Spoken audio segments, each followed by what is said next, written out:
यह है भारत की हैसियत, और इस भारत की हैसियत बनने में आप लोगों का भी बहुत बड़ा योगदान है। Mention the bravery during Galwan. और मेरे बहादुर जवानों, आप लोगों ने गलवान घाटी में जो करिश्मा किया है, जब इंडो और चाइना स्टैंड ऑफ हुआ था, आप लोगों ने पासा पलट दिया है। आप लोगों में से शायद बहुत लोगों को जानकारी नहीं होगी, मुझे इस बात की जानकारी, जिस शौर्य और पराक्रम का आपने परिचय दिया है, भारत इसे कभी भूल नहीं सकता। And gave a प्रचंड मैसेज। कल देखा आपने light combat helicopter, attack helicopter है, भारत में बना है, इंडिजिनस है, मिसाइल भी छोड़ेगा, रॉकेट भी छोड़ेगा, और पता नहीं क्या क्या छोड़ेगा। वर्षा होती रहेगी तब भी चलेगा, दिन में भी चलेगा, रात में भी चलेगा। और ऐसा हेलीकॉप्टर बनाया किसने है? भारत के वैज्ञानिकों ने बनाया है। यह है भारत की ताकत। On his second day of visit, Rajnath Singh will reach Oli at 8:30 a.m. where he will participate in the Dussehra event with the army personnel. After which, the defense minister will leave for Mana to inspect the forward posts and then celebrate the Dussehra with the Jawans. Bureau Report, Republic TV.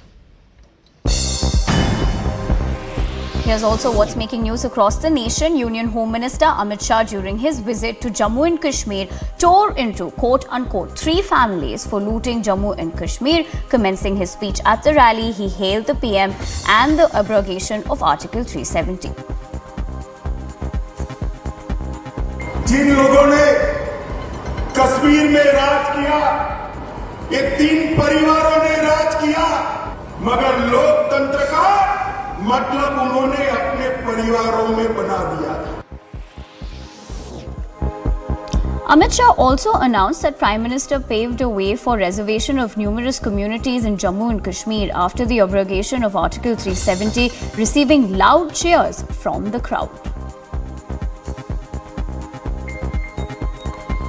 धारा 370 को हटाने से यहां पिछड़ों को, दलितों को, आदिवासियों को और पहाड़ियों को अपना अधिकार मिलने वाला है। Delhi Lieutenant Governor Vinay Kumar Saxena directed the Chief Secretary to conduct an inquiry into the alleged irregularities and discrepancies in the power subsidy given by the Aam Aadmi Party government to the BSES discoms. Now, the LG has sought the report from the top official within 7 days.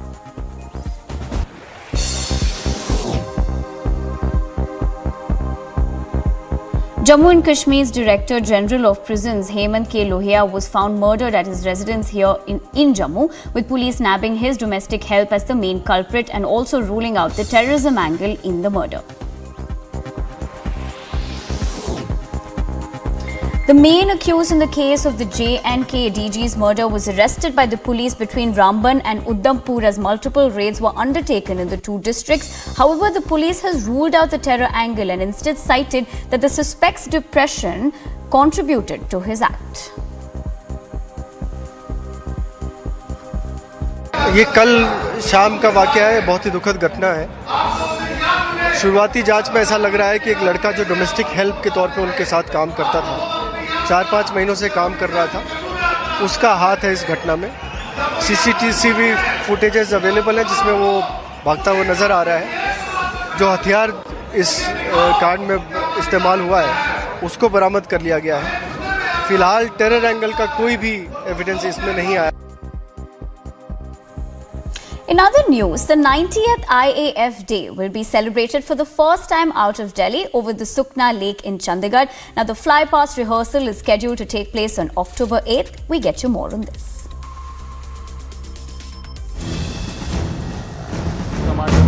The preparations are at a full swing ahead of the Air Force Day on October 8 in Chandigarh. Transport planes and helicopters, including the Chinook heavy lift choppers, took part in the dress rehearsal. During liberation of Bangladesh.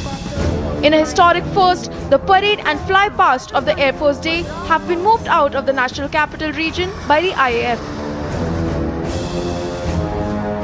The Air Force Day fly past is scheduled to take place on October 8th over the Sukna Lake in Chandigarh. सच है विपत्ति जब आती है, 74 aircrafts including single-engine MiG-21 aircrafts, fighters, transport planes along with helicopters will participate in Air Force Day flypast. This year, the Indian Air Force has more reasons to celebrate after it inducted the first batch of indigenously developed light combat helicopters named Prachand in the presence of Defence Minister Rajnath Singh and Rajasthan's Jodhpur on Monday. Rajnath Singh addressed the event, saying Prachand is a proof of India's commitment towards self-reliance and its induction will enhance our defence capability. Bureau Report, Republic TV.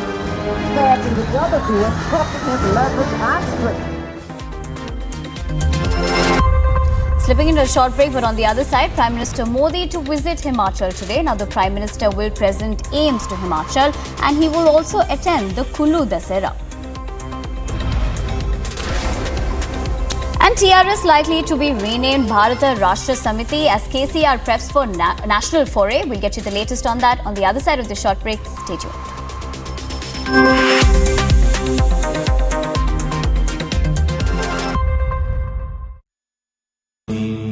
Amity has been ranked India's #1 private university for the 10th year by India Today, a testimony to Amity's world-class education whilst imbibing values and sanskars in students.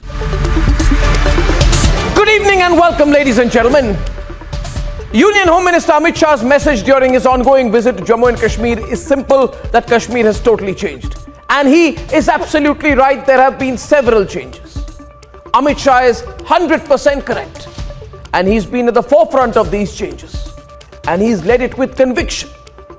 Right from that fiery speech on the floor of the parliament till today, his role cannot be undermined. But what is the biggest change? The biggest change, ladies and gentlemen, is that Jammu and Kashmir has been freed from the clutches of two families.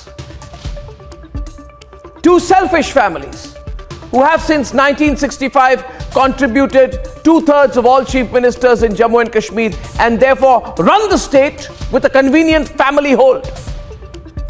But Kashmir is no family's property. Jammu and Kashmir belongs to us all equally.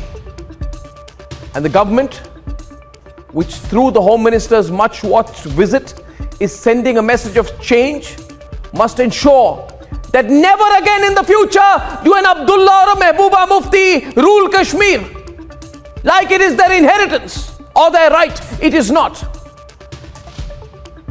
If these families come back to the saddle of power directly or in a coalition because they are desperate, they'll do anything, they'll join any coalition, then we will all be effectively pushed back to the pre-370 abolition situation. We can't afford that.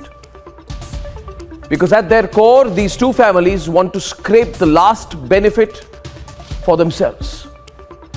They want to deny the people of Jammu and Kashmir development. They want their scams to return. They want to make money and they want to return to their traditional blackmail politics. So Amit Shah is absolutely right. He said today that these politicians said, and don't you remember they said that? If 370 is removed, they said if 370 is removed, then the Pir Panjal mountains will be set ablaze, they said. What remains to be said when someone says that?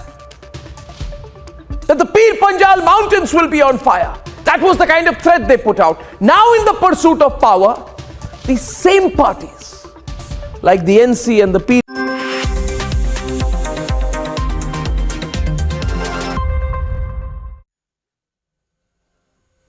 We have breaking news coming in. Now, a bus carrying around 50 passengers fell into a 500-meter deep gorge on Tuesday in Uttarakhand's Kotwar district. Now, according to reports, the bus fell into the gorge near Simdi village on the Rikinankal Birankol motor road in the Dumkote police station area of Pauri district. Now, the bus was going from Laldang in Haridwar district to the Birkal block of Pauri district. Now, no official confirmation of casualties or deaths have been received so far.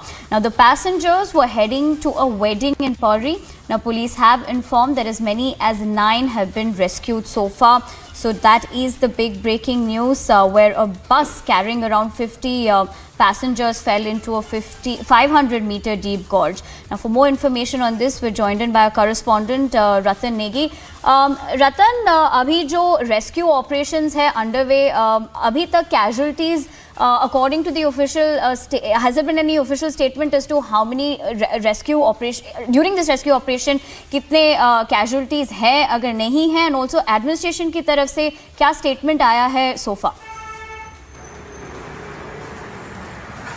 और देखिए, ये दुखद समाचार है उत्तराखंड के पौड़ी जिले के में सड़क हादसा और जो ये भयानक हुआ है, इसमें अब तक जो जानकारी निकल कर आ रही है 25 लोगों की यहाँ पर मौत हो चुकी है और 21 लोगों को स्थानीय लोगों ने, एसडीआरएफ ने की टीम ने यहाँ पर बचाया है। अभी भी रेस्क्यू ऑपरेशन वहाँ पर जारी है। और दरअसल में अगर बात की जाए तो जो ये बारात की बस थी जो हरिद्वार जिले के ढांग कैडेट गाँव से कंडा तल्ला जा रही थी और ये बस अचानक लहसुंडोन के समीप एक गाँव पड़ता है सिमड़ी गाँव के पास लगभग 350 मीटर गहरी खाई में जा गिरी। इस हादसे में 25 लोगों की दुखद यहाँ पर जो जानकारी है वो मौत की मिल रही है। 21 लोगों को यहाँ पर बचाया जा चुका है। और रात की अगर लगभग एक घटना की बात की जाए तो शाम लगभग 7:30 के बाद की ये घटना है। घटना की जानकारी मिलने के बाद से ही एसडीआरएफ ने लगातार वहाँ पर रेस्क्यू ऑपरेशन चलाया और रात के अंधेरे में ही 21 लोगों को यहाँ पर बचाया जा चुका है। इससे पहले उत्तराखंड के मुख्यमंत्री पुष्कर सिंह धामी को जब इस घटना की जानकारी मिली तो उन्होंने सचिवालय आपदा कंट्रोल रूम में स्थिति का पूरा जायजा लिया और जो एसडीआरएफ की टीम रही, जो उत्तराखंड का टोटल रेस्क्यू अभियान का पूरा जो तंत्र था,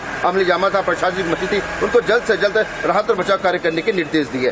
दुखद घटना है। गाँव शादी का जो माहौल था वो इस वक्त अगर बात की जाए लालढंग का जो गाँव है, जो कटेर गाँव की बात करें, वहाँ मातम में बदला हुआ है क्योंकि 25 लोगों की वहाँ पर जो है जो जानकारी जो मिल रही है उनकी मौत हो चुकी है और अभी भी रेस्क्यू ऑपरेशन वहाँ पर जारी है। जो नामों का है कि प्रशासन अब नामों की सूची तैयार कर रहा है जिन लोगों के शव वहाँ पर निकाले जा चुके हैं। कुछ घायल है, 6 घायलों को भीरोगल अस्पताल में भर्ती कराया गया है। इसके साथ ही कुछ घायलों को कोटद्वार अस्पताल में भी भर्ती कराया गया है। मुख्यमंत्री स्वयं इस पूरी घटनाक्रम की लगातार फीडबैक ले रहे हैं।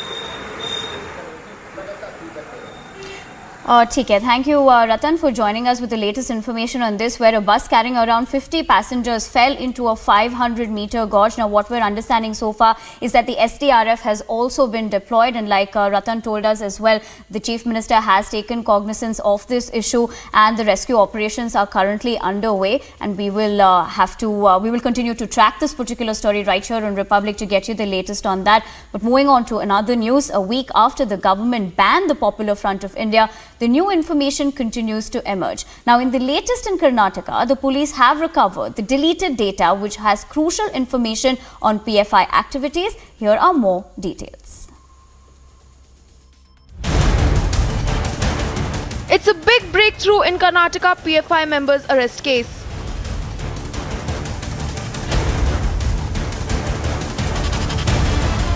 They tried to dodge and hide the truth, but the attempts have failed. The erased data has been recovered. 90% of the data has been recovered. The recovered data establishes an interstate link between the PFI members. Crucial information recovered from the data hints towards the vicious terror plot of the PFI men, and there is also an information on the funding for the terror activities.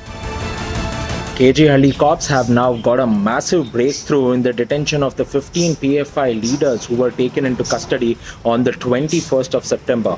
Now we get to learn that over 1 TB of data has been recovered from all their mobile phones, and all these PFI leaders were using an app called as iShredder to delete all the sensitive data which was present. Even before the arrests, accused had used an app to erase the mobile data.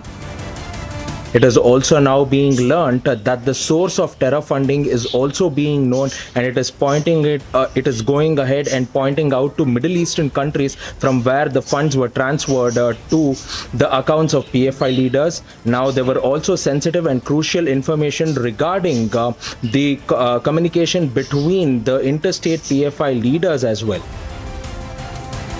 The PFI men are booked under various sections including criminal conspiracy, and with the new data recovery, more skeletons are bound to come out of the closet.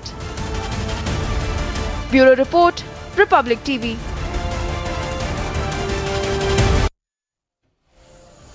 As the there has been a roaring debate over freebies, the political row emerges over the freebies culture. Here's more.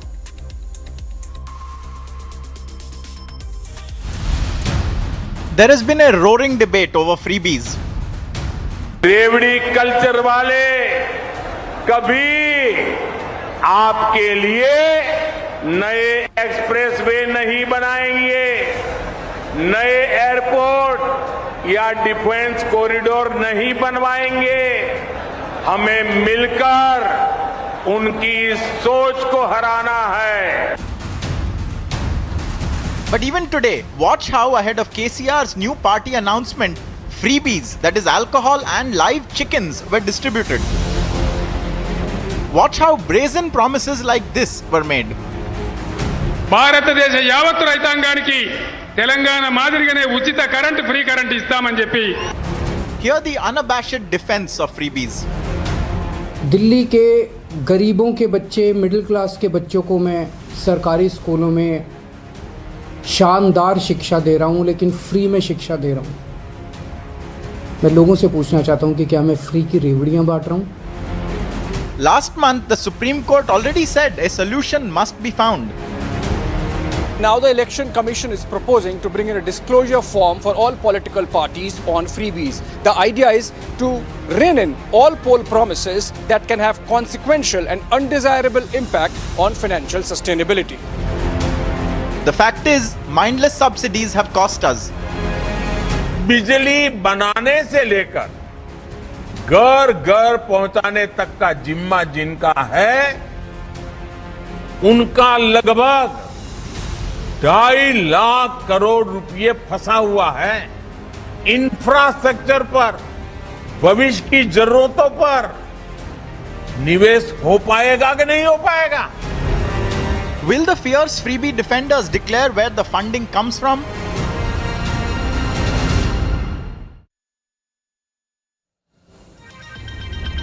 That's all we have for you in this edition of This Morning, but more to come on Republic TV. Widespread damage caused in the US as Hurricane Ian, one of the worst hurricanes to hit the country, wreaks damage. And UK Prime Minister Liz Truss works for reforms in the economy, looks to introduce tax reforms. We get you the latest on that on the other side of the short break. Stay tuned.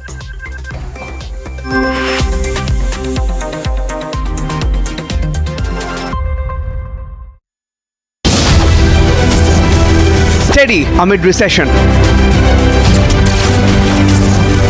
Steady amid inflation.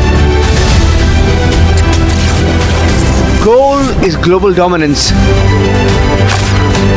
Witness the India growth story.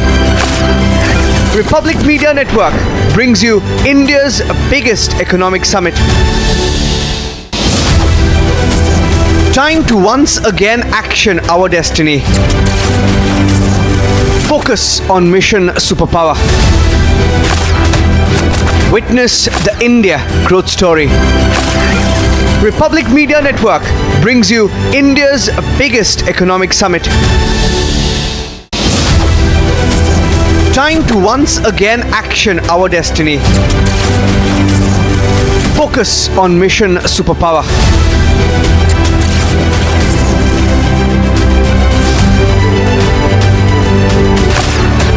Witness the India growth story. Republic Media Network brings you India's biggest economic summit. Hemant Lohia, serving officer, being brutally murdered by a domestic servant, and now a terror group coming into the light by claiming the responsibility. The Home Minister has now reached the Darbar of Shri Mata Vaishno Devi. The person was seen pouring petrol on his bike and burning after he was coming in a wrong direction, and police officials were trying to stop him.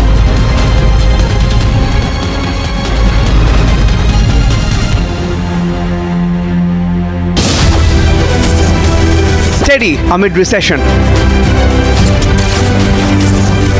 Steady amid inflation. Goal is global dominance. Witness the India growth story. Republic Media Network brings you India's biggest economic summit. Time to once again action our destiny.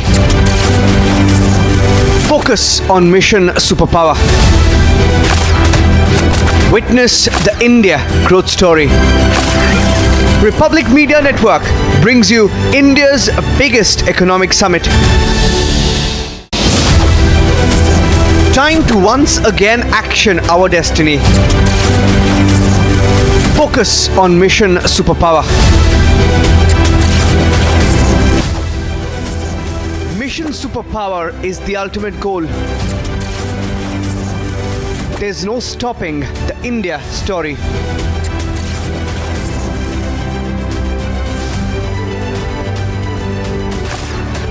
Witness the India growth story. Republic Media Network brings you India's biggest economic summit.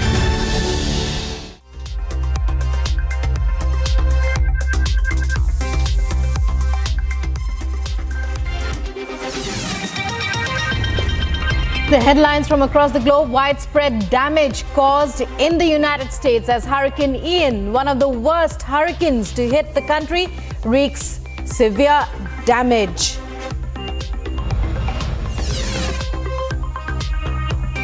UK Prime Minister Liz Truss works for reforms in the economy, looks to introduce tax reforms.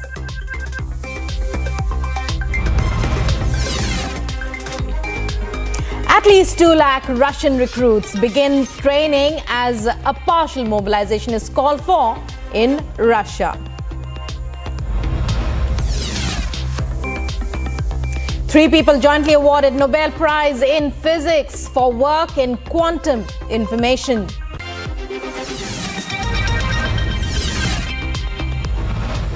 Major power outage in Bangladesh as people use torches and candles to carry out their activities.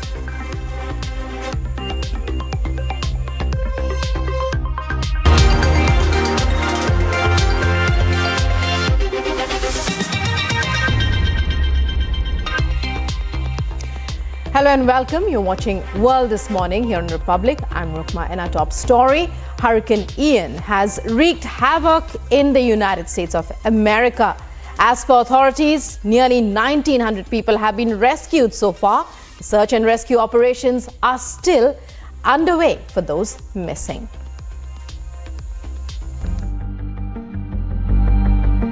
Hurricane Ian, the worst ever to the US soil, wreaked havoc in Florida.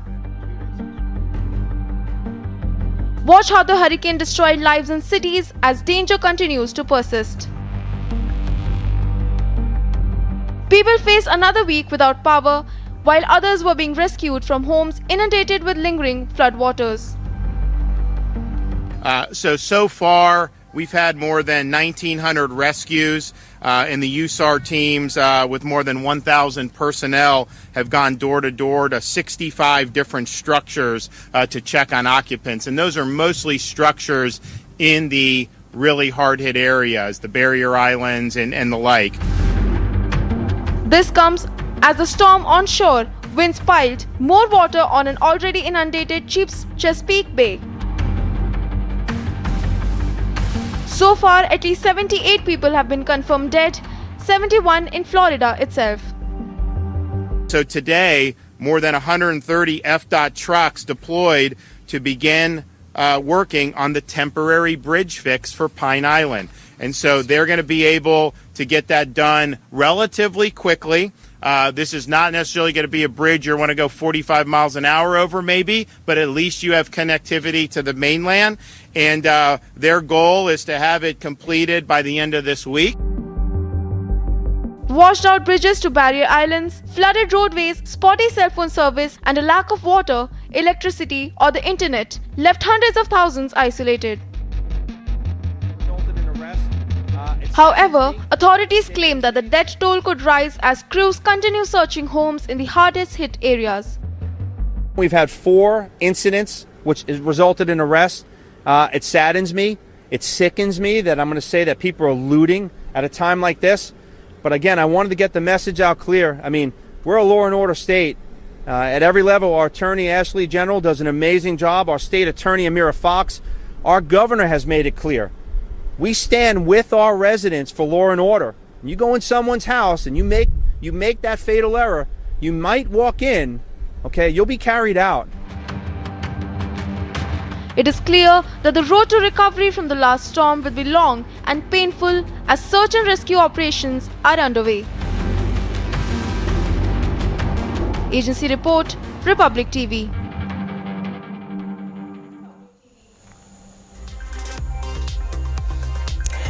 New British Prime Minister Liz Truss is working on the economy towards introducing tax reforms and deregulation as a way, she says, to promote growth in the country. Here are the details. UK Prime Minister Liz Truss insisted that she's leading a government that listens to people and learns from its mistake, as she tries to restore her shaky authority and reassure financial markets spooked by her government's seesawing economic pledges. What we've done is we have listened to what people said on this issue. It wasn't a core part of our growth plan. What our growth plan is focused on is helping people with energy bills, getting business moving, and we're here at this fantastic new development in Birmingham, creating jobs for the future. That's what the plan is about. It was becoming a distraction, so that's why we immediately changed that policy, and that's the kind of government we are. We do respond when there are concerns, and we act quickly. Truss is on a mission to reshape Britain's economy through tax cuts and deregulation in a bid to end years of sluggish growth. But she's trying to ride out a series of U-turns over her big policy, which is stimulus package that includes £45 billion in tax cuts to be paid for by the government borrowing. Well, on the subject of benefits, we have not yet made that decision. And of course, there will be discussions about the way forward on commitments like benefits, on how we deal with future budgets. But I'm very clear that going into this winter, we do need to help the most vulnerable. In addition to the energy price guarantee, we've also made sure the most vulnerable households have an extra £1,200. And this government will always help people get on in life whilst making sure the most vulnerable are protected. The announcement on September 23rd sent the pound tumbling to a record low against the dollar and increased the cost of government borrowing. Truss said that she was very committed to supporting the most vulnerable, pointing to a cap on energy prices that took effect on October 1st. I understand it's a very, very worrying time for people. Let's remember where we were 4 weeks ago. People were facing energy bills of up to £6,000. We've helped with those energy bills across the board. We've helped businesses who could face going out of business through a business energy scheme as well. And we're also reversing the increase in national insurance to put more money back in people's pockets. So yes, these are difficult times, but we will do as a government what we can to help people get through. Liz Truss said that her policies will bring economic growth, high wages and eventually more tax revenue for the government to spend. She also refused to promise that benefits and state pensions would increase in line with the inflation which has been in practice for years. Agency report, Republic TV. At least 2 lakh reservists have joined the Russian army and begun training as part of a partial mobilization called for in the country. Here's more. Russia's defense chief says that the military has recruited over 200,000 reservists as a part of partial mobilization launched 2 weeks ago. The defense minister said that the recruits were undergoing training at 80 fire ranges before being deployed to Ukraine.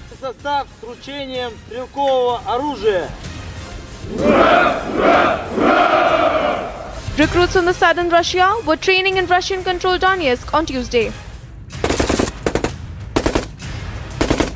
The footage was captured as a part of press facility organized by the officials in the Russian-controlled Donetsk region.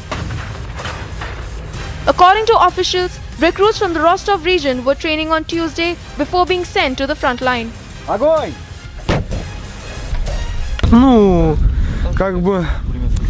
срочная служба и срочная служба, а здесь уже получается война. И здесь более сильнее подготавливают, более сильнее объясняют, хорошие инструктора, опытные, рассказывают, поясняют, что как что лучше делать.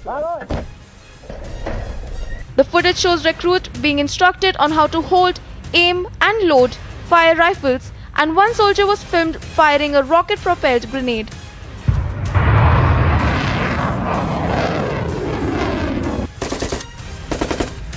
The Kremlin said that it has plans to call up some 300,000 people.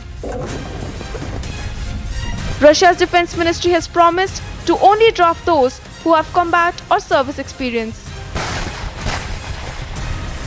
Russian President Vladimir Putin ordered mobilization on September 21st in a bid to beef up the forces fighting in Ukraine. Agency report, Republic TV.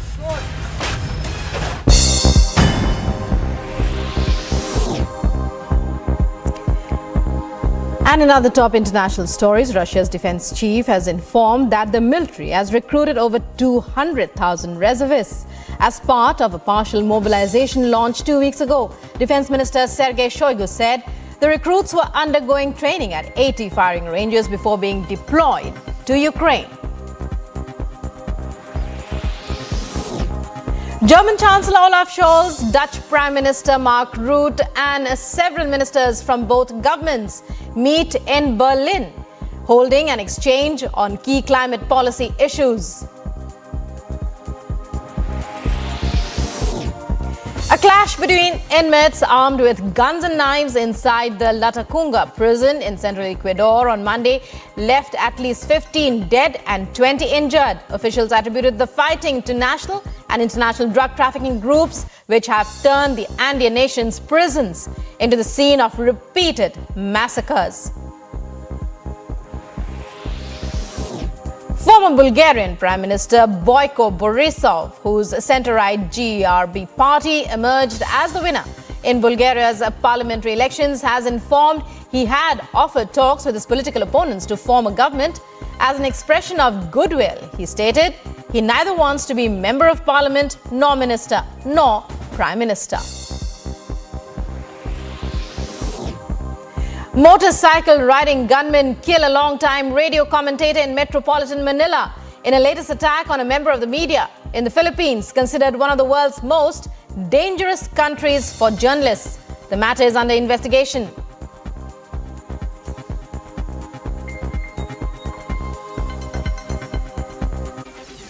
Time for a short break.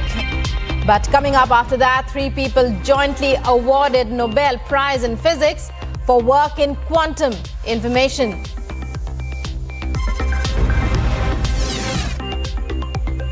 Also coming up, major power outage witnessed in Bangladesh. People use torches and candles to carry out their activities.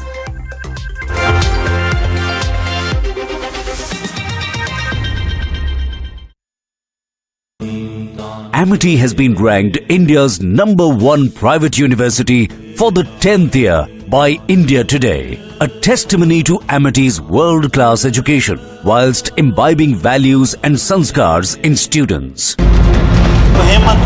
Serving officer being brutally murdered by a domestic servant, and now a terror group coming into the light by claiming the responsibility. The Home Minister has now reached the Darbar of Shri Mata Vaishno Devi. The person was seen pouring petrol on his bike and burning after he was coming in a wrong direction, and police officials were trying to stop him.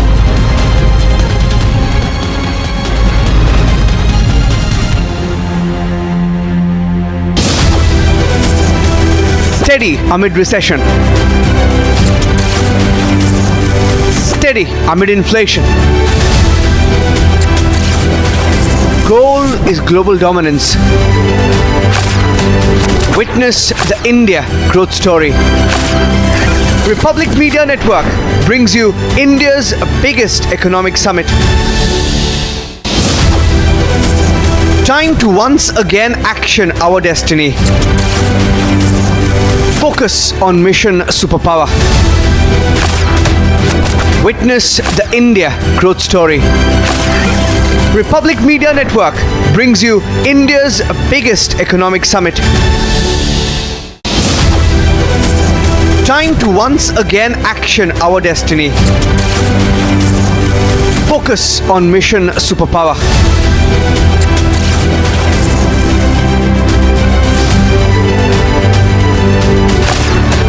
Witness the India growth story.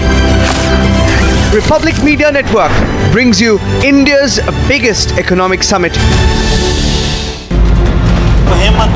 Serving officer being brutally murdered by a domestic servant, and now a terror group coming into the light by claiming the responsibility. The Home Minister has now reached the Darbar of Shri Mata Vaishno Devi. The person was seen pouring petrol on his bike and burning after he was coming in a wrong direction, and police officials were trying to stop him.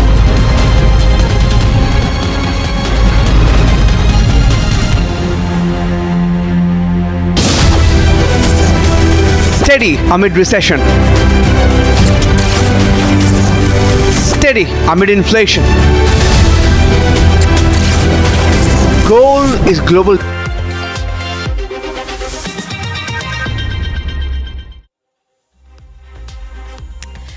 And welcome back to World This Morning once again. Now talking about the Nobel Prize this year, 3 people have been awarded the coveted 2022 award in physics for their work in quantum information science and its applications. Take a look. Co-lauréat du Prix Nobel de Physique 2022. 3 scientists jointly win this year's Nobel Prize in Physics for their work in quantum information science that has significant applications. That, and so I had long ago stopped holding my breath that I might actually win one. But of course, every scientist wants to win a Nobel Prize, so I don't know what else to say. I'm very happy to get the news. It all goes back to a feature of the universe that even baffled Albert Einstein and connects matter and light in an entangled, chaotic way. Well, it's been a long time. This is all work that I did more than 50 years ago. Work that started when I was a graduate student. Wrote a paper in 1969 proposing to do an original experiment testing foundations of quantum mechanics. Clauser was awarded his prize for 1972's experiment that helped settle a famous debate about quantum mechanics between Einstein and famed physicist Niels Bohr. The results are now quite important for quantum encryption in particular, for sending secure communication. A week of Nobel Prize announcements kicked off with Swedish scientist Svante Pääbo receiving the award in medicine. Well, as final vindication, when I was originally proposed doing the experiment and actually was doing it, everybody told me I was nuts, that I would ruin my career. Everybody knew what the result would be, wasting time and money, wasting my career. But I was having fun doing some really challenging. They continue with chemistry and literature today. The 2022 Nobel Prize will be announced on Friday and the Economics Award on October 10th. Agency report, Republic TV. And in the Philippines, motorcycle-borne gunman killed a long-time radio commentator in metropolitan Manila in a latest attack on a member of the media. The Philippines is already considered one of the world's most dangerous countries for journalists. Take a look at more details in our next report. In the latest attack on a member of the media in the Philippines, motorcycle-riding gunmen killed a long-time radio commentator in the metropolitan Manila. Philippines is considered one of the world's most dangerous countries for journalists. Defend!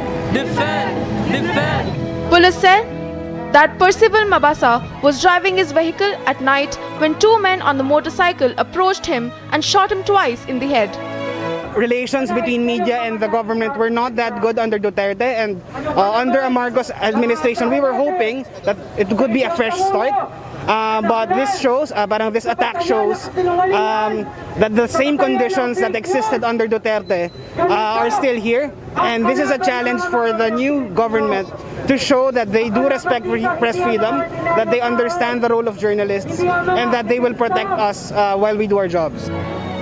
According to the police officials, the attackers escaped and an investigation is underway to identify and locate them. They also said that the investigators are trying to determine the motive for the attack. Agency report, Republic TV.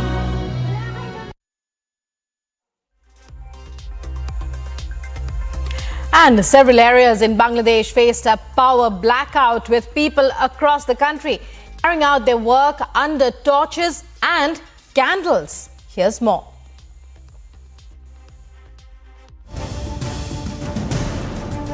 Failure in Bangladesh's national power grid plunged much of the country into a blackout. Footage from Dhaka shows people dining by candlelight and receiving haircuts by torchlight. Some were unable to conduct businesses due to blackout, with shopkeeper Muhammad Shamim Khan saying that his phone battery has died, preventing him from selling anything to the customers. আসার থেকে মোমবাতি কথা বলছে, মগবাজার মোমবাতি নাই, বলছে এখানে মোমবাতি নিয়ে যাইতে, কারণ এখানে তো মোমবাতি খুঁজে পাই না, এখানে যে মোমবাতি জ্বালাইতে পারি না, কারেন্ট নাই, মোবাইলেও চার্জ নাই, চার্জ দিতে পারি না, কাস্টমারদের বিক্রিও করতে পারি না। Officials of the state-run Bangladesh Power Cut Development Board said that the power transmission failed somewhere in the eastern part of the country. A power department spokesman said that all the power plants tripped and electricity was cut in the capital Dhaka and other big cities. Engineers were trying to determine where and why the glitches happened, and it could take hours to restore the system. Agency report, Republic TV.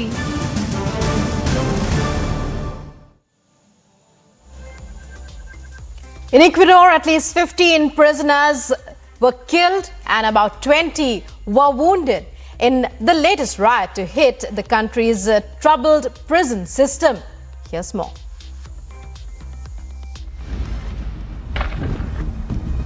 A clash between inmates armed with guns and knives inside the Latacunga prison in central Ecuador left at least 15 people dead and 20 injured.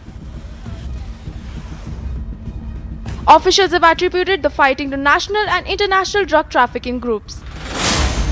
La seguridad en el Centro de Rehabilitación Social ha sido de nuevo controlada y estamos transfiriendo las personas privadas de la libertad que necesitan una protección integral a otros centros de privación de la libertad a efecto de mantener la seguridad en este centro. The fights have turned the Andean nation's prison into a scene of repeated massacres as the group fight for power and drug distribution rights. Ecuador's National Prison Service confirmed that the death toll in the prison, which is located 80 kilometers south of the capital of Quito. Agents are still searching for the province pavilions for bodies.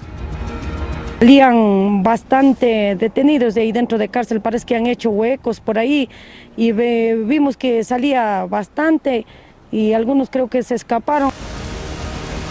Videos in which gunfire and screams of the inmates can be heard were posted on social media. According to the prison service, about 316 inmates were killed inside Ecuador's prison last year. So far this year, there have been 90 deaths.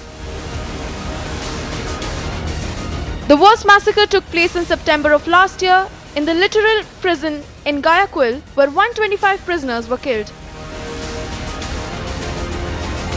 Although Ecuador's prison system is designed for about 35,000 inmates were held in 53 state prisons as of last month. Agency report, Republic TV.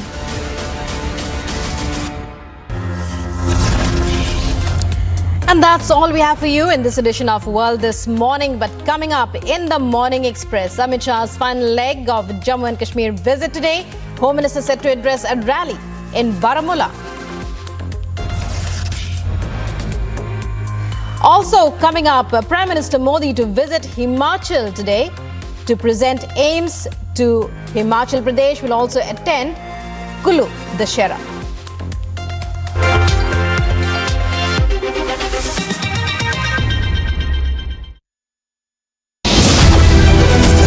Time to once again action our destiny. Focus on mission superpower.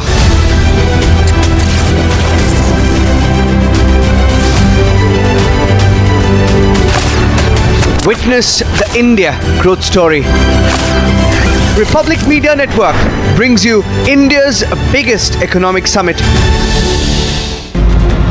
Hemant Lohia, serving officer, being brutally murdered by a domestic servant, and now a terror group coming into the light by claiming the responsibility. The Home Minister has now reached the Darbar of Shri Mata Vaishno Devi. The person was seen pouring petrol on his bike and burning after he was coming in a wrong direction, and police officials were trying to stop him.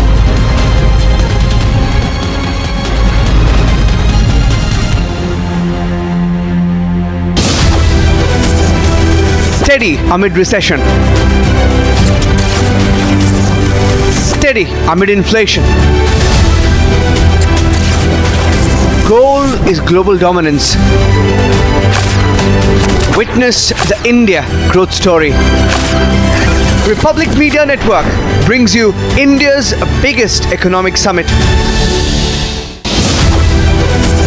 Time to once again action our destiny. Focus on mission superpower. Witness the India growth story. Republic Media Network brings you India's biggest economic summit. Time to once again action our destiny. Focus on mission superpower.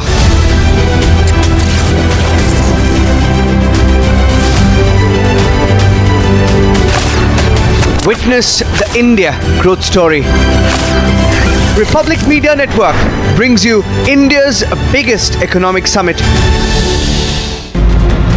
Hemant Lohia, serving officer, being brutally murdered by a domestic servant, and now a terror group coming into the light by claiming the responsibility. The Home Minister has now reached the Darbar of Shri Mata Vaishno Devi. The person was seen pouring petrol on his bike and burning after he was coming in a wrong direction, and police officials were trying to stop him.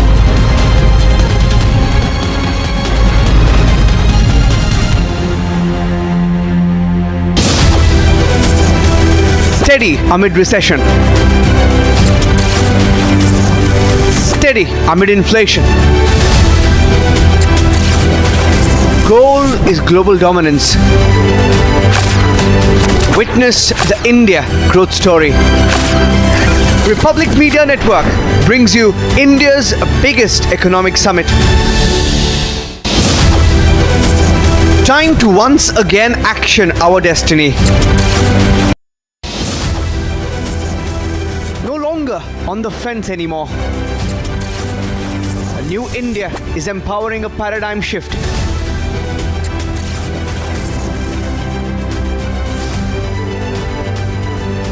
The mission now is global dominance. Republic Media Network brings you India's biggest economic summit. Hemant Lohia, serving officer, being brutally murdered by a domestic servant, and now a terror group coming into the light by claiming the responsibility. The Home Minister has now reached the Darbar of Shri Mata Vaishno Devi. The person was seen pouring petrol on his bike and burning after he was coming in a wrong direction, and police officials were trying to stop him.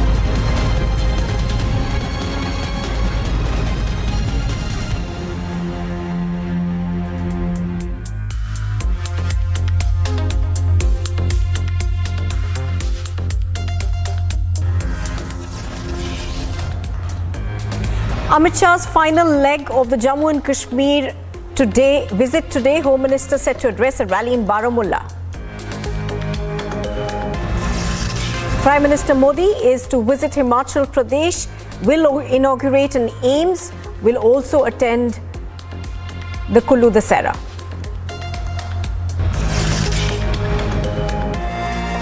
Defence Minister Rajnath Singh is on a 2-day visit to Uttarakhand, will celebrate Dussehra with Jawans. Mega Dussehra clash as Shinde is to hold a rally at the MMRDA ground while Uddhav Thackeray organises a Dussehra event at Shivaji Park. TRS likely to be renamed Bharat Rashtra Samiti as KCR preps for national foray.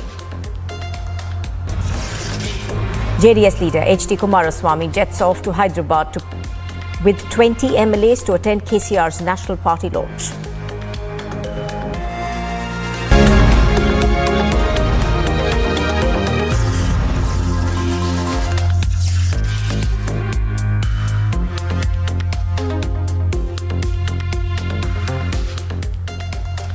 Good morning and welcome. You are watching the Morning Express on Republic TV. I'm Nupur Talwar Suri. We begin with news that's just coming in as a mega crackdown is continuing on terrorists.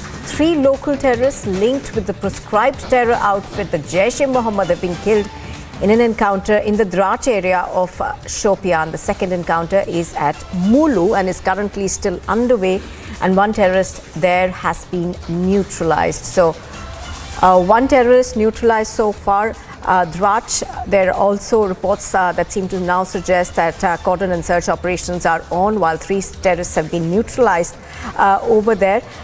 So this, of course, is coming even as there is a visit of the Home Minister in the state that's currently going on.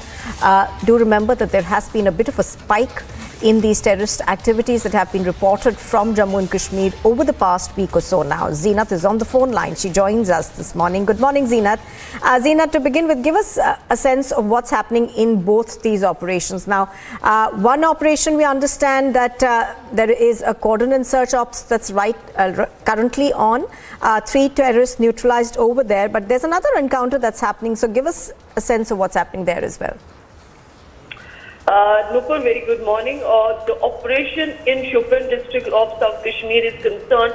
Both the operations are over with the killing of 4 terrorists. If we talk about the encounter in Kigam, that started yesterday late evening. The 3 JM terrorists have been neutralized who were involved in several terror crimes as per ADGP Kashmir. Similarly, if you look at the operation in Mulu, again in the district of Shopian, South Kashmir, 1 LET terrorist have been neutralized. So we can say it is a win for the forces in Shopian, because in the recent past we have seen that how the terrorists were trying to escape, taking an advantage of the darkness. But now the forces have zeroed in. This was a joint operation of J&K police along with Indian army, and in both the operations now terrorists have been neutralized. Arms and ammunition have also been recovered. So this is again coming at a time we see the terror crackdown in Shopian when the entire J&K administration, police, they are busy with the VVIP visit as the Amit Shah, Home Minister of the country, is in the Kashmir Valley and he'll be addressing a rally in Baramulla. So a lot of security measures are going on in the entire Kashmir Valley, and then forces receiving an input about the presence of terrorists in South Kashmir. They launched the operation. Cordon and search turned into an encounter first in Kigam yesterday evening when the first gunshot was heard in Kigam village, and in the mid of the night another operation was launched in Mulu. So for the security forces for Jammu and Kashmir police, definitely it is a success, as has been pointed out by AGP Kashmir, Vijay Kumar, that it is a success for the forces, because when terrorists are trying to create fear in the Kashmir Valley, trying to hit the civilian targets. So at that time we are seeing the success to the J&K police, because these are the 2 important outfits. We talk about the JEM, the 3 terrorists of the JEM were neutralized in Kigam, and similarly that one of the LET was neutralized in Mulu. So it is a success for the security forces, although we are seeing the very tight security arrangements on ground as far as Amit Shah's visit to North Kashmir's Baramulla is concerned. Right, absolutely. And Zeenat, also in the past couple of weeks or so, we have seen an increase in terrorist activity. There was, of course, the worrying 2 blast that happened in Udhampur. And I think there have been about 2 encounters today and a couple before last week as well. So how do you read the security situation overall? See, therefore, if we talk about the security situation, we have been seeing overall the upper hand of security forces in Jammu and Kashmir for the last year or so, and seeing the frustration among the terror groups. They try to hit the civilian targets, whether the targeted killings were reported from the south, the central or the north Kashmir. But you also see the other part of it, that how the terrorists are neutralized, and the data also tells you that the terrorism in the Jammu and Kashmir is reducing, because earlier we talk about the terrorists used to be in hundreds, but that now that figure has come down. If we see the operations where the 156 rather now, if we add these 4 more terrorists, the 160 terrorists have been neutralized in the last 9 months in Kashmir Valley alone. And out of these, the 70 terrorists have been neutralized in South Kashmir, out of which 1/3 of the component was the foreign terrorists.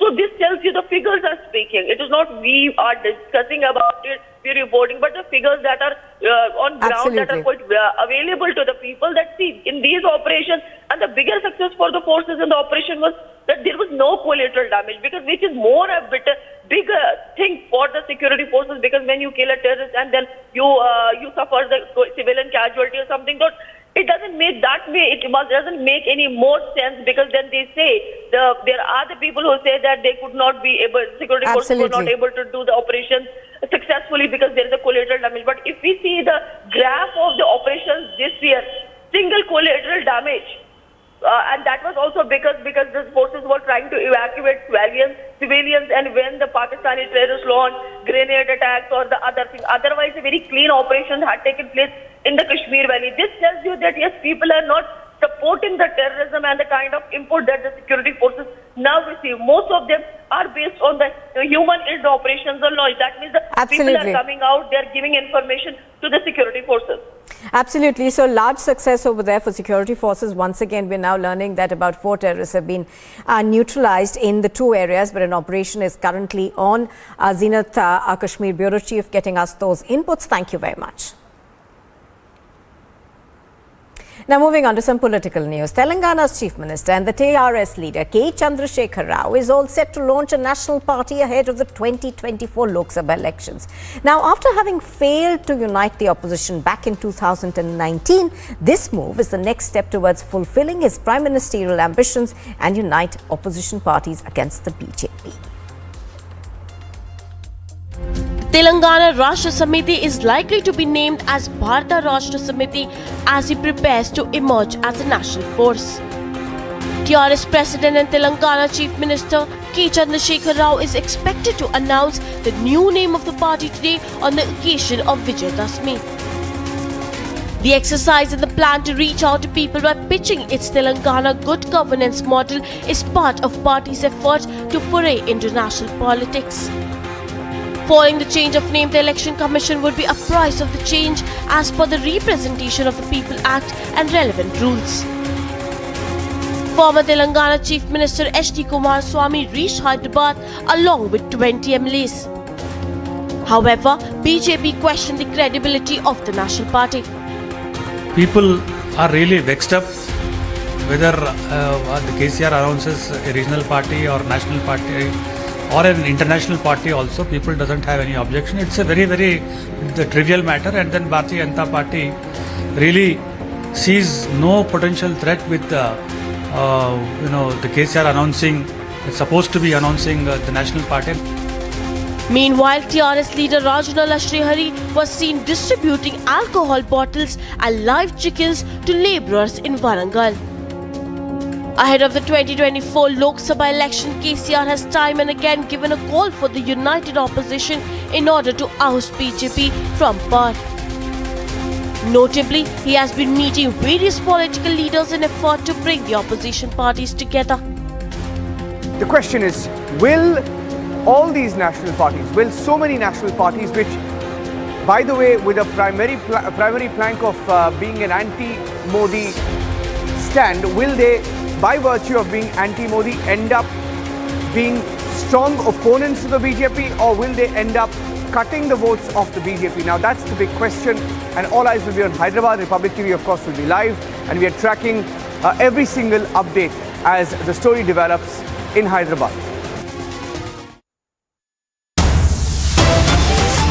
An accident has been being reported from Mumbai, where about 10 people have been injured on the Bandra-Worli Sea Link road. The accident took place a while ago, and the injured have been rushed to hospital. We are going to try and play out pictures for you. Those are CCTV images that we have. This accident, of course, was reported last night, and we are given to understand that about 10 people were injured in this particular accident at the Bandra-Worli Sea Link. Pictures on your screen show you how it appears at the moment that this car was absolutely smashed. Do remember that the speed limit at the Bandra-Worli Sea Link is higher than other areas, and pictures on your screen are of how bad this accident seems to have been. Let's go across to Alicia, who's joining us live right now for more on what happened. Alicia, tell us more about the condition of the injured. We're told that about 10 people are injured in this accident. Well, yes, Nupur, it's an accident of around 3 to 3:30 a.m. In the midnight, and there's a collision between 4 cars and an ambulance.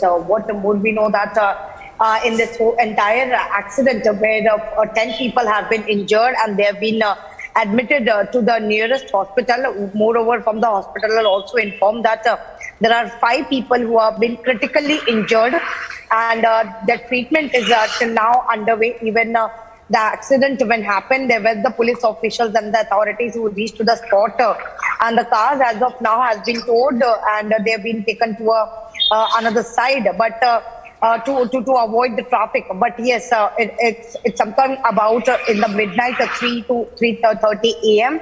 in the night, where this collision between 4 cars and an ambulance has took place, where 10 people have injured, out of which 5 have been critically injured. All right, so it appears that this was a pile-up, and as Alicia is pointing out, 5 people are believed to be critical. But we are looking just now at the images from the CCTV, as well as I think other pictures that have been taken, and it appears that the cars went one into the other, appears like a pile-up. And you were also talking about the fact that there was an ambulance involved as well. Can you elaborate on that, please? Well, yes, Nupur, as far as the information that we have gathered from a police source that clearly mentioned that there was a 4-car and ambulance which met with an accident with each other. We have to see, even police will also register a case and look into it, what exactly the reason behind it and what was the speed level, because it is what we have been told that it's a overspeed limit, after which this accident took place in the midnight in the Bandra-Worli Sea Link. Moreover, there are 10 people who have been injured and 5 are critically injured. The treatment is underway. They all have been taken to the nearest hospital. All right, Alicia reporting on that from Mumbai. Thank you very much for joining us. So that accident, of course, took place last night on the Bandra-Worli Sea Link of Mumbai.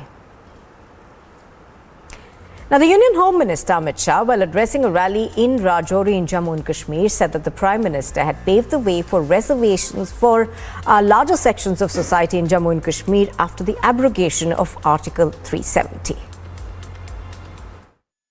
The Home Minister of India is in Jammu and Kashmir.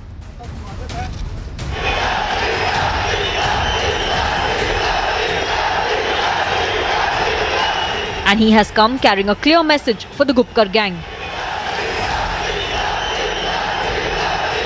आज की ये rally आपके मोदी के नारे उन लोगों को जवाब है जो कहते थे धारा 370 जाएगी तो खून की नदियां बह जाएगी. There were big announcements on long pending demands. धारा 370 को हटाने से यहां पिछड़ों को, दलितों को, आदिवासियों को और पहाड़ियों को अपना अधिकार मिलने वाला है. And the politics has naturally commenced. Jammu Kashmir में एससी के लिए पॉलिटिकल रिजर्वेशन थी, वो 2014 में भी भारतीय जनता पार्टी की सरकार में शामिल थी. उस सरकार में भी 7 लोग जो थे वो एससी के हमारे जीत के आए थे. तो वो पॉलिटिकल रिजर्वेशन आज से नहीं, वो तो बहुत पहले से. तो ये इस तरह से हमें तो कोई नई चीज वहां पर ना देखने के लिए मिली है और ना सुनने के लिए मिली है. जो हमारी इंडस्ट्री है, मैं अमित शाह जी को कहूंगा कि आप पे उम्मीदें बड़ी थी हमें जो आपने तकरीर की थी, लेकिन मैं ये कहूंगा आप फेल हो चुके हैं. यहाँ पे लोगों को एम्प्लॉयमेंट देने में, जो आपने कहा था इंडस्ट्रियां देंगे उसमें फेल हो चुके हैं। हमारे मिनिस्टर्स, हमारे एमएलए शहीद हुए हैं जम्मू कश्मीर की सलामती के लिए, हिंदुस्तान की सलामती के लिए।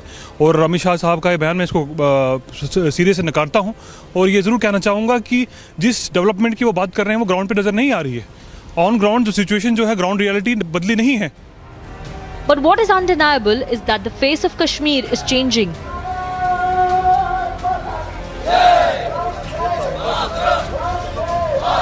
There has been a discernible shift in the modus operandi of the terrorist. And this is born out of the fact that terrorists are not welcome anymore. They are not welcome in the houses of the locals, as was the case, let's say, 5 years, 10 years back. The mood in the Union Territory has shifted.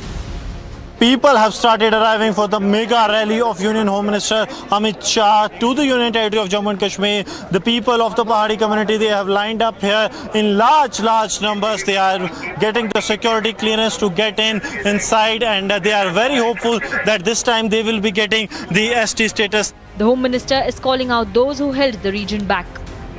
आज जो पहले 3 परिवार के पास था, इसकी जगह आज 30,000 लोगों के पास जम्मू कश्मीर का शासन आया है मित्रों, 30,000 लोगों के पास। This is a new Kashmir. ये परिस्थिति में जो बदलाव है, वो बदलाव नरेंद्र मोदी का मक्कम और मजबूत नेतृत्व के कारण हुआ है मित्रों, और उसी के कारण जम्मू कश्मीर के विकास की एक नींव डालने का काम यहाँ पर हुआ है। The 3 families who tried to hold back the valley need to snap out of it. आप किसी गफलत मुंगेरे लाल के ख्वाब देख रहे हो। अगर आपने 370 के साथ हाथ लगाया तो ये झंडा हमारे हाथों में भी नहीं रहेगा, हमारे कंधों पे भी नहीं रहेगा। ये मैं वार्निंग देना चाहती हूँ। इससे इशू सॉल्व नहीं होगा, इससे आपका इशू बढ़ेगा। It is the dawn of a new era in Kashmir. The Gupkar gang needs to get with it or leave. Bureau Report, Republic TV. And here's a quick look at what else is making news this morning. The Union Home Minister is on his second and final day of his Jammu and Kashmir visit and will be addressing a huge rally in Baramulla. Ahead of the Home Minister Amit Shah's mega rally in Baramulla, train services between Baramulla and Budgam will remain suspended today. The authorities have said that train services between these two regions will remain suspended in view of the Union Home Minister Amit Shah's visit. Prime Minister Modi is also set to visit Himachal Pradesh today. The Prime Minister will inaugurate an AIIMS in Bilaspur and attend the Kullu Dussehra. Defence Minister Rajnath Singh is on a 2-day visit to Uttarakhand and is all set to celebrate Dussehra with the Indian Jawans. Amit Shinde versus Uddhav camp on the Dussehra rally. Maharashtra's Chief Minister Eknath Shinde will be holding a rally at the MMRDA ground while Uddhav Thackeray organises his Dussehra event at Shivaji Park. The Telangana Rashtriya Samiti is likely to be renamed the Bharat Rashtriya Samiti as Telangana Chief Minister K. Chandrasekhar Rao preps for a national foray. JDS leader H.D. Kumaraswamy has left for Hyderabad with about 20 MLAs to attend KCR's national party launch. Kumaraswamy left for Hyderabad to meet the Chief Minister, who is expected to announce the Telangana Rashtriya Samiti's foray into national politics today. The last rites of Jammu and Kashmir DG prison, H.K. Loya, who was apprehended, who actually was allegedly killed by a domestic help, will take place today. Meanwhile, in a mega search operation, the prime accused was neutralized.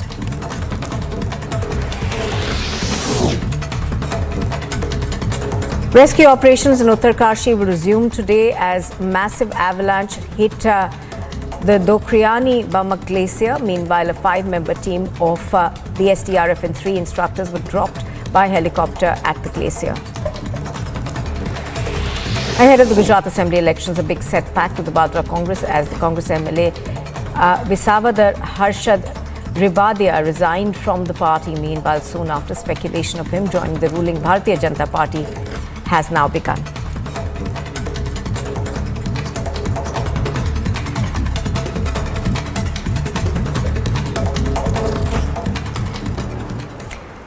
Now, as a roaring debate over freebies ensues, a political row has now broken out over the freebie culture. Here's more. There has been a roaring debate over freebies. रेवड़ी culture वाले कभी आपके लिए नए expressway नहीं बनाएंगे, नए airport या डिफेंस कॉरिडोर नहीं बनवाएंगे। हमें मिलकर उनकी सोच को हराना है। But even today, watch how ahead of KCR's new party announcement, freebies, that is alcohol and live chickens, were distributed. Watch how brazen promises like this were made. భారతదేశ యావత్తు రైతాంగానికి తెలంగాణ మాదిరిగానే ఉచిత కరెంట్ ఫ్రీ కరెంట్ ఇస్తామని చెప్పి Hear the unabashed defense of freebies. Delhi के गरीबों के बच्चे, मिडिल क्लास के बच्चों को मैं सरकारी स्कूलों में शानदार शिक्षा दे रहा हूँ, लेकिन फ्री में शिक्षा दे रहा हूँ। मैं लोगों से पूछना चाहता हूँ कि क्या मैं फ्री की रेवड़ियाँ बांट रहा हूँ? Last month, the Supreme Court already said a solution must be found. Now the Election Commission is proposing to bring in a disclosure form for all political parties on freebies. The idea is to rein in all poll promises that can have consequential and undesirable impact on financial sustainability. The fact is, mindless subsidies have cost us. बिजली बनाने से लेकर घर घर पहुंचाने तक का जिम्मा जिनका है, उनका लगभग 2.5 लाख करोड़ रुपए फंसा हुआ है इंफ्रास्ट्रक्चर पर, भविष्य की जरूरतों पर। निवेश हो पाएगा कि नहीं हो पाएगा? Will the fierce freebie defenders declare where the funding comes from? Now, Prime Minister Narendra Modi held a telephonic conversation on Tuesday with the Ukrainian President Volodymyr Zelensky and conveyed India's readiness to contribute to any peace efforts. Prime Minister Narendra Modi spoke with Ukrainian President Zelensky on Tuesday and asserted that there can be no military solution to the Ukraine conflict. Prime Minister reiterated his call for an early cessation of hostilities. He expressed his firm conviction that there can be no military solution to the conflict and conveyed India's readiness to contribute to any peace efforts, which essentially means that India is willing to talk to both the sides, which we have done earlier also. Also underlining the endangerment of nuclear facilities could have catastrophic consequences. During the telephonic conversation, Modi and Zelensky discussed the ongoing conflict in Ukraine, and the Prime Minister reiterated his call for an early cessation of hostilities and the need to pursue the path of dialogue and diplomacy. Modi expressed his firm conviction that there can be no military solution to the conflict and conveyed India's readiness to contribute to any peace efforts. He also reiterated the importance of respecting the UN Charter, international law, and the sovereignty and territorial integrity of all states. During his conversation with the Ukrainian President, Modi emphasized the importance India attaches to the safety and security of nuclear installations, including in Ukraine. The Prime Minister underlined the endangerment of nuclear facilities could have far-reaching and catastrophic consequences for public health and the environment. The two leaders also touched upon important areas of bilateral cooperation, following up on their last meeting in Glasgow in November 2021. Ukraine and Russia blamed each other for the attacks on Zaporizhzhia plant, Europe's largest atomic power complex. Agency report, Republic TV. And here's a look at what else is making news across the world this morning. Russia's defense chief has informed that the military has recruited over 200,000 reservists as part of a partial mobilization that was launched about 2 weeks ago. The defense minister said that the recruits were undergoing training at 80 firing ranges before being deployed to Ukraine.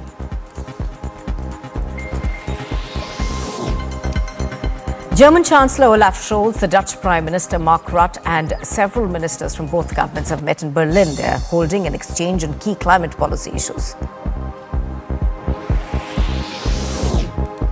A clash between inmates armed with guns and knives inside the Latacunga prison in central Ecuador on Monday left at least 15 people dead and 20 injured. Officials attributed the fighting to national and international drug trafficking groups which have turned the Andean nation's prisons into a scene of repeated massacres. The former Bulgarian Prime Minister Boyko Borisov, whose centre-right GERB party emerged as the winner of Bulgaria's parliamentary election, has said that he's had offered talks with his political opponents to form a government as an expression of goodwill. He said that he neither wants to be a member of parliament nor minister nor prime minister. Motorcycle riding gunman killed a long-time radio commentator in metropolitan Manila in the latest attack on a member of the media in the Philippines, considered one of the world's most dangerous countries for journalists. The matter is under investigation.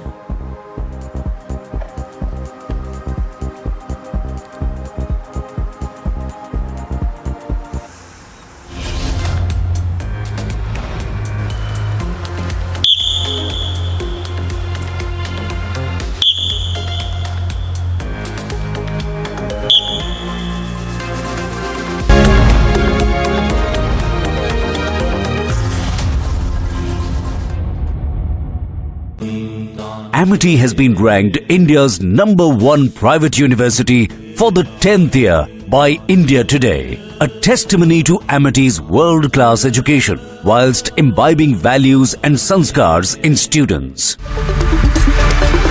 Good evening and welcome, ladies and gentlemen. Union Home Minister Amit Shah's message during his ongoing visit to Jammu and Kashmir is simple, that Kashmir has totally changed.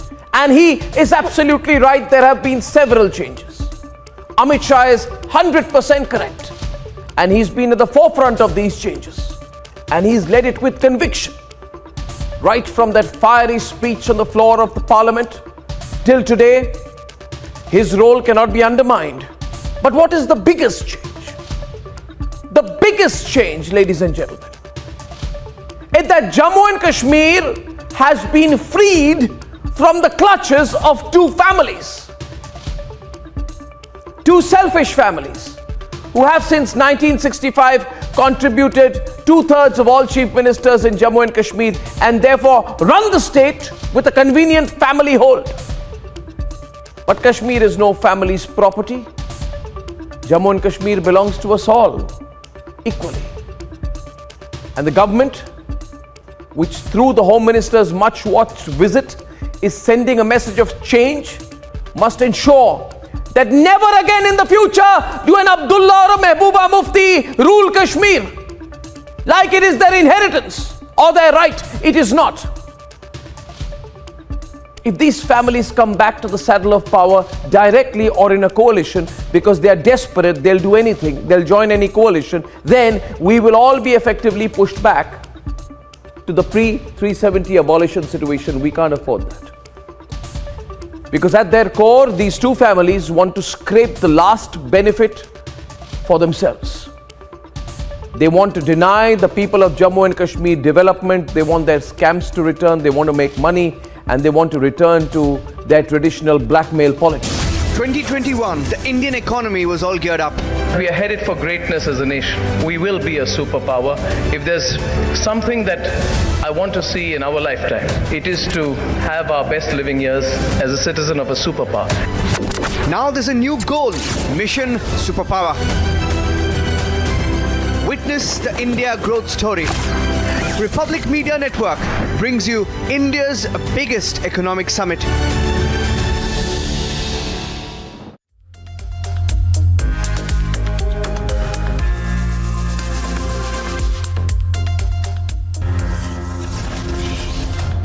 Here are the headlines at 8:30. Amit Shah's final leg of Jammu and Kashmir visit today. The Home Minister set to address a rally in Baramulla. Minister Modi to visit Himachal Pradesh today. The PM to inaugurate an AIIMS in Himachal. He will also attend Kullu Dussehra. Defence Minister Rajnath Singh on a two-day visit to Uttarakhand. He will celebrate Dussehra with the Jawans.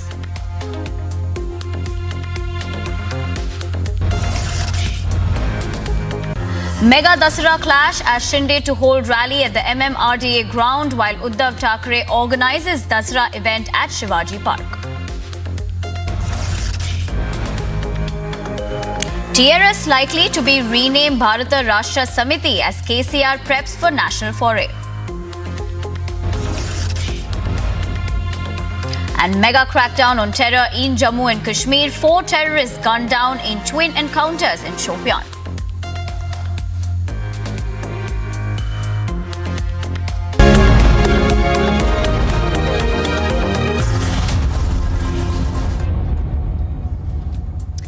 Good morning. Thanks for tuning in to Republic TV. You're watching the Morning Express with me, Nivedna Prabhu. In our top story of the hour, a week after the government banned PFI, the new information continues to emerge. Now, in the latest in Karnataka, police have recovered the deleted data, which has crucial information on PFI activities.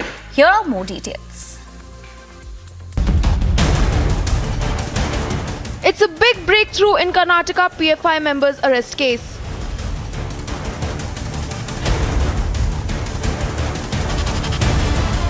They tried to dodge and hide the truth, but the attempts have failed.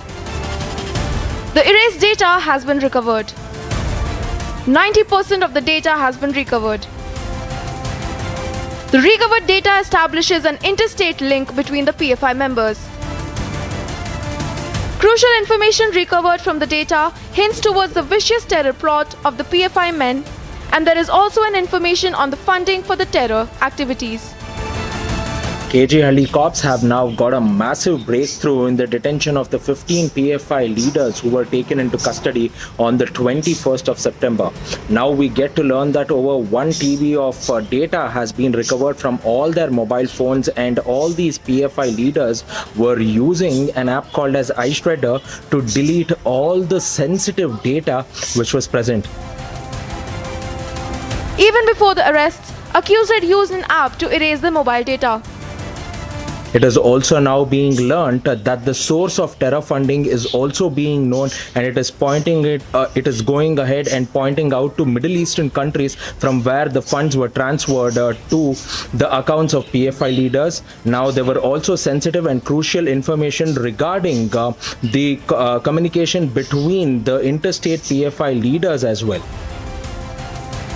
The PFI men are booked under various sections including criminal conspiracy, and with the new data recovery, more skeletons are bound to come out of the closet. Bureau Report, Republic TV. Moving on, Defence Minister Rajnath Singh is on a 2-day visit to Uttarakhand, where he is going to celebrate Dussehra with the Jawans. Here are the highlights from his day one and much more.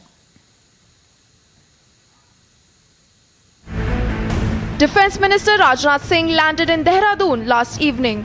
He was received by the Chief Minister Pushkar Singh Dhami at the airport. On day one of his visit, Defence Minister interacted with the Army Jawans in Dehradun.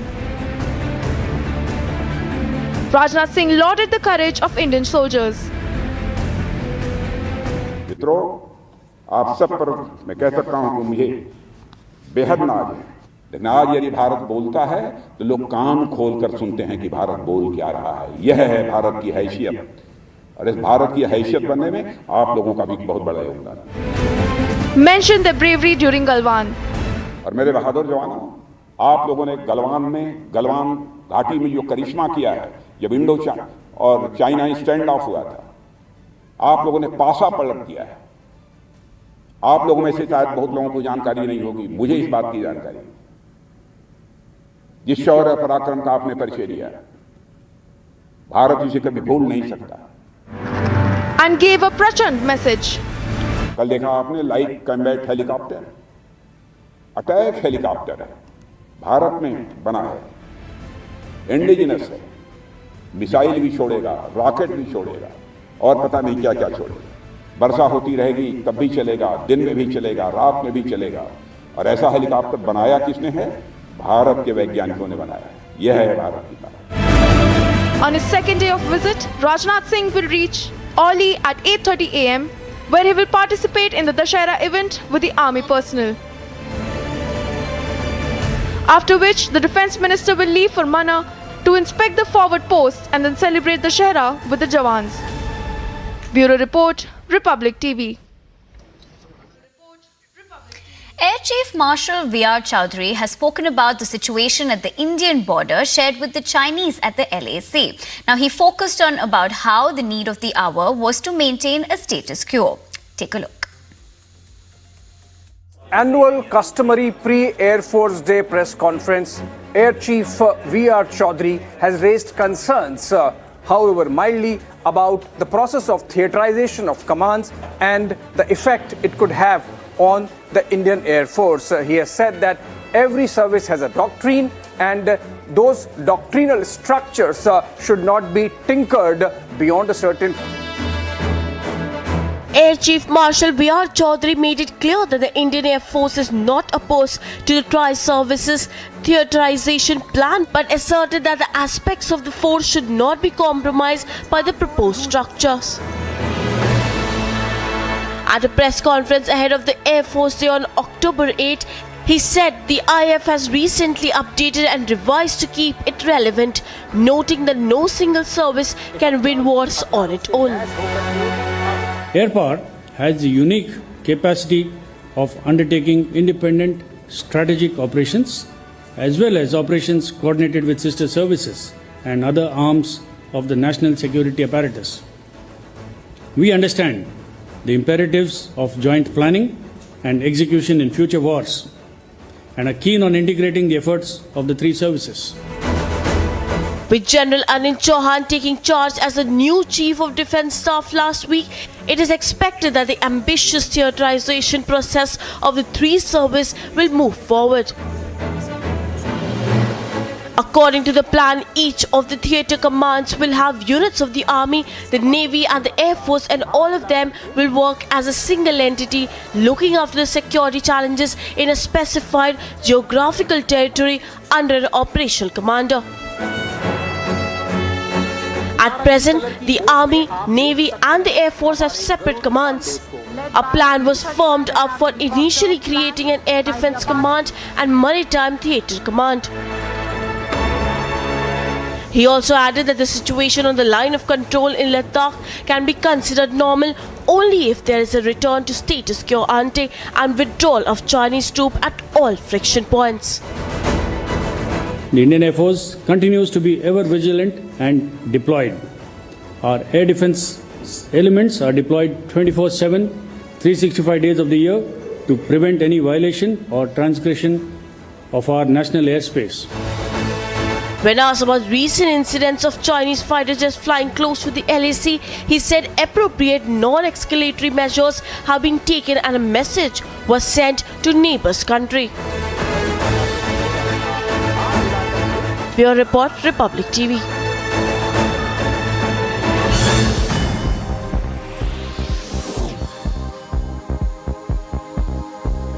Take a look at what's making news across the globe. The South Korean and the US militaries fired 4 Army tactical missile systems, missiles towards the East Sea in response to North Korea's latest ballistic missile provocation. And the live fire drill was aimed at demonstrating precision strike capabilities against North Korea. Now, North Korea earlier had conducted its longest ever weapons test over Japan, which could reach the US Pacific territory of Guam and beyond, forcing the Japanese government to issue evacuation alerts and halt trains.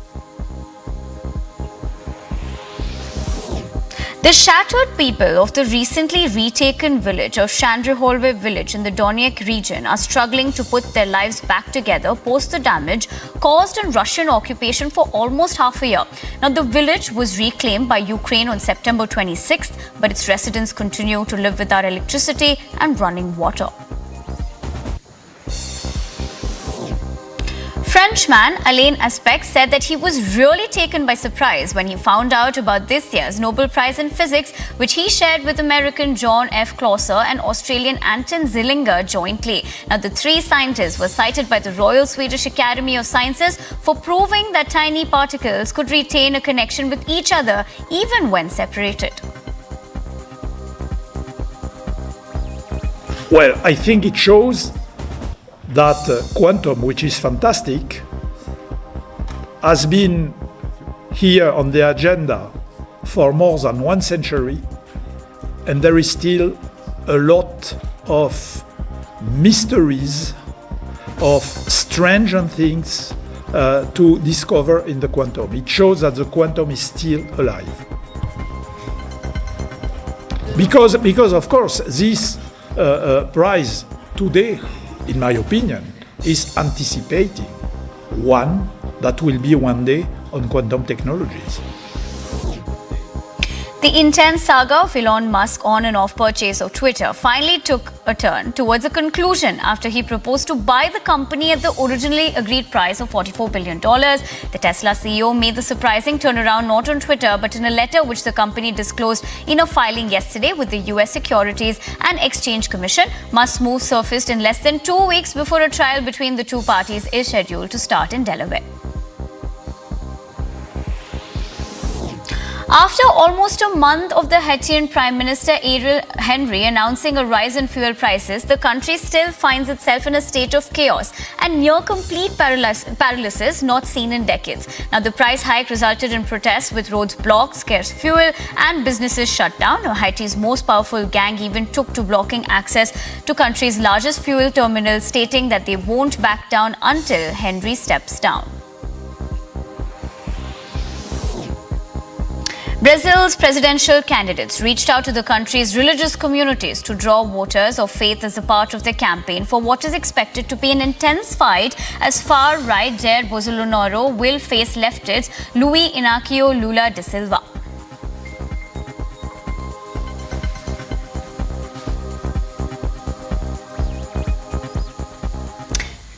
Hurricane Ian has wreaked havoc in the United States of America. Now, as per authorities, around 1,900 people have been rescued. The search and rescue operations are underway. Here's more. Hurricane Ian, the worst ever to the US soil, wreaked havoc in Florida. Watch how the hurricane destroyed lives in cities as danger continues to persist. People faced another week without power, while others were being rescued from homes inundated with lingering floodwaters. So far, we've had more than 1,900 rescues, and the USAR teams with more than 1,000 personnel have gone door to door to 65 different structures to check on occupants. And those are mostly structures in the really hard-hit areas, the barrier islands and the like. This comes as the storm onshore, winds piled more water on an already inundated Chesapeake Bay. So far, at least 78 people have been confirmed dead, 71 in Florida itself. So today, more than 130 FDOT trucks deployed to begin working on the temporary bridge fix for Pine Island. And so they're going to be able to get that done relatively quickly. This is not necessarily going to be a bridge you want to go 45 miles an hour over maybe, but at least you have connectivity to the mainland. And their goal is to have it completed by the end of this week. Washed out bridges to barrier islands, flooded roadways, spotty cell phone service, and a lack of water, electricity, or the internet left hundreds of thousands isolated. However, authorities claim that the death toll could rise as crews continue searching homes in the hardest hit areas. We've had 4 incidents which resulted in arrests.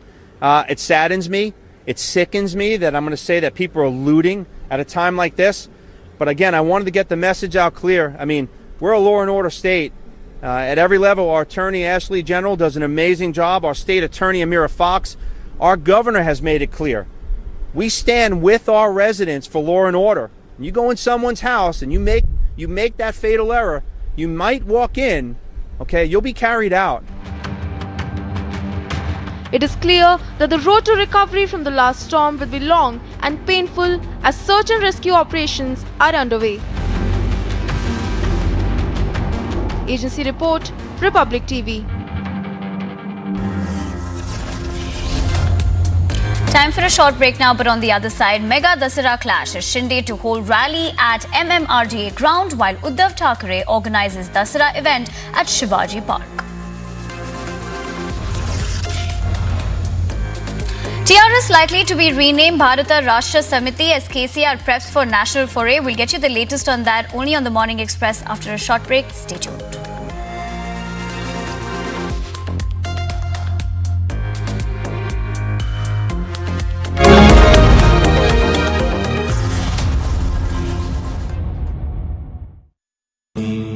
Amity has been ranked India's #1 private university for the 10th year by India Today, a testimony to Amity's world-class education whilst imbibing values and sanskars in students. Steady amid recession. Steady amid inflation. Goal is global dominance. Witness the India growth story. Republic Media Network brings you India's biggest economic summit. Time to once again action our destiny. Focus on mission superpower. Witness the India growth story. Republic Media Network brings you India's biggest economic summit. Time to once again action our destiny. Focus on mission superpower.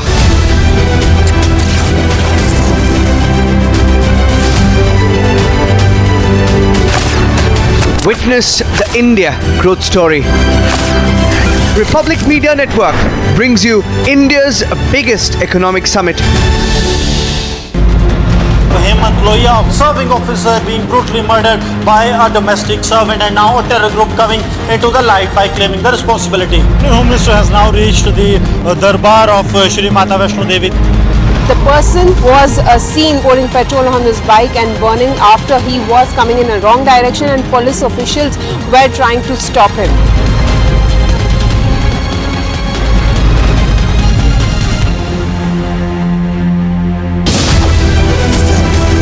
Steady amid recession. Steady amid inflation. Goal is global dominance. Witness the India growth story. Republic Media Network brings you India's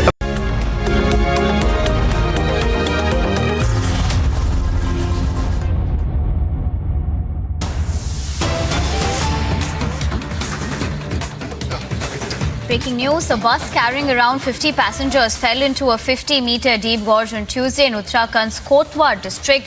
Now, the report suggests that so far 25 have been reported dead. Now, the passengers were heading to a wedding in Pori. Now, police have informed that as many as 9 have been rescued so far. And also talking about the unfortunate incident, expressing condolences, Prime Minister Narendra Modi has now expressed concern, wishing the injured a speedy recovery. We can see in those visuals as well the Prime Minister's tweet, where he has stated that the bus accident in Pori, Uttarakhand is heart-rending. In this tragic hour, my thoughts are with the bereaved families. I hope those who have been injured recover at the earliest. Rescue operations are underway. All possible assistance will be provided to those affected, is what it says in this particular tweet. Now, for more information on this, we're joined in by our reporter Piyush Ori. Piyush, what is the latest that we are gathering so far? The last, of course, when we were talking about this, 25 people have been feared dead. And on the other hand, of course, rescue operations are underway as well. We understand that the SDRF has also been deployed. All right. So this is, of course, the big update that is coming in terms of this unfortunate accident that has occurred in Pauri area of Uttarakhand. Now, of course, the Prime Minister also expressed his condolences by stating that the bus accident in Pauri, Uttarakhand is heart-rending. In this tragic hour, my thoughts are with the bereaved family.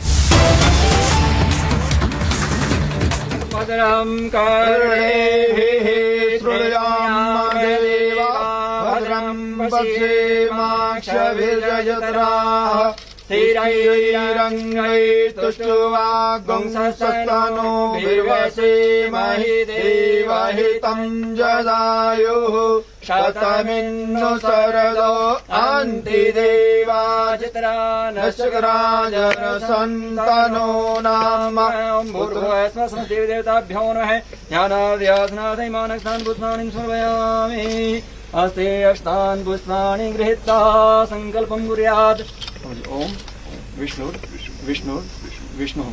ओम विष्णु मासानां मासोत्तमे मासे पुण्य पवित्रे मासे शुभे आस्मिने मासे शुक्ले पक्षे दशम्यां शुभ पुण्यतिथौ बुधवासरान्वितायां श्री भारत सरकारस्य भारतवर्षस्य रक्षामन्त्री श्री राजनाथ सिंह महोदयो हम समस्त सेना प्रमुख सहित सेना प्रमुख सहित हम समस्त अधिकारिगण नाम सहित हम स्मृति स्मृति प्राण फल प्राप्त कुटुंबस्य ऐश्वर्य में प्राप्त लक्ष्मी प्राप्त सर्व समस्त देव देवता समस्त पितृगण प्रसन्नता तथा शस्त्र अधिष्ठात्री देवानां शस्त्र पूजा कर्म च अहं करिष्ये श्रीमन्महागणाधिपतये नमः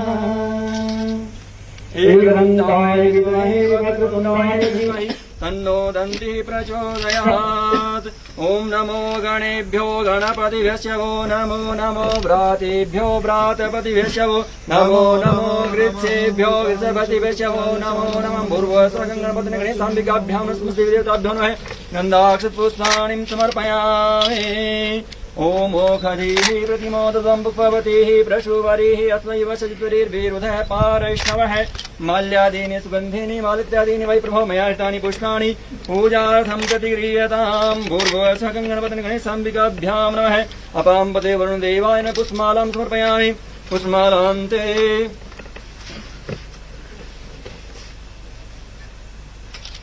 गन्धं विलेपयामि गन्धान्ते अक्षतान् समर्पयामि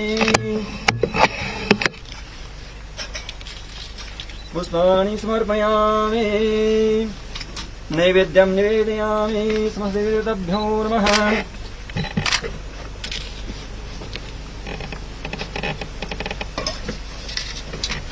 नमस्करोमि ओम भूर्भुवस्व गणेशाम्बिकाभ्यां नमः पते वरुणदेवाय न गौर्यादिशौर्यमातृकाभ्यां दिव्यादिशौर्यमाभ्यो नमः ओम स्थान अधिष्ठात्री देवताभ्यो नमः सर्वपूजा संभारान् समर्पयामि कितानेन पूजनाख्यं करुणा प्रियतां नमः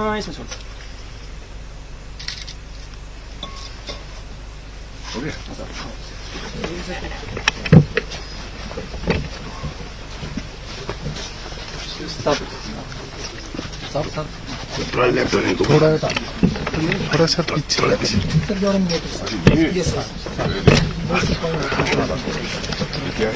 ओम सहस्रजी रेखा पुरुषः सहस्रपादास भूमुं सावृतं सुन्दरम्मा पुरुषये वेदकं सर्वहेद्भूतं राजवाजव्यै नमः गन्धाक्षपुष्पाणिं समर्पयामि अपराजितादेव्यै नमः जयादेव्यै विजयादेव्यै नमः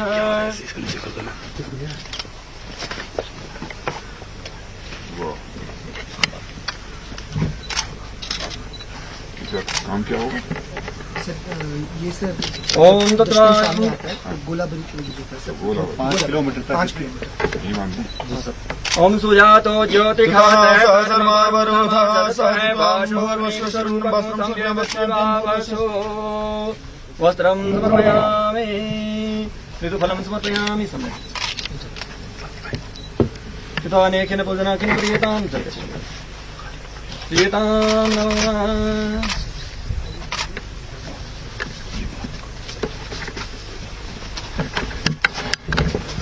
You see the Defence Minister Rajnath Singh on a two-day visit to Uttarakhand. For more on this, we're also joined in by Major Gaurav Arya on the phone lines with us.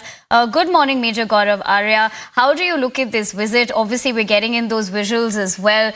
Your initial reaction about this. No, this is a lovely tradition, and since I belong to a regiment in which troops are largely, if not all, but largely from Uttarakhand. I belong to the Kumaon regiment. And this is the biggest festival. I mean, Dussehra is bigger than Diwali. It is bigger than Holi. It is bigger than Durga Puja.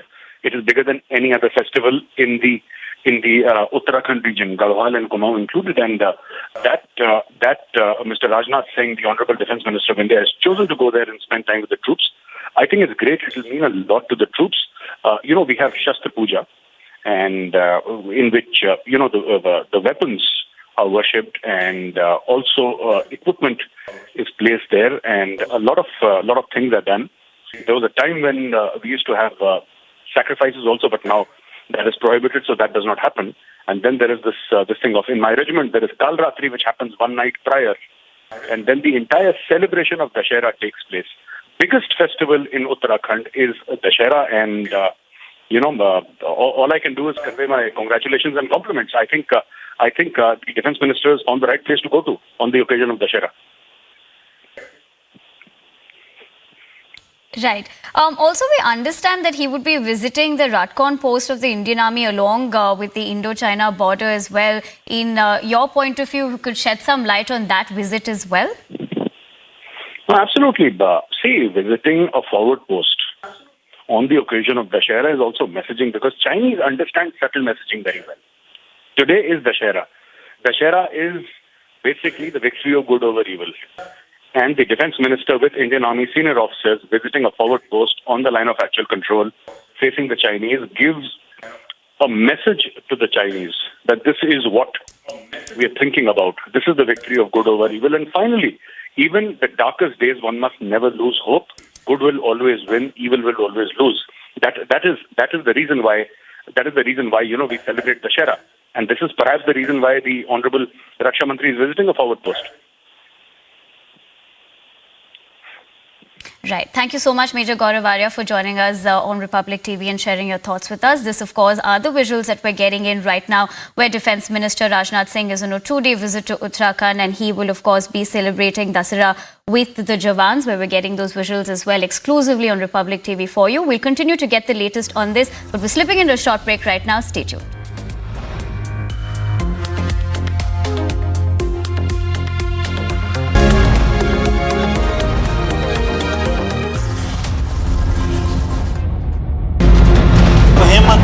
Serving officer being brutally murdered by a domestic servant, and now a terror group coming into the light by claiming the responsibility. The Home Minister has now reached the Darbar of Shri Mata Vaishno Devi.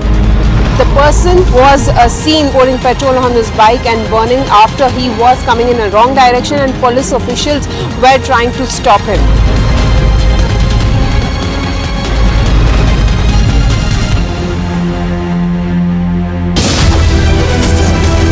Steady amid recession.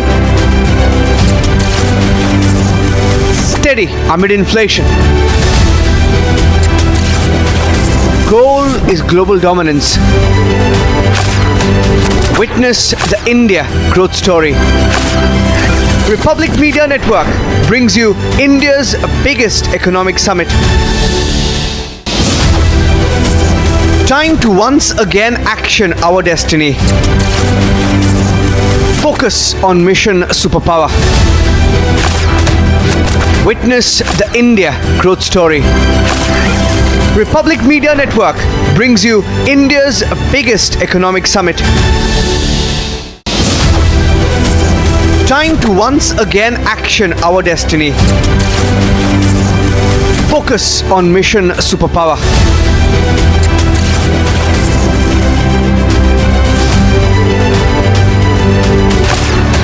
Witness the India growth story. Republic Media Network brings you India's biggest economic summit. Serving officer being brutally murdered by a domestic servant, and now a terror group coming into the light by claiming the responsibility. The Home Minister has now reached the Darbar of Shri Mata Vaishno Devi. The person was seen pouring petrol on his bike and burning after he was coming in a wrong direction, and police officials were trying to stop him.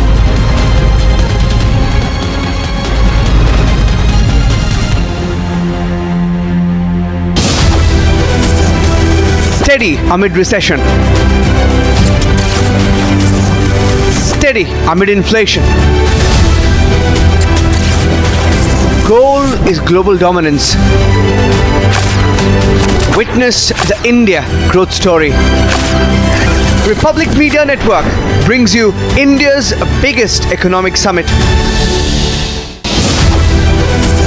Time to once again action our destiny.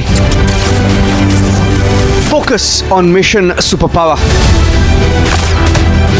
Witness the India growth story. Republic Media Network brings you India's biggest economic summit. Time to once again action our destiny. Focus on mission superpower.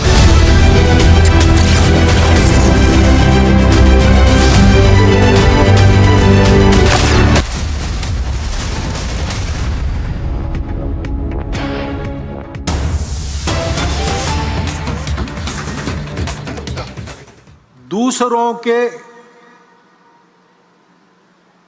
दुख को दूर करना, उसके लिए विष भी पीना जिसको स्वीकार है, ऐसे व्यक्ति को भी साधना के द्वारा शक्ति का अर्जन करना पड़ता है, क्योंकि साधना ही मुक्ति का शुभ द्वार है। शक्ति भी तो शांति का ही आधार है।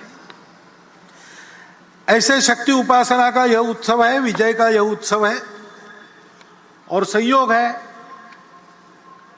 कि उसमें प्रमुख अतिथि के नाते उपस्थित श्रीमती संतोष यादव जी उसी शक्ति का, ऊर्जा का, चैतन्य का प्रतिनिधित्व करने वाली है। गौरी शंकर की ऊंचाई को 2 बार उन्होंने पाटा है। संघ के कार्यक्रम में ऐसे समाज की जो कर्तृत्व संपन्न, प्रबुद्ध, सबके लिए आदर्श उपस्थित करने वाली माता भगिनी है, उनको निमंत्रित करना, उनका उपस्थित रहना, उनका प्रमुख अतिथि बनना, यह डॉक्टर साहब के समय से ही चलता आ रहा है।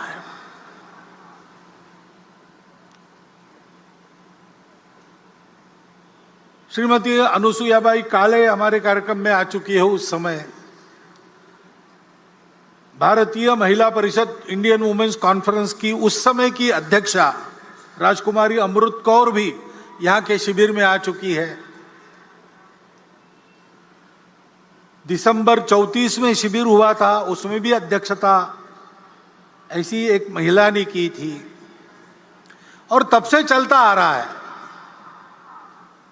इमरजेंसी के बाद अकोला शहर के भी एक उत्सव की अध्यक्षा, मैं वहां प्रचारक था उस समय, तो कुमुत्ताई रांगणेकर जी, औरंगाबाद की रहने वाली, उन्होंने विजयादशमी उत्सव का प्रमुख अतिथि पद भूषित किया था। क्योंकि संपूर्ण समाज को संगठित करना है, तो समाज तो दोनों से बनता है। हमारे यहां यह दृष्टि है, पुरुष श्रेष्ठ की महिला श्रेष्ठ, ऐसा वाद हम नहीं करते, क्योंकि हम ये जानते हैं कि दोनों के बिना समाज नहीं बनता, दोनों के बिना सृष्टि नहीं होती। ये दोनों परस्पर पूरक है, ये हमारी भारतीय दृष्टि है। दोनों का काम है और दोनों का काम परस्पर पूरक है। इसलिए व्यक्ति निर्माण का काम करने वाली शाखाएं तो संघ की अलग, राष्ट्र सेविका समिति की अलग, महिलाओं के लिए उनकी चलती है, पुरुषों के लिए हमारी चलती है। लेकिन समाज के बाकी सारे कामों में पुरुष महिला एकत्र मिलकर काम करते हैं, यह चलते आ रहा है। डॉक्टर साहब के समय की जो परिस्थिति थी, उस समय व्यक्ति निर्माण के काम के लिए 2 संगठन हो गए, लेकिन बाकी सभी कामों में सब मिलकर काम करते हैं, क्योंकि यह पूरकता की दृष्टि है। संपूर्ण समाज का संगठन करना है तो संख्या की दृष्टि से आधा भाग हमारे समाज का मातृशक्ति का है, उसकी उपेक्षा नहीं की जा सकती। उनको भी सशक्त करना पड़ेगा। हमारे यहां उनको माता मानते हैं, वत्सलता उनका गुण है, जगत जननी के रूप में उनकी कल्पना करते हैं। लेकिन ऐसी कल्पना करते करते क्या हमको विस्मृति हो गई पता नहीं, हमने उनकी सक्रियता के दायरे को सीमित कर दिया। और बाद में जो विदेशी आक्रमण हुए, उन आक्रमणों की परिस्थिति में उनकी सुरक्षा के नाम पर इस बंधन को एक वैधता प्रदान हुई। आक्रमण की परिस्थिति चली गई, लेकिन बंधन हमने कायम रखे, उनको कभी मुक्त नहीं किया। उनको जगत जननी मानना ठीक है, लेकिन इसका मतलब उनको पूजा घर में हम बंद करके रखे, बाहर ना आने दे, यह ठीक नहीं है। एक तो उनको जगत जननी मान के पूजा घर में बंद करते, अथवा द्वितीय दर्जे का मानकर घर में बंद करके रख देते। ये दोनों अतिवादिताओं को छोड़कर मातृशक्ति को सशक्त बनाना, प्रबुद्ध बनाना, उनको बराबरी के अधिकार से सार्वजनिक कार्यों में, परिवार के कार्यों में सर्वत्र निर्णय की स्वतंत्रता और निर्णय में बराबरी की साझेदारी देते हुए सक्रिय करना, इसकी आवश्यकता है। 2017 में विविध संगठनों में काम करने वाली और हमारी महिला कार्यकर्ताओं ने सारे भारत का एक बहुत बड़ा मातृशक्ति का सर्वे किया था। सब प्रकार की महिलाएं उसमें उन्होंने सर्वे में ली थी, यानी सन्यासिनियों से लेकर तो बड़े बड़े उद्योग चलाने वाली महिलाओं तक सबको उसमें लिया था। भारतवर्ष में महिलाओं का इतना समग्र सर्वेक्षण ये पहली बार हुआ है। वो सर्वे प्रसिद्ध भी हुआ, उस सर्वे को सरकार के पास भी दिया गया। दिल्ली में ही उसका लोकार्पण निर्मला जी सीतारामन जी के हस्ते हाथ में हुआ था, मैं था वहां पर। उस सर्वे के निष्कर्ष भी यही है, जो सब पुरुष कर सकता है मातृशक्ति कर सकती है। मातृशक्ति जो सब कर सकती है वो सब काम पुरुष नहीं कर सकते, इतनी उनकी शक्ति है।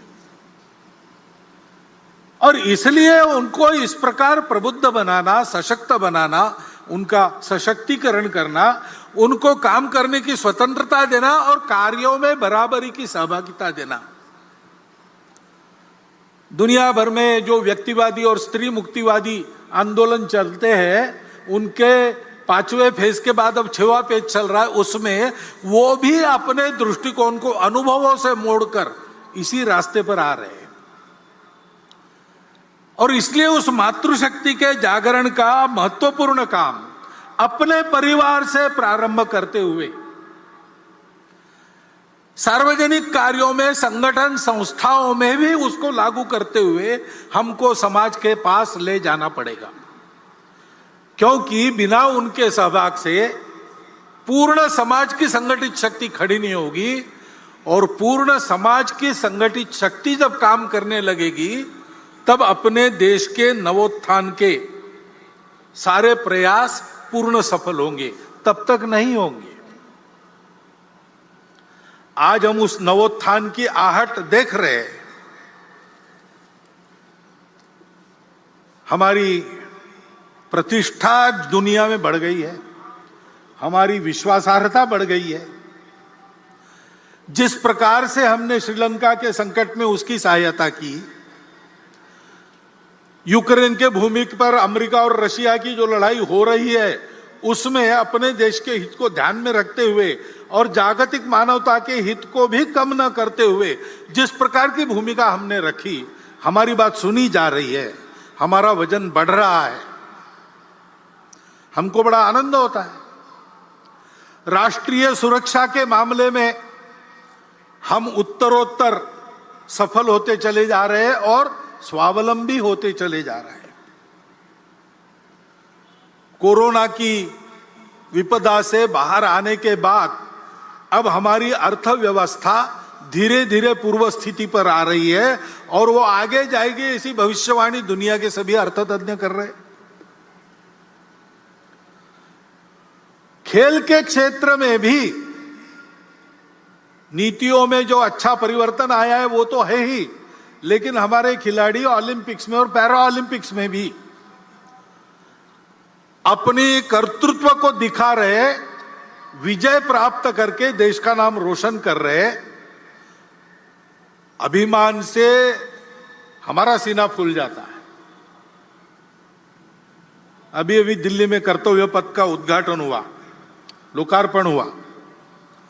उसमें प्रधानमंत्री जी के भाषण में उन्होंने अपने देश के नवोत्थान के इस उदय काल के दृश्य को स्पष्ट किया है।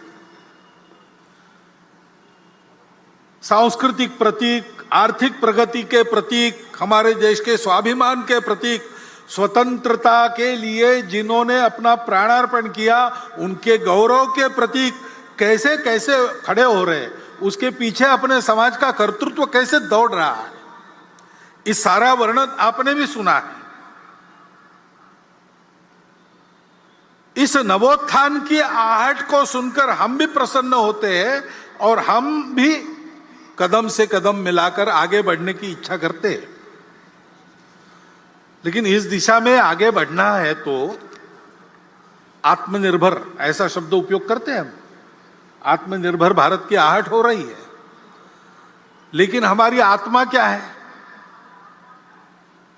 उसकी स्पष्ट जानकारी चाहिए। गोलमोल नहीं चलेगा,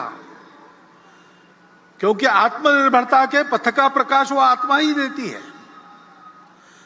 तो हम क्या है, हमारी आत्मा क्या है, इसकी जानकारी स्पष्ट, और शासन, प्रशासन, समाज, नेतृत्व, कार्यकर्ता, इन सब में समान प्रकार की होनी चाहिए। ऐसा होने से हमारा पथ स्पष्ट होता है, क्योंकि ये प्रगति का पथ सीधा तो नहीं होता है, कोई भी पथ सीधा नहीं होता है, क्योंकि उसको परिस्थिति से जाना पड़ता है, और परिस्थिति जैसी है वैसा ही जाना पड़ता है। यहां से मैं निकलूंगा उत्तर दिशा में जाने के लिए, डॉक्टर हेडगेवार भवन कार्यक्रम के बाद मुझे जाना है, लेकिन मुझे जाना पड़ेगा पहले दक्षिण में, बाद में मैं पश्चिम की ओर मुड़ूंगा और फिर उत्तर की ओर जाऊंगा, क्योंकि रास्ता वैसा है। तो ये लचीलापन तो रखना पड़ता है। मुझे उत्तर में जाना है, बीच में पहाड़ हो, खाई हो, कुछ भी हो, मैं दिशा नहीं बदलूंगा। ऐसा करेंगे तो संकट में पड़ जाएंगे, कदाचित पहुंच नहीं सकेंगे। तो रास्ता निकालने वालों को लचीलापन धारण करना पड़ता है, लेकिन लचीलेपन की मर्यादा भी ध्यान में तब आती है जब अपने स्व की, अपने आत्मा की ये जानकारी, ये कल्पना अपनी स्पष्ट हो और सबकी समान हो। क्योंकि सबकी समान कल्पना ऐसी होने के बाद एक विश्वास रहता है, उस विश्वास के कारण आपसी समझदारी बनती है, लचीलेपन के कारण अविश्वास नहीं आता है। तो परस्पर समझदारी, विश्वास का भी वातावरण बनता है, और जिनको लचीला होना पड़ता है उनको कितना लचीला होना है और कितना नहीं होना है, पैर कहां पक्के जमाने हैं और शाखा पल्लव कैसे कैसे हवा में मोड़ने हैं, इसकी समझदारी प्राप्त होती है। तो उसके कारण संपूर्ण समाज में एक सहचित्तता का वातावरण बनता है, और उस सहचित्तता के कारण प्रगति होती है। प्रत्येक व्यक्ति के और सामूहिक रूप से हमारे समाज के राष्ट्रीय चरित्र का ये महत्व का घटक है, सहचित्तता। इसलिए हमारे संगठन मंत्र में उसको स्थान है। समानो मंत्र समिति समानी, समानम मनः सहचित्तमेषाम, समानम मंत्र अभिमंत्रमेवा। सब समान कहा है, चित्त अलग अलग हो सकता है, इसलिए वहां साथ मिलकर चलने का निश्चय, यानी सहचित्तता, इसको बताया है। उस सहचित्तता के वातावरण में सबको साथ लेकर हमको चलना है। और जैसा मैंने कहा, चलना है तो चलते समय कठिनाई आती है, बाधाएं आती है। दो प्रकार की बातों से साधारणतः सावधान रहना पड़ता है। पहली बाधा तो हम खुद रहते हैं, गतानुगतिकता स्वभाव की वो बाधा उत्पन्न करती है, रूढ़ि प्रियता के कारण वो बाधा आती है। समय बदलता है, समय के साथ बहुत कुछ बदलता है, समय के साथ मनुष्य का ज्ञान भी बढ़ता है और अज्ञान के कारण कुछ बातों की समझ जो थी वो समाप्त होती है, उसके जगह दूसरी नई समझ आती है, उसके अनुसार चलना पड़ता है। लेकिन रूढ़िबद्धता इस बात को रोकती है, और उसके अनुसार चलना तो है, लेकिन बदलकर चलने के चक्कर में बहुत कुछ पहले अनुभव से जो चलते आ रहा है उसमें जो शाश्वत होता है, जैसे हमारी अतिथि महोदया ने बार बार सनातन संस्कृति का उल्लेख किया, वो जो सनातन शाश्वत संस्कृति के मूल्य है उनको छोड़ने से काम नहीं चलता। उसी बुनियाद पर नया युगानुकूल देशानुकूल प्रतिमानक कौन सा होगा, ऐसा विचार करके चलना पड़ता है। तो नित्य नूतन होना पड़ता है, लेकिन चिर पुरातन भी रहना पड़ता है। सनातन और नित्य नूतन ये साथ चलते हैं। बिना सनातन के नित्य नूतनता भटका देती है, कटी पतंग हो जाती है, और बिना नूतनता के, वो अंग्रेजी कविता प्रसिद्ध है, old order changeth yielding place to new, lest one good question should corrupt the world. परिवर्तन ये दुनिया का नियम है, उसके साथ चलना पड़ता है, लेकिन उसके साथ चलते चलते भटक न जाए, इसलिए सनातन पर पैर पक्के रखने पड़ते हैं। ये करने से मन की गतानुगतिकता हमको रोकती है, हमको उससे बाहर आकर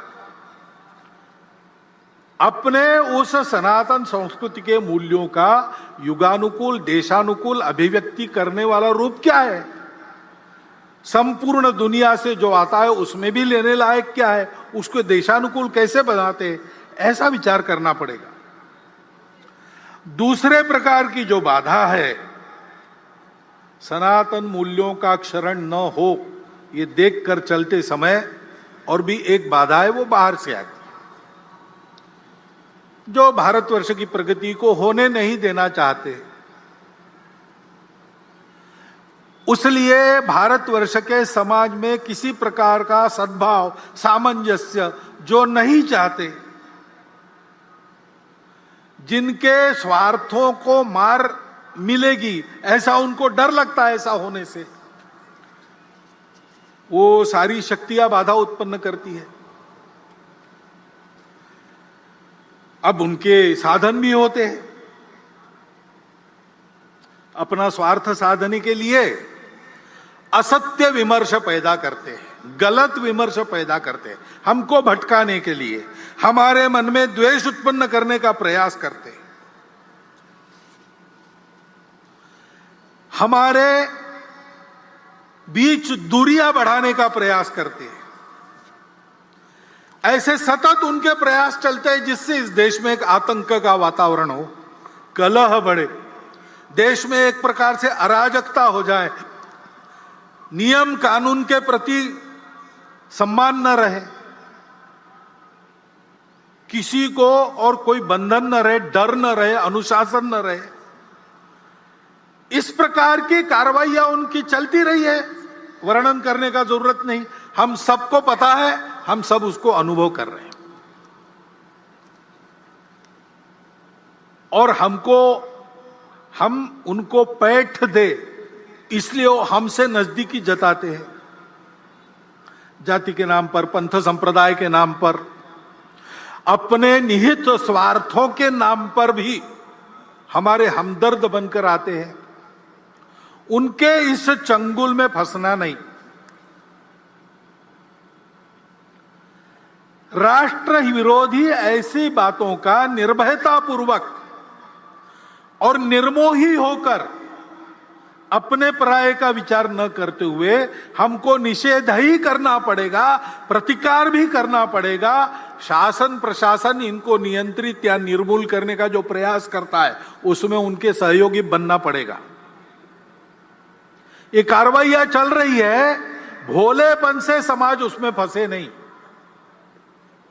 एक बहुत पुराना मराठी भावगीत मुझे याद आता है, शायद लता जी ने ही गाया है। उसमें यह कहा गया है, वाढवीत भेद भावा दुष्टतोचा फिरतो कावा। भेद भावों को बढ़ाते हुए दुष्टता अपने छल कपट कर रही है। गाठुनिया भोळ्या जीवा अंधारात घालील घाव। अंधेरे में आघात करेंगे लोगों के भोलेपन का लाभ उठाकर। चित्त नित्य सावध ठेवा, नित्य सावधान रहो। एक लक्ष्य लाओ न डोळे, एक लक्ष्य के तरफ अपनी नजर गड़ा के रखो, उस लक्ष्य का भान रख के सावधान रहो। वो लक्ष्य क्या है? स्वाभाविक है, भारत का परम वैभव यही अपना लक्ष्य है। और इस लक्ष्य के लिए इस प्रकार सजगता से समाज का सबल और सफल सहयोग आवश्यक है। क्योंकि परिवर्तन आता है, परिवर्तन लाने वाले उपकरण रहते हैं, शासन है, प्रशासन है, समाज में तरह तरह के संगठन है, संस्थाएं हैं, एनजीओ काम करती है। लेकिन इन सबकी यशस्विता समाज का जब तक उनको समर्थन मिलता नहीं, समाज में जब तक वो परिवर्तन आता नहीं, तब तक ये सफल नहीं होती। कई इसके उदाहरण हैं। अब कई बार हम लोग मातृभाषा माध्यम, हमारे बच्चे अपनी भाषा को भूल रहे, आजकल लोगों को समझ में नहीं था, तकरार करते, ये भी कहते हैं नीति में चाहिए, नीति में चाहिए। अब नई शिक्षा नीति आई, उसके तहत उच्च शिक्षा तक धीरे धीरे मातृभाषाओं का आगमन हो रहा है। आगे चल के लागू हो जाएगा, पुस्तकें भी तैयार हो जाएगी, पढ़ाने वाले भी तैयार हो जाएंगे। लेकिन क्या हम अपने बच्चों को मातृभाषा माध्यम में पढ़ाने के लिए भेजते हैं? कि एक जो मिथक चलता है, करियर के लिए अंग्रेजी आवश्यक है। करियर के लिए अंग्रेजी आवश्यक नहीं है। मैं अकेला ये नहीं कहता हूं। पुणे में एक प्रदीप लोखंडे जी है, सप्रेम नमस्कार विनंती विशेष, ऐसा उनका नाम पड़ा है। क्योंकि उनकी एडवर्टाइजमेंट एजेंसी थी, तो मार्केट सर्वे करने के लिए वो हर गांव के सरपंच कोतवाल को पत्र भेजते थे कि आपके यहाँ बाजार है क्या, उस बाजार में लोग क्या खरीदते हैं, क्या नहीं खरीदते, उनसे जानकारी लेते थे। उनका डाटा इतना समग्र और पूर्ण है कि उस समय महाराष्ट्र सरकार भी उनसे डाटा लेती थी अगर आवश्यकता पड़ी तो। उन्होंने 6वीं क्लास में स्कूल छोड़ दिया था और वो पुणे में आके एक छापखाने में काम करने लगे। करते करते उन्होंने अपनी शिक्षा भी की, बीकॉम हुए, अपनी एडवर्टाइजमेंट एजेंसी निकाली और इतने बड़े हो गए। वो मुझे मिले थे, वो भी यही बता रहे थे। वो कह रहे थे, भागवत जी आप भाषण करते हो तो बड़ा प्रकाशित वगैरह होता है, तो आप एक बात कहो भाषण में, ये बताओ कि अंग्रेजी करियर के लिए आवश्यक नहीं है। करियर जिससे बनता है वो बातें अलग होती है। और आज देखेंगे तो मूर्धन्य अपने देश के जिस क्षेत्र में जितने व्यक्ति है, लगभग सब लोग 80% मैट्रिक तक तो मातृभाषा में ही पढ़े। ऐसा होने के बाद भी और शासन की नीतियां इस ओर आने के बाद भी अगर हम अपने बच्चों को मातृभाषा में पढ़ाने वाले स्कूलों में नहीं भेजेंगे तो क्या वो नीति यशस्वी होगी? और केवल मांग करने से होगा? मातृभाषा की चर्चा तो हम बहुत करते हैं, क्या सब जगह अपने हस्ताक्षर हम अपनी मातृभाषा में करते हैं? क्या हमारे घर पर जो नाम फलक टंगा है, नेम प्लेट, उस पर हमने अपना नाम, अपने कुल का नाम मातृभाषा में लिखा है? अपने घर के कार्य प्रसंगों के निमंत्रण हम भेजते हैं, अपने परिचित मित्र लगभग सब 90% तो भारत के ही होते हैं, रिश्तेदार भी भारत के ही होते हैं। क्या वो हम अपनी मातृभाषा में उनको भेजते हैं? अपने से जब ये परिवर्तन समाज करता नहीं, तब तक मातृभाषा की नीति कैसे सफल होगी? शिक्षा नीति में, और हम कहते हैं संस्कार आजकल नहीं मिलते, संस्कार आने चाहिए, सुसंस्कृत देशभक्त नागरिक बनने चाहिए, लेकिन अपने पाल्यों को स्कूल में भेजते समय हम क्या बताते हैं? ऐसा पढ़ो कि अधिक कमाओगे, ऐसा बताते हैं कि ऐसा पढ़ो कि देश के उत्तम नागरिक बनोगे, ऐसा बताते हैं। पाल्यों को अगर हम ये मंत्र देकर भेज रहे कि कुछ भी करके अधिक कमाने वाली डिग्री लो, तुमको उस डिग्री का ज्ञान लेने की इच्छा हो ना हो, मन के विरुद्ध पैसा पैसा पैसा पैसा ऐसा होने के लिए तुमको वही करना चाहिए। जब तक ये अभिभावक पढ़ाते तब तक छात्र कैसे देशभक्त सुसंस्कृत नागरिक बनेंगे? वो तो पैसा कमाने वाली मशीन ही बनना चाहेंगे। शुरू समाज से होती है सारी बातें। संस्कार भी समाज में, घर में अभिभावक देते हैं। सामाजिक आयोजनों में और माध्यमों के द्वारा, जननेताओं के द्वारा संस्कारों का वातावरण होता है। केवल विद्यालय महाविद्यालयीन शिक्षा में संस्कार नहीं मिलते। हमको परतंत्र बनाने वाली शिक्षा जब शासन के संपूर्ण आशीर्वाद से लागू थी स्वतंत्रता के पूर्व, तो हमारे स्वतंत्रता के लिए हमारी सनातन संस्कृति के आधार पर नए भारत की कल्पना करके संघर्ष करने वाले सबके सब लोग उसी शिक्षा पद्धति में से निकले। लोकमान्य तिलक कहां पढ़े थे? गुरुकुल में नहीं पढ़े थे। महात्मा गांधी गुरुकुल में नहीं पढ़े थे। योगी अरविंद गुरुकुलों में नहीं पढ़े थे। डॉक्टर हेडगेवार की शिक्षा अंग्रेजी पद्धति से हुई थी। लेकिन ये सब लोग देशभक्त सुसंस्कृत लोग क्यों बने? तो केवल स्कूली शिक्षा पे निर्भर नहीं थे। घर का वातावरण, समाज का वातावरण, इसके कारण उनके संस्कार बने। समाज का यह दायित्व बनता है, प्रत्येक परिवार का जो समाज की छोटी इकाई है उसका यह दायित्व बनता है। वहां परिवर्तन नहीं आएगा तो कैसे शिक्षा नीति संस्कार लाने में सफल होगी? दूसरी ऐसी ही स्वास्थ्य की आवश्यकता रहती है। हम चाहते हैं, हमारा प्रस्ताव भी है, आप सबकी इच्छा है कि सबको सुलभता से मिले, सस्ते में मिले, और समग्र विचार करके, सभी पाखियों का विचार करके जिसको जो लागू होता है ऐसा देने वाली, एक शब्द चलता है प्लूरोपैथिक, ऐसी चिकित्सा पद्धति, ऐसी चिकित्सा व्यवस्था सरकार करे। ठीक है, लेकिन स्वास्थ्य केवल उपचार पर निर्भर नहीं रहता। बीमार होने पर उपचार की बात है, बीमार न होने के लिए कुछ करना पड़ता है। इलनेस की व्यवस्था हमारी अपेक्षा ठीक है, लेकिन वेलनेस का काम हमको भी करना पड़ता है। अब सरकार के नीति के कारण और उनके आशीर्वाद से भी योग की बात रूढ़ हो रही, सब लोग योगासन करें ऐसा प्रयास चल रहा है। संयम की आदतें, सार्वजनिक स्वच्छता की आदतें, इन सारी बातों में शासन की नीति तो अग्रसर हो रही। हमारी आदतें बदली है क्या? हम अपना कचरा कहां पर डालते हैं? हम अनावश्यक कचरा करते हैं क्या? अपने पर्यावरण को, अपने घर के परिवेश को स्वच्छ रखते हैं कि नहीं रखते? हमारी स्वयं की आदत है स्वच्छता की है कि नहीं?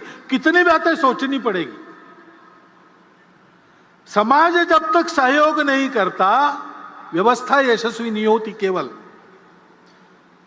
डॉक्टर अंबेडकर साहब ने कहा था कि संविधान के द्वारा सबको आर्थिक स्वतंत्रता और राजनीतिक स्वतंत्रता का लाभ हुआ है, परंतु वो पूरा का पूरा मिले, अमल में आए, इसलिए सामाजिक स्वतंत्रता की आवश्यकता है और वो समाज की लानी पड़ेगी। कानून नियम तो बने, बाद में भी बने और आज भी बन रहे हैं। समाज में विषमता का निर्मूलन हो और समता को लाया जाए, यह उद्देश्य बताकर, यह उद्देश्य बनाकर भी नियम कानून तो बन रहे हैं, लेकिन विषमता रहती कहां है? विषमता तो हमारे आपके मन में रहती है। ऊपर ऊपर का इलाज होने से क्या होगा? अंदर तो नासूर सड़ता रहेगा।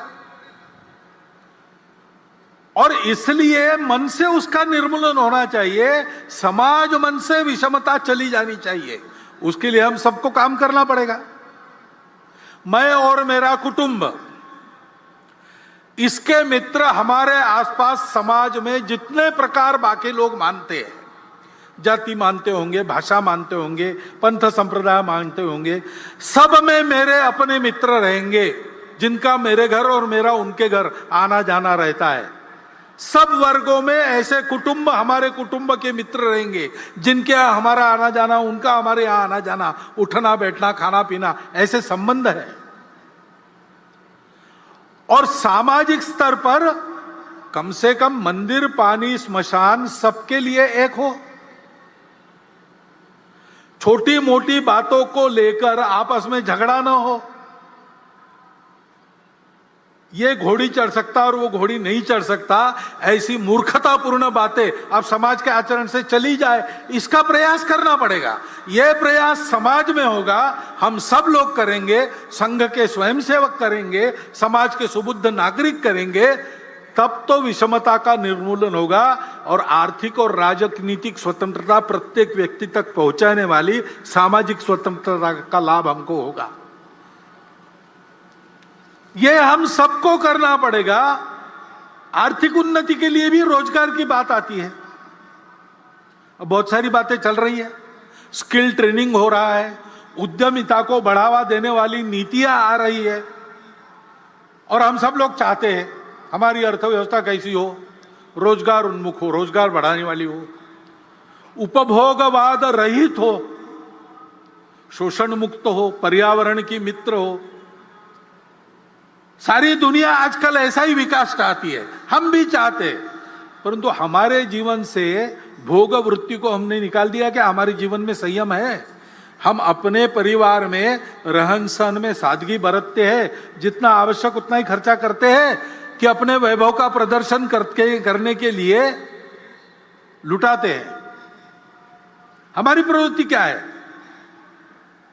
हम इसकी चिंता करते हैं कि नहीं कि मेरे करने में, मेरे अपने लिए कमाने में किसी का शोषण न हो। योगः कर्मसु कौशलम गीता में कहा है, और तथागत ने कुशलस्य उपसंपदा कहा है। वो कुशलता ये है, अपना जीवन चलाना, दूसरे किसी के जीवन को हानि बिना पहुंचाए। ये हमारी परंपरा है। क्या हमारे जीवन में वो आई है? बीच में चली गई, हम स्वार्थी बन गए।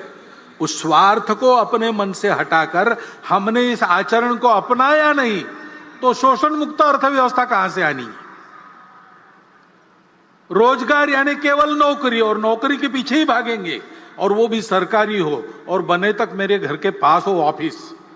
ऐसा सब लोग दौड़ेंगे तो नौकरी कितनी दे सकता है? सरकारी और प्राइवेट मिलाकर किसी भी समाज में 10, 20, 30% ज्यादा से ज्यादा नौकरियां होती है। बाकी सबको अपना काम करना पड़ता है। उस उद्यमिता की प्रवृत्ति बढ़नी चाहिए। स्टार्टअप्स वगैरह सरकार शुरू कर रही, सरकार उसको प्रोत्साहन दे रही, लेकिन हमको उधर जाना चाहिए। हम करते हैं तो होता है। कोरोना में हमने देखा, कोरोना में और बड़ी संख्या में 3 करोड़ से ऊपर लोगों का इधर से उधर जाना हुआ, रोजगार छूट गए, नए रोजगार नहीं बने। ऐसे लोगों को रोजगार देने का काम हमने किया, केवल संघ के स्वयंसेवक ने नहीं। कोई एक संगठन, एक सरकार, एक नेता नहीं कर सकता, लेकिन उस समय सब लोग इकट्ठा आ गए। शासन प्रशासन भी आया, समाज के सधन संपन्न व्यक्ति भी आए, उद्योग चलाने वाले लोग भी आए, संघ के कार्यकर्ता, समाज के कार्यकर्ता, सब एक हुए और सबने प्रयास किए, तो मिल गया काम लोगों को। और इस अनुभव से सीखकर जो स्वयंसेवक आर्थिक विषयों को ध्यान देने वाले संगठन में काम करते हैं, उन्होंने बाद में भी ये उपक्रम चलाया, समाज के ऐसे सब लोगों को साथ लिया, उनके साथ वो रहे, और एक एक जिला केंद्र पर उस जिला में ही जिनको काम मिल सकता है वहां के तरुणों को ऐसे रोजगार कौन से, उनका प्रशिक्षण और रोजगार देने की बात उन्होंने शुरू की। 350 जिलों में ये काम शुरू हो गया है, सब जिलों में शुरू होगा, और अभी तक बड़ा उल्लेखनीय रोजगार देने का काम उनके द्वारा हुआ है। आंकड़े मेरे पास नहीं है, नहीं तो मैं बताता। लेकिन ये मुझे मालूम है कि 350 जिलों में जिला केंद्र से ये काम शुरू हो गया है। ये हम अगर करेंगे नहीं तो अकेली सरकार और प्रशासन कितना रोजगार बढ़ा सकते? रोजगार लघु उद्योगों में, सहकारिता में, कृषि में सबसे ज्यादा होता है। ये तो अधिकांश सारे समाज के हाथ में है। समाज अगर ध्यान नहीं देता तो ये होता नहीं है। बार बार समाज समाज समाज, ये मैं क्यों कह रहा हूं? सरकार को उसके दायित्व से मुक्त करना मैं नहीं चाहता हूं, और हमको मुक्त नहीं करना है, उस पर नजर रखनी है, ठीक करते हैं कि नहीं अपने दायित्व को पूरा। जनता का यही काम है। परंतु वो अपना दायित्व पूरा करेंगे तो भी अगर समाज नहीं करता तो उनकी बातों का यश नहीं आने वाला,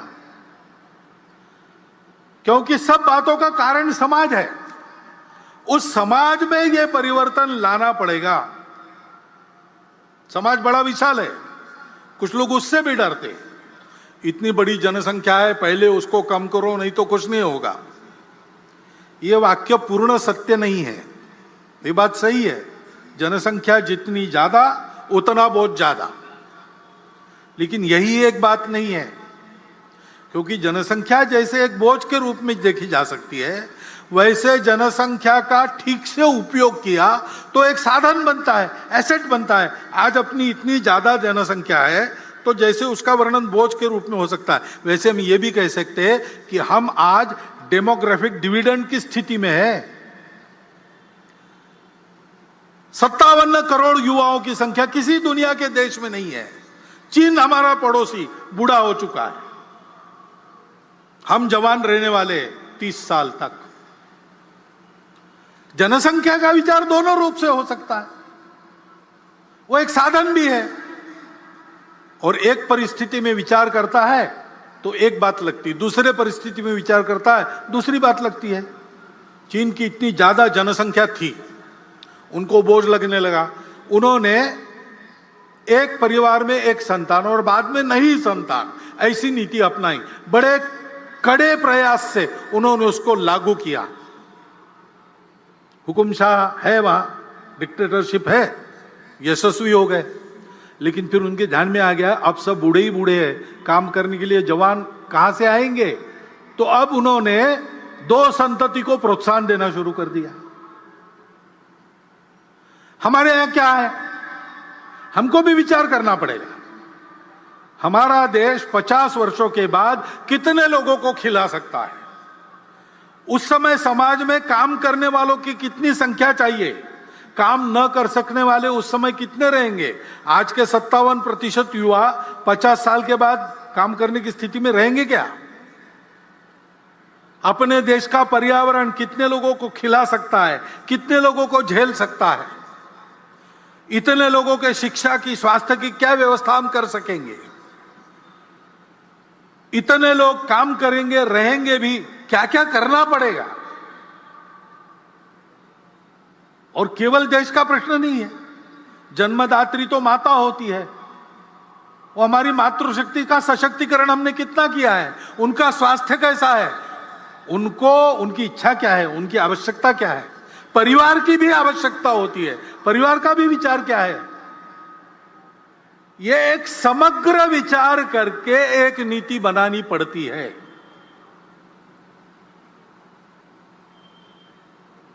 हमने ऐसी नीति बनाई, कुछ वर्षों पूर्व भारत सरकार ने बनाई,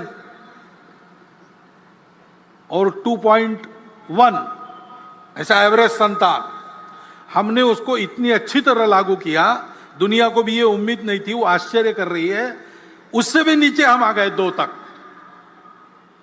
लेकिन बहुत नीचे आना भी गड़बड़ होता है, क्योंकि घर के बच्चों को सामाजिक व्यवहार का प्रशिक्षण परिवार में मिलता है। परिवार में संख्या चाहिए, अपने बराबरी के भी 2-3 लोग चाहिए, ऊपर के भी चाहिए, नीचे के भी चाहिए।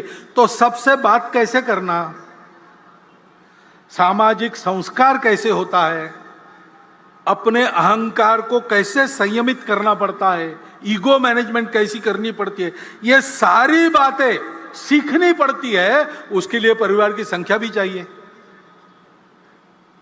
और जनसंख्या बहुत कम हो गई तो फिर बढ़ना बंद होता है, तो समाज के समाज लुप्त हो जाते हैं, भाषाएं लुप्त हो जाती है।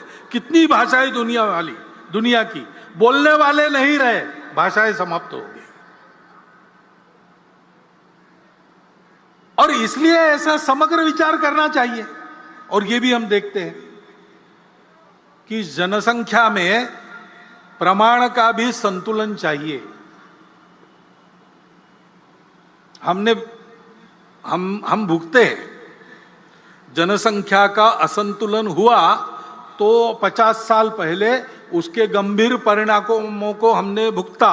और केवल हमारा ऐसा हुआ ऐसा नहीं, आज की तारीख में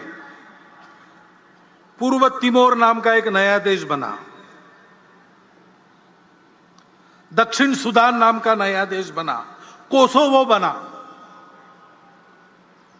जनसंख्या में पंथ संप्रदाय के प्रमाण में अंतर आने से नए देश बन गए, देश टूट गए। यह असंतुलन जन्मदर एक भाग है उसका, लेकिन जोर जबरदस्ती या छल कपट से, लालच से मतांतरण, ये सबसे बड़ा फैक्टर है। और जहां सीमा पार से घुसपैठ होती है, वहां घुसपैठ से भी ये होता है। उस संतुलन का भी ध्यान रखना देश हित की दृष्टि से अनिवार्य बात है। और इसलिए जनसंख्या की एक समग्र नीति बने, वो सब पर समान रूप से लागू हो, एक बार बनने के बाद किसी को छूट न मिले और समाज इसको स्वीकार कर ले, इसलिए उसके लिए मन बनाकर उसको लाया जाए, इसकी आवश्यकता है। क्योंकि फिर से समाज में अगर उसको नहीं माना तो नीति क्या करेगी?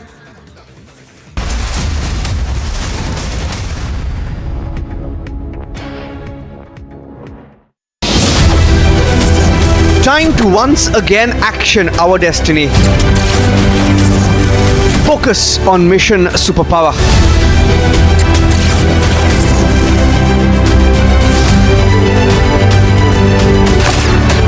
Witness the India growth story. Republic Media Network brings you India's biggest economic summit. Serving officer being brutally murdered by a domestic servant, and now a terror group coming into the light by claiming the responsibility. The Home Minister has now reached the Darbar of Shri Mata Vaishno Devi. The person was seen pouring petrol on his bike and burning after he was coming in a wrong direction, and police officials were trying to stop him.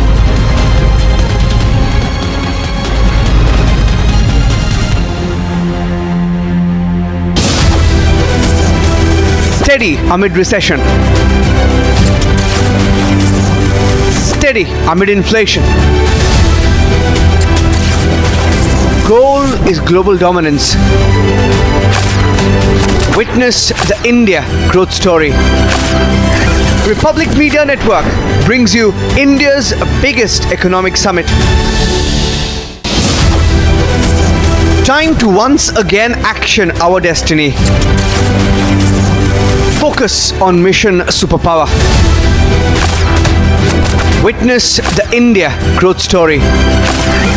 Republic Media Network brings you India's biggest economic summit. Time to once again action our destiny. Focus on mission superpower.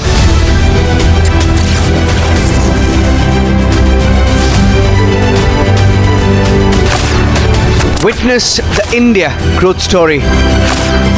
Republic Media Network brings you India's biggest economic summit. Serving officer being brutally murdered by a domestic servant, and now a terror group coming into the light by claiming the responsibility. The Home Minister has now reached the Darbar of Shri Mata Vaishno Devi. The person was seen pouring petrol on his bike and burning after he was coming in a wrong direction, and police officials were trying to stop him.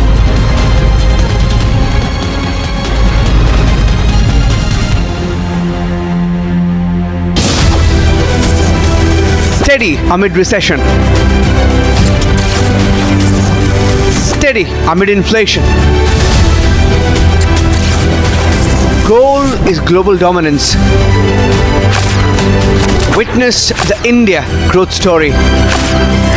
Republic Media Network brings you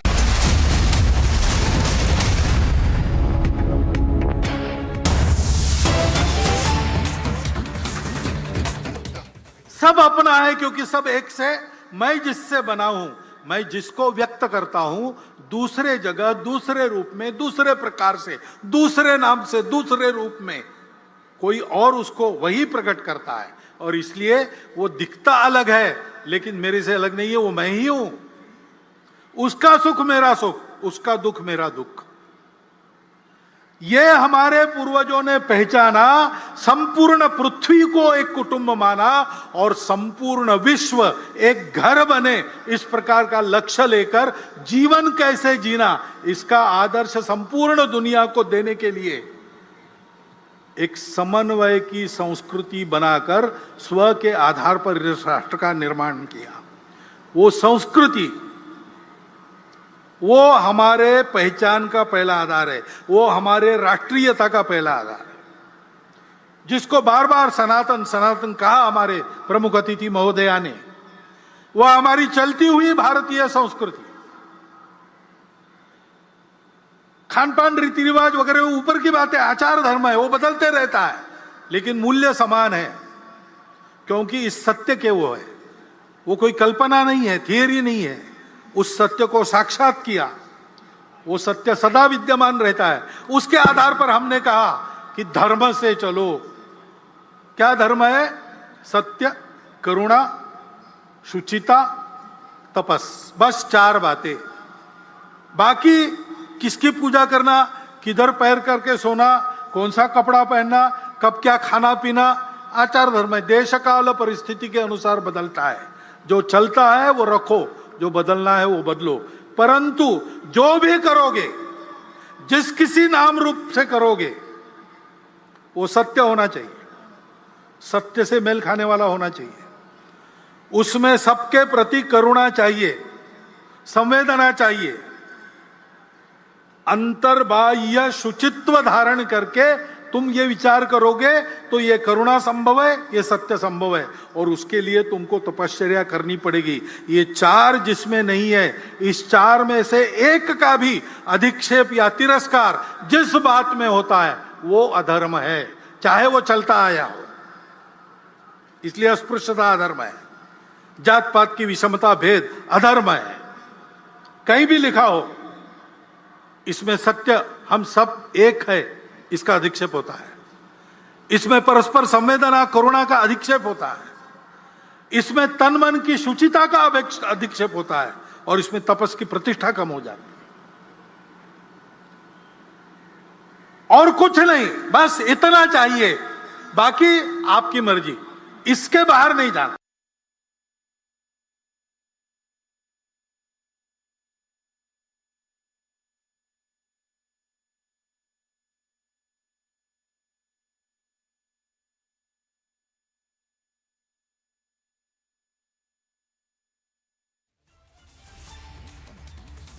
And that was a live telecast of RSS Chief Mohan Bhagwat's address at the RSS's Dussehra rally.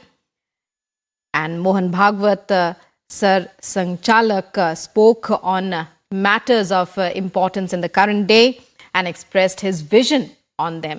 Time now for a short break. More news and updates coming up on the other side. Stay with us.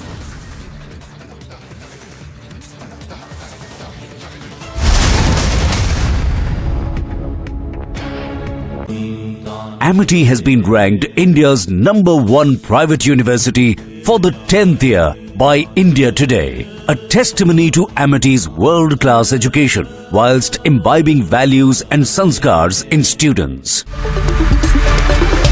Good evening and welcome, ladies and gentlemen. Union Home Minister Amit Shah's message during his ongoing visit to Jammu and Kashmir is simple, that Kashmir has totally changed. And he is absolutely right, there have been several changes. Amit Shah is 100% correct. And he's been at the forefront of these changes. And he's led it with conviction. Right from that fiery speech on the floor of the parliament till today, his role cannot be undermined. But what is the biggest change? The biggest change, ladies and gentlemen, is that Jammu and Kashmir has been freed from the clutches of two families. Two selfish families who have since 1965 contributed 2/3 of all chief ministers in Jammu and Kashmir and therefore run the state with a convenient family hold. But Kashmir is no family's property. Jammu and Kashmir belongs to us all equally. And the government, which through the Home Minister's much watched visit is sending a message of change, must ensure that never again in the future do an Abdullah or a Mehbooba Mufti rule Kashmir like it is their inheritance or their right. It is not. If these families come back to the saddle of power directly or in a coalition because they are desperate, they'll do anything, they'll join any coalition, then we will all be effectively pushed back to the pre-370 abolition situation. We can't afford that. Because at their core, these two families want to scrape the last benefit for themselves. They want to deny the people of Jammu and Kashmir development. They want their scams to return. They want to make money and they want to return to their traditional blackmail politics. So Amit Shah is absolutely right. He said today that these politicians said, and don't you remember they said that? If 370 is removed, they said if 370 is removed, then the Pir Panjal mountains will be set ablaze, they said.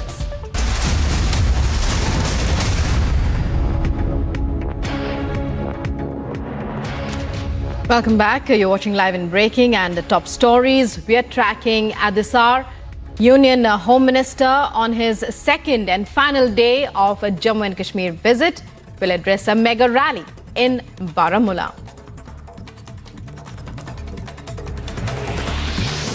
Ahead of Home Minister Amit Shah's mega rally in Baramulla, train services between Baramulla and Badgam to remain suspended today. Authorities say train services between both the regions will remain suspended in view of the Union Minister's visit. Prime Minister Narendra Modi is set to visit Himachal Pradesh today. The Prime Minister will inaugurate AIIMS in Bilaspur and attend the Kullu Dussehra. Defence Minister Rajnath Singh is on a 2-day visit to Uttarakhand and is all set to celebrate Dussehra with the Indian Jawans there in Oli.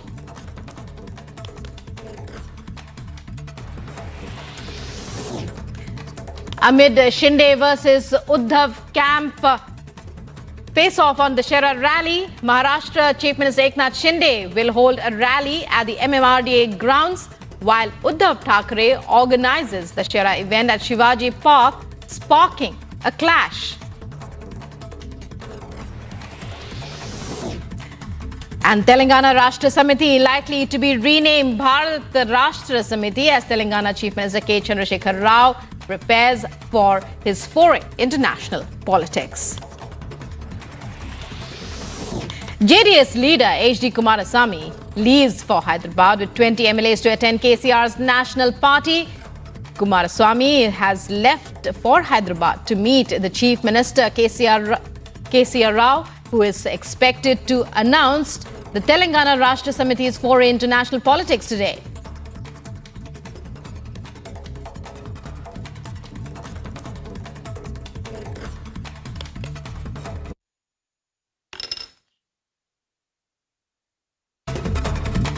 We are reporting from the venue where Amit Shah is going to come and address the massive crowd in Baramulla. People have expectations from the Home Minister as he has already announced the quota benefits for the Gujar, Bakarwal and the Pahari communities. In Baramulla, people are celebrating Home Minister Amit Shah's announcement. One can see the massive crowd in Baramulla, and expectation is that some 36,000 people will be joining Amit Shah here in Baramulla. More on the story, keep watching Republic TV.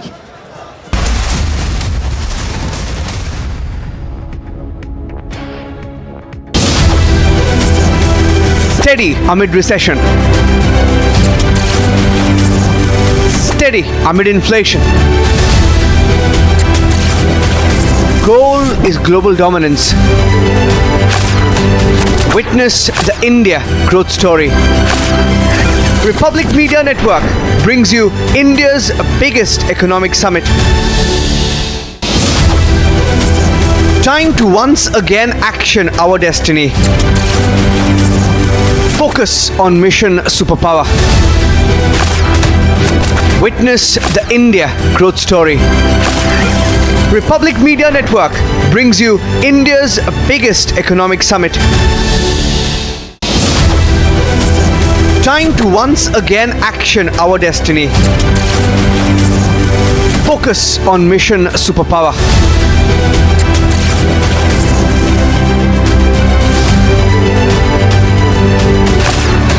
Witness the India growth story. Republic Media Network brings you India's biggest economic summit. Serving officer being brutally murdered by a domestic servant, and now a terror group coming into the light by claiming the responsibility. The Home Minister has now reached the Darbar of Shri Mata Vaishno Devi. The person was seen pouring petrol on his bike and burning after he was coming in a wrong direction, and police officials were trying to stop him.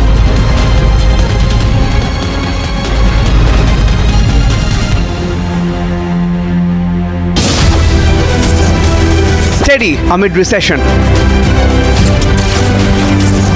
Steady amid inflation. Goal is global dominance. Witness the India growth story. Republic Media Network brings you India's biggest economic summit. Time to once again action our destiny. Focus on mission superpower. Witness the India growth story. Republic Media Network brings you India's biggest economic summit. Time to once again action our destiny. Focus on mission superpower. The world supermarket. World is ours for the taking.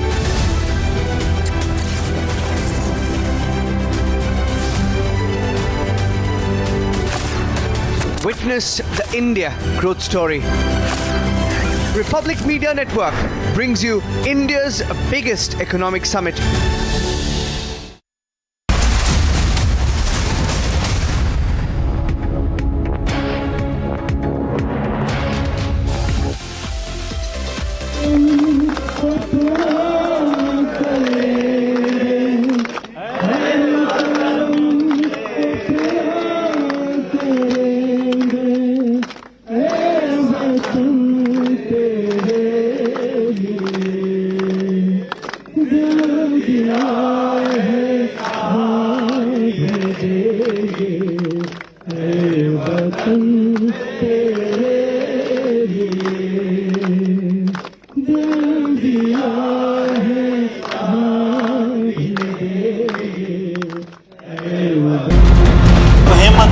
Serving officer being brutally murdered by a domestic servant, and now a terror group coming into the light by claiming the responsibility. The Home Minister has now reached the Darbar of Shri Mata Vaishno Devi.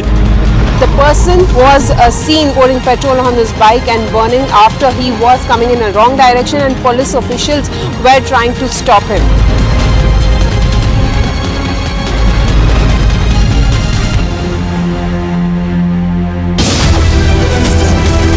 Steady amid recession. Steady amid inflation.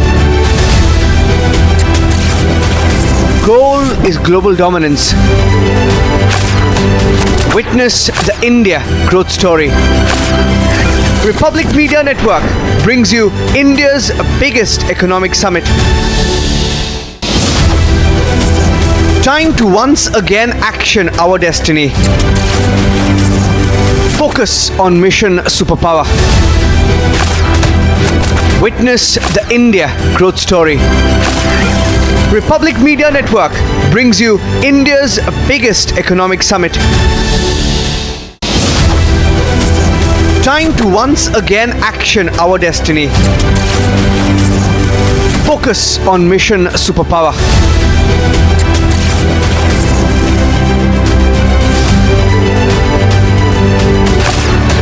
Witness the India growth story.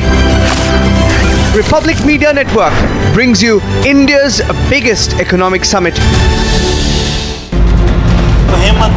Serving officer being brutally murdered by a domestic servant, and now a terror group coming into the light by claiming the responsibility. The Home Minister has now reached the Darbar of Shri Mata Vaishno Devi. The person was seen pouring petrol on his bike and burning after he was coming in a wrong direction, and police officials were trying to stop him.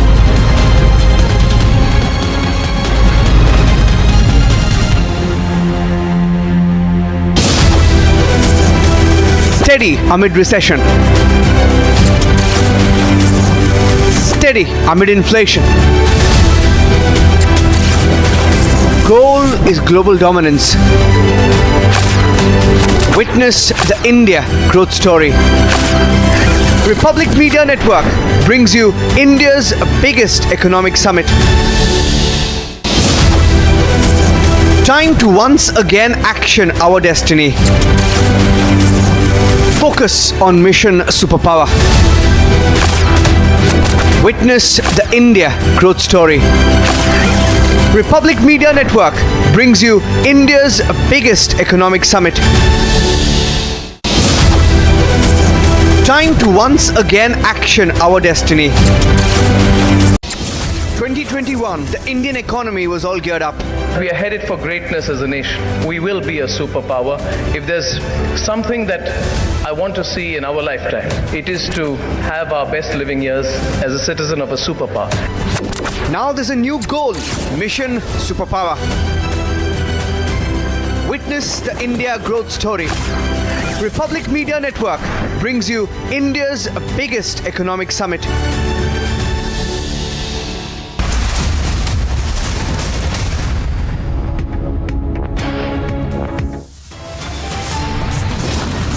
After a power-packed day one, Amit Shah is set to kick off day two of the mega Jammu and Kashmir visit. Key meetings and big rallies are lined up. The Prime Minister is in Himachal Pradesh, will inaugurate key projects and celebrate Dussehra in Kullu.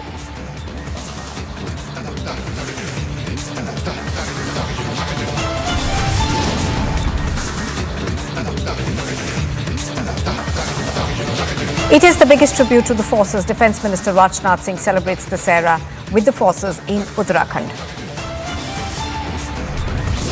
इनके स्वार्थों को मार मिलेगी ऐसा उनको डर लगता है, ऐसा होने से वो सारी शक्तियां बाधा उत्पन्न करती है. In Nagpur, the RSS chief Mohan Bhagwat hits out at the anti-India forces, says stop hindering country's growth. The TRS prepares for a national foray. All eyes are on KCR as he's set to launch the Maharashtra Samiti. Mega crackdown on terror in Jammu and Kashmir. 4 terrorists are gunned down in twin encounters in Shopian.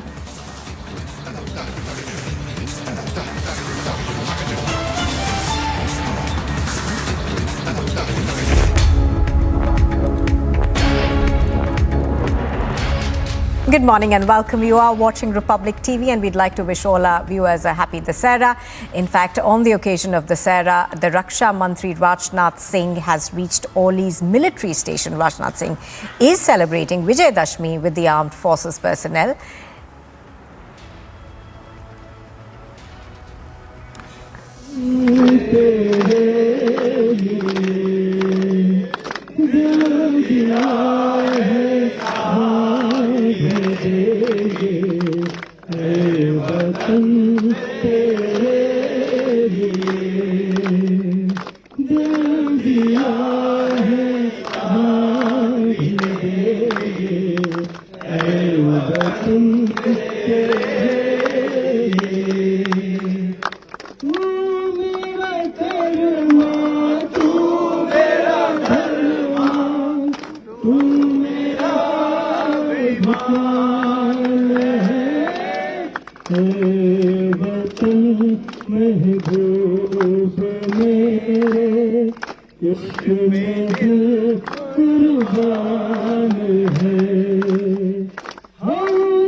भारतीय सेना की और 22 grenadier Ashoka पलटन की जय पुकारे। भारत माता की जय! भारत माता की जय! भारत माता की जय! भारतीय सेना की जय! भारतीय सेना की जय! भारतीय सेना की जय! 22 ग्रेनेडियर्स अशोका पलटन की जय! 22 ग्रेनेडियर्स अशोका पलटन की जय! 22 ग्रेनेडियर्स अशोका पलटन की जय! धन्यवाद। बहुत बढ़िया। माता की, भारतीय सेना की और 22 ग्रेनेडियर अशोका पलटन की जय पुकारे। भारत माता की जय! भारत माता की जय! भारत माता की जय! भारतीय सेना की जय! भारतीय सेना की जय! भारतीय सेना की जय! 22 ग्रेनेडियर्स अशोका पलटन की जय! 22 ग्रेनेडियर्स अशोका पलटन की जय! 22 ग्रेनेडियर्स अशोका पलटन की जय! धन्यवाद। बहुत बढ़िया। माता की, भारतीय सेना की और 22 ग्रेनेडियर कह सकते हैं कि भाई शस्त्र या तो निर्जीव होते हैं, इनकी पूजा करने का क्या मतलब है। लेकिन हमारे भारत की संस्कृति और हमारे भारत के जो जीवन मूल्य हैं वह हमको यह शिक्षा देते हैं कि चाहे जड़ हो अथवा चेतन हो, जीव हो चाहे निर्जीव हो, यदि हमारे जीवन को वह सुगम बनाता है, वह हमारे समाज की, हमारे राष्ट्र की रक्षा करने में वो हमारी मदद करता है, तो हमें कभी न कभी जीवन में अथवा वर्ष में एक बार उसके प्रति कृतज्ञता ज्ञापित करनी चाहिए, उसके प्रति आभार व्यक्त करना चाहिए। और इसी सोच के आधार पर विजयादशमी के अवसर पर शस्त्रों की पूजा की जाती है। आप सबको कल्पना नहीं होगी कि आप लोगों के बीच आकर हम लोगों का हौसला कितना बुलंद होता है, हम लोगों का मनोबल ऊंचा होता है कि हमारा देश हमारे सेना के, हमारे पैरामिलिट्री फोर्सेस के जवानों के हाथों में पूरी तरह से सुरक्षित है। और हम जनता के बीच जाते हैं तो जनता को भी आश्वस्त करते हैं। और विजयादशमी के पर्व पर आया हूं तो यह पर्व ऐसा पर्व है जिस दिन शस्त्रों की पूजा होती है। दुनिया के किसी देश में शस्त्रों की पूजा नहीं होती, लेकिन भारत दुनिया का अकेला देश है जहां शास्त्रों की भी पूजा होती है और शस्त्रों की भी पूजा होती है। And in fact, that was the Raksha Mantri Rajnath Singh. He's celebrating Dussehra with Jawans on the front lines over there. Pictures on your screen are of those celebrations.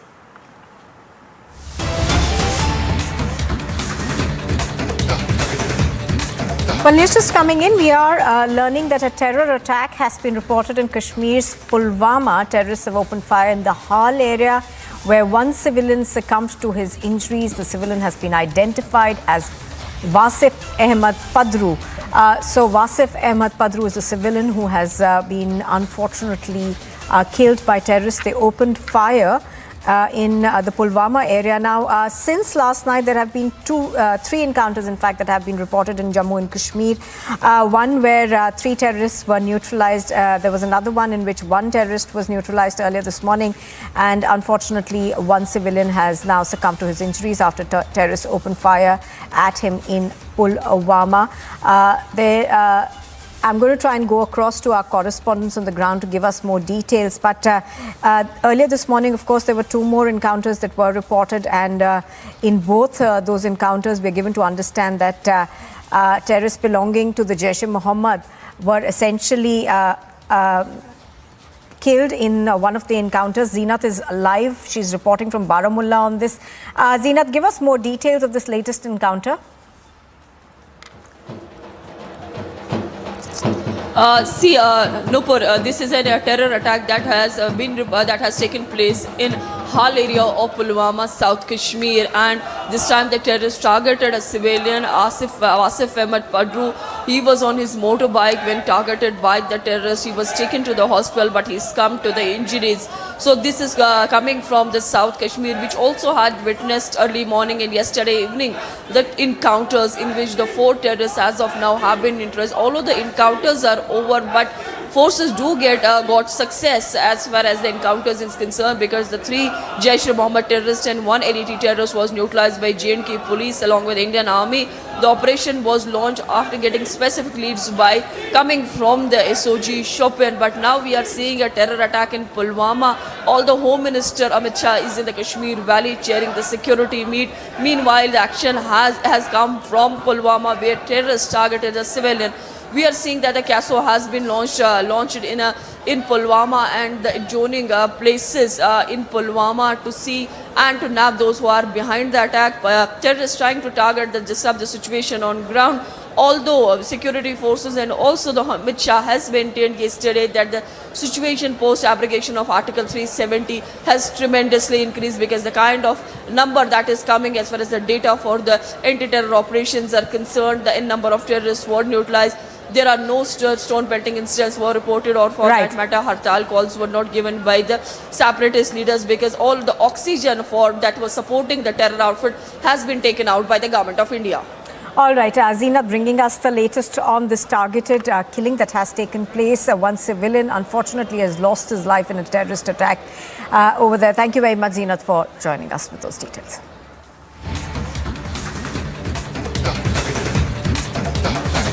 Now, in fact, after Harsh Ribidia had resigned from his post of MLA as well as from the Congress party, we're now learning that a district level meeting is taking place in Junagadh.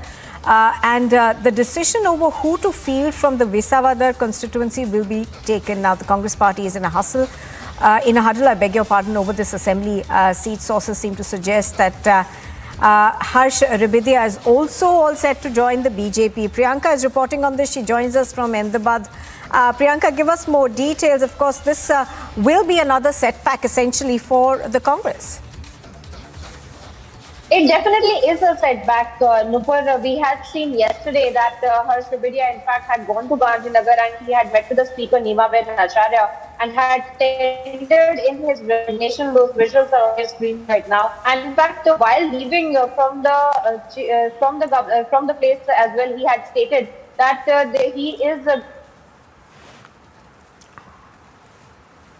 he was also meeting with several leaders of the BJP as well, and that there might be a decision pending of him joining the BJP as well, is what we were learning. But as of now, of course, he has resigned from the party. He has resigned from his post as a member of the Legislative Assembly. And of course, we are now seeing that the Congress party is in a huddle in Junagadh. They are deciding upon who to really field from that particular constituency, because he is a strong candidate of the Congress party there in Visawadar, in Junagadh. And now we are seeing that the Junagadh Congress team, in fact, is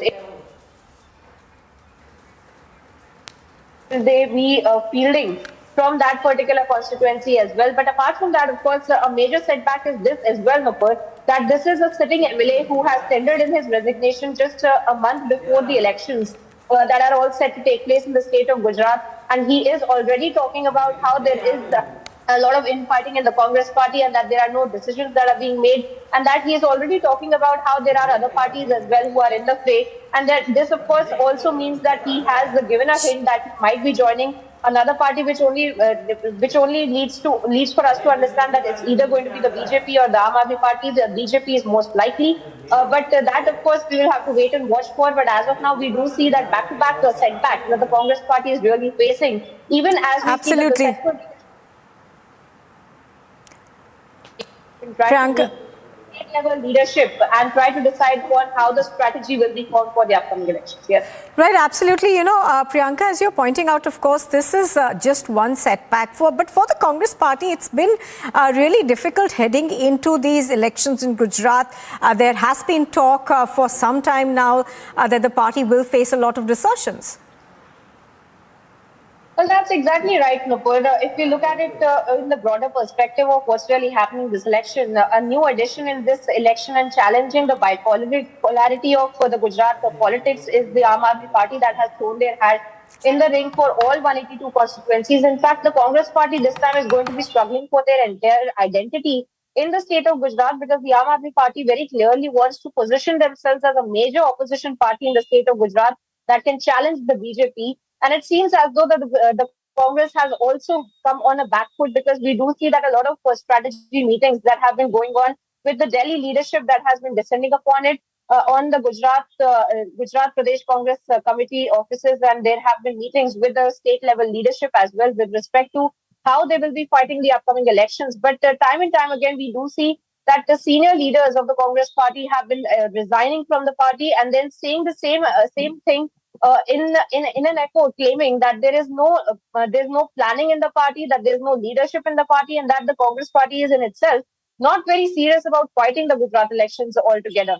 So that being said, we do see another such resignation that has come to light of Harsh Riberia. And now we are also seeing that the Congress party is in a huddle, is in a defensive mode, trying to understand which constituencies and which candidates will they be fielding in those constituencies as well. Because we did see over the past 5 years, remember in 2017 is when the Congress party had almost hit 90 in terms of winning constituencies in the state assembly elections, last elections. And now we see over the last 5 years that they have reduced their numbers significantly. In fact, major leaders and major MLAs and candidates, in fact, had joined the BJP over the last 5 years. And now we see that once again, a litmus test for the Congress party on two fronts, that is fighting the BJP and the kind of leadership leaving the Congress party and joining the BJP, and also at the Aam Aadmi Party challenging their entire identity in the state of Gujarat as an opposition party in the state. Absolutely. You know, I couldn't really... as you were pointing out, Priyanka, obviously this is going to be troubling for the Congress party. Priyanka, of course, is continuing to bring us all those details of what's happening in the Congress over there. Thank you very much, Priyanka, for joining us right now.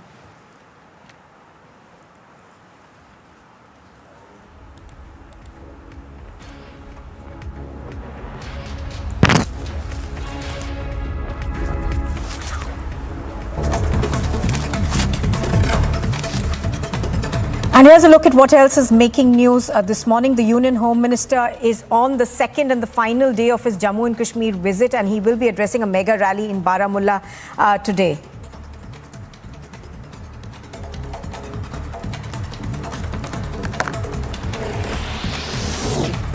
Ahead of the Home Minister Amit Shah's mega rally in Baramulla, train services between Baramulla and Budgam will remain suspended today. The authorities have said the train services between both the regions will remain suspended in view of the Union Home Minister Amit Shah's visit.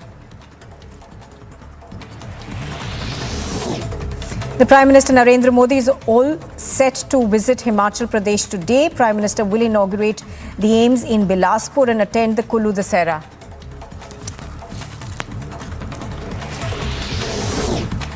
Defence Minister Rajnath Singh is on a two-day visit to Uttarakhand and is all set to celebrate Dussehra with Indian Jawans.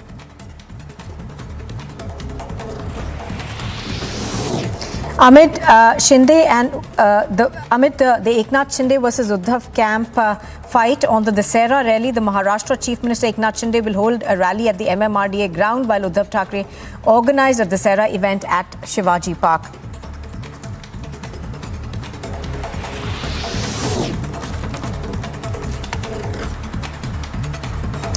Telangana's Rashtriya Samiti is likely to be renamed the Bharat Rashtriya Samiti as Telangana Chief Minister K. Chandrasekhar Rao preps for a national foray.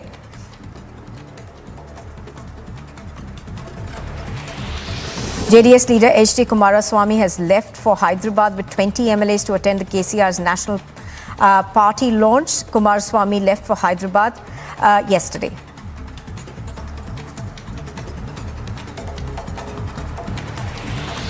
The last rites of the Jammu and Kashmir DG prisons, Hemant Lohia, who was brutally murdered yesterday, will take place at 3 this afternoon in a mega search operation. The Prime Minister, the prime accused in this particular case, was arrested earlier. The rescue operations in Uttarkashi will resume today as massive avalanche has hit the Dokirani Bamak Glacier. Meanwhile, 5-member team of the STRF and 3 instructors were dropped by helicopter at the Dokirani Glacier. And ahead of Gujarat Assembly elections, a big setback to the Vadra Congress as MLA Viswadhar Harshad Ribadia resigned from the party. Soon after, there was speculation of him joining the BJP.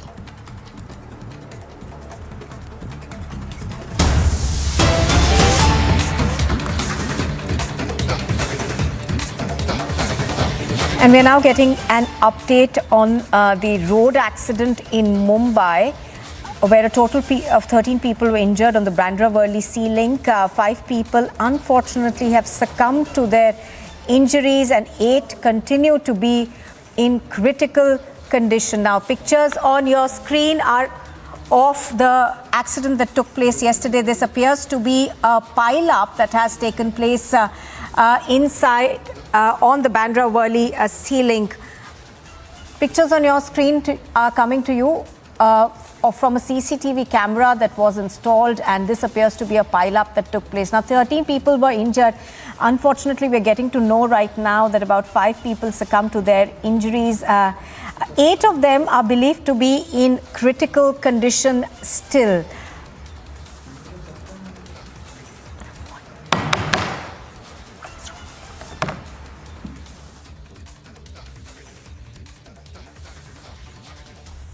Place yesterday at the Bandra-Worli Sea Link. 5 people unfortunately have succumbed to their injuries. 8 are believed to be still critical. Now, this accident, we are given to understand, took place late last night. I think Sandeep is live with us. He's reporting on this. He gets us more details. Now, Sandeep, we are given to understand that about 5 vehicles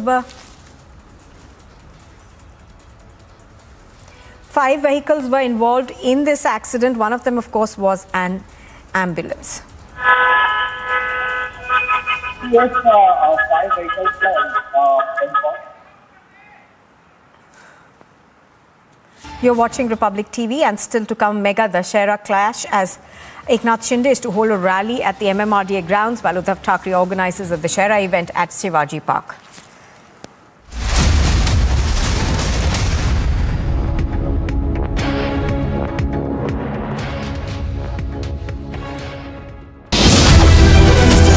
Time to once again action our destiny. Focus on mission superpower.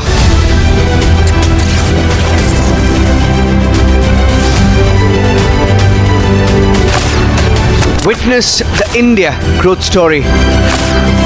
Republic Media Network brings you India's biggest economic summit. Serving officer being brutally murdered by a domestic servant, and now a terror group coming into the light by claiming the responsibility. The Home Minister has now reached the Darbar of Shri Mata Vaishno Devi.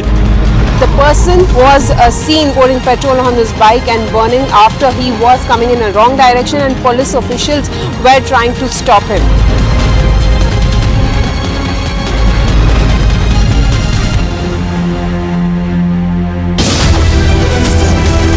Steady amid recession.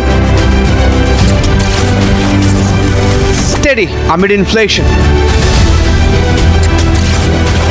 Goal is global dominance.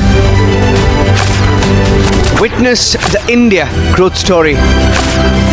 Republic Media Network brings you India's biggest economic summit. Time to once again action our destiny.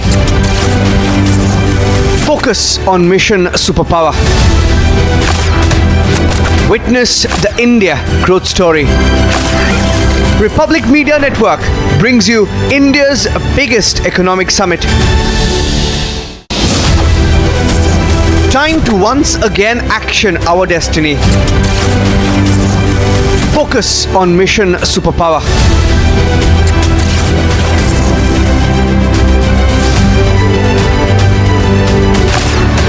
Witness the India growth story.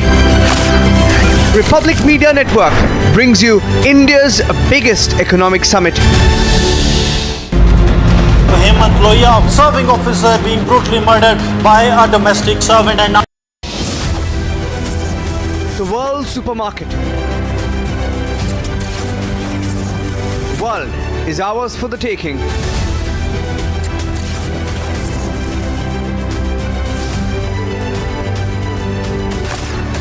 Witness the India growth story. Republic Media Network brings you India's biggest economic summit.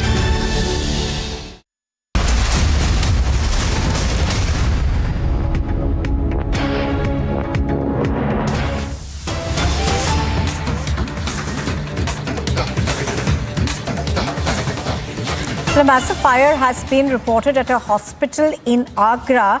3 people have been rescued, 4 remain in critical condition. Now, police officers, including an SSP, are currently at the spot. The fire broke out at the R. Madhuraj Hospital at Jagnar Road. Pictures on your screen are of what appears to be a massive blaze that broke out in Agra last night. Now, this is a fire that has been reported from a hospital over there. 3 people, we are told, were rescued from the spot. However, 4 are still critically injured in this fire.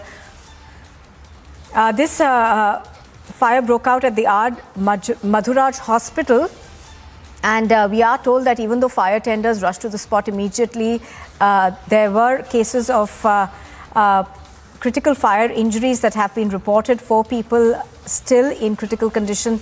3 people have been rescued.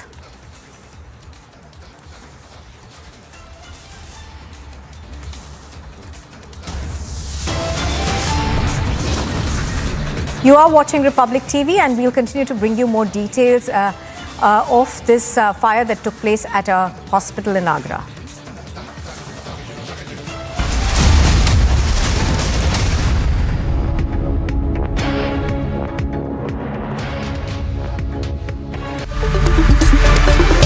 Good evening and welcome, ladies and gentlemen.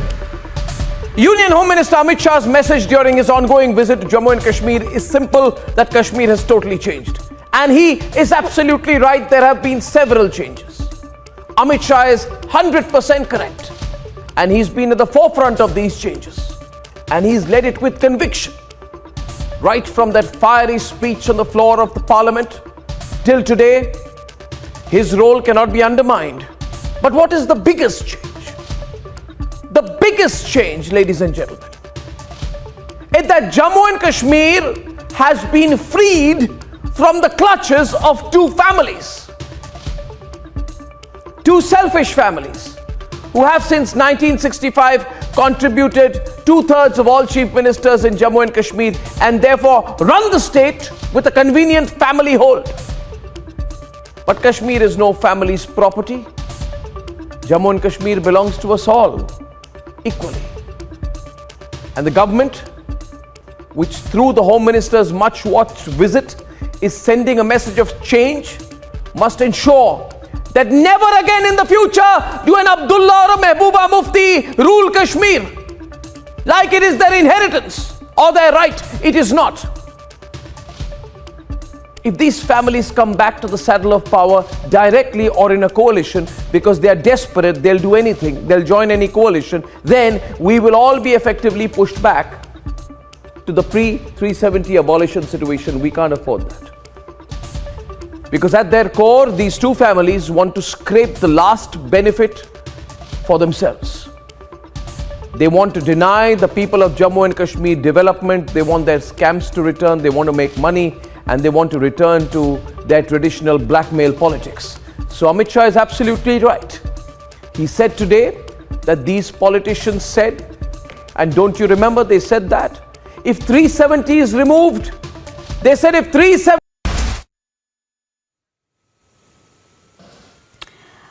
We're getting in visual of the fact that Amit Shah is chairing a security review meeting. Now, these are exclusive visuals that you're seeing on your screen right now in terms of the fact that Shah's Kashmir itinerary for today includes a security review meeting with top officials at the Raj Bhavan in Srinagar.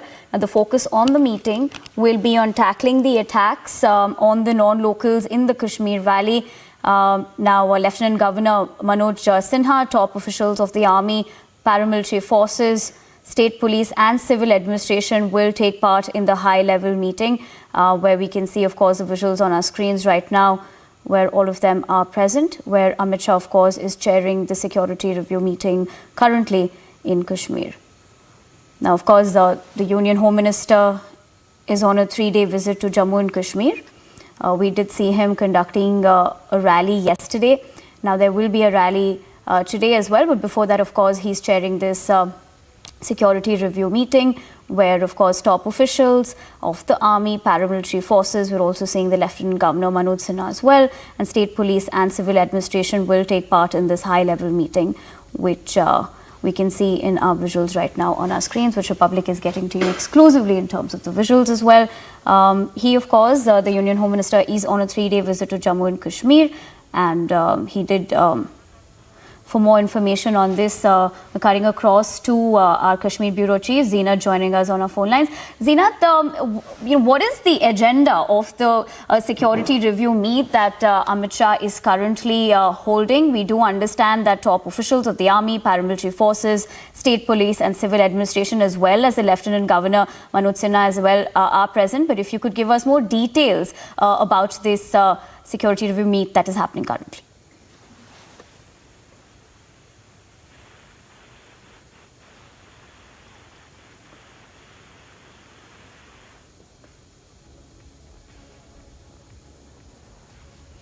All right, we will connect with Zeenat in a bit, but this is, of course, the visuals that we're getting on our screens right now that you can see where Amit Shah is holding that security review meeting with top officials at the Raj Bhavan in Srinagar. Now, of course, the focus of the meeting will be on tackling the attacks in the Kashmir Valley, and in terms of who will be attending the meeting as well, if you can see in those visuals, Lieutenant Governor Manoj Sinha, top officials of the army, paramilitary forces, state police and civil administration will take part in this high-level meeting, which is expected to be starting soon. We'll try gathering the latest on this as well. In terms of the latest about this particular security review meeting that is currently underway in a couple of minutes. All right, for more on this, we have our Kashmir Bureau Chief Zeenat joining us live from Baramulla. Zeenat, cutting across to you straight about the fact that, of course, we're getting in visuals of the Union Home Minister in this particular security review meet. But what is the latest that we have? If you could take us through and break down the agenda of this particular meeting. See, as far as the agenda in the Amit Shah's meeting that he is sharing in order to review the security situation in the Kashmir Valley, it is being attended by the top corps of J&K Police, Indian Army, Corps Commander, 15 Corps Commander is there, BSF Chief is there. Similarly, the officers from the CRPF and other intelligence agencies are there.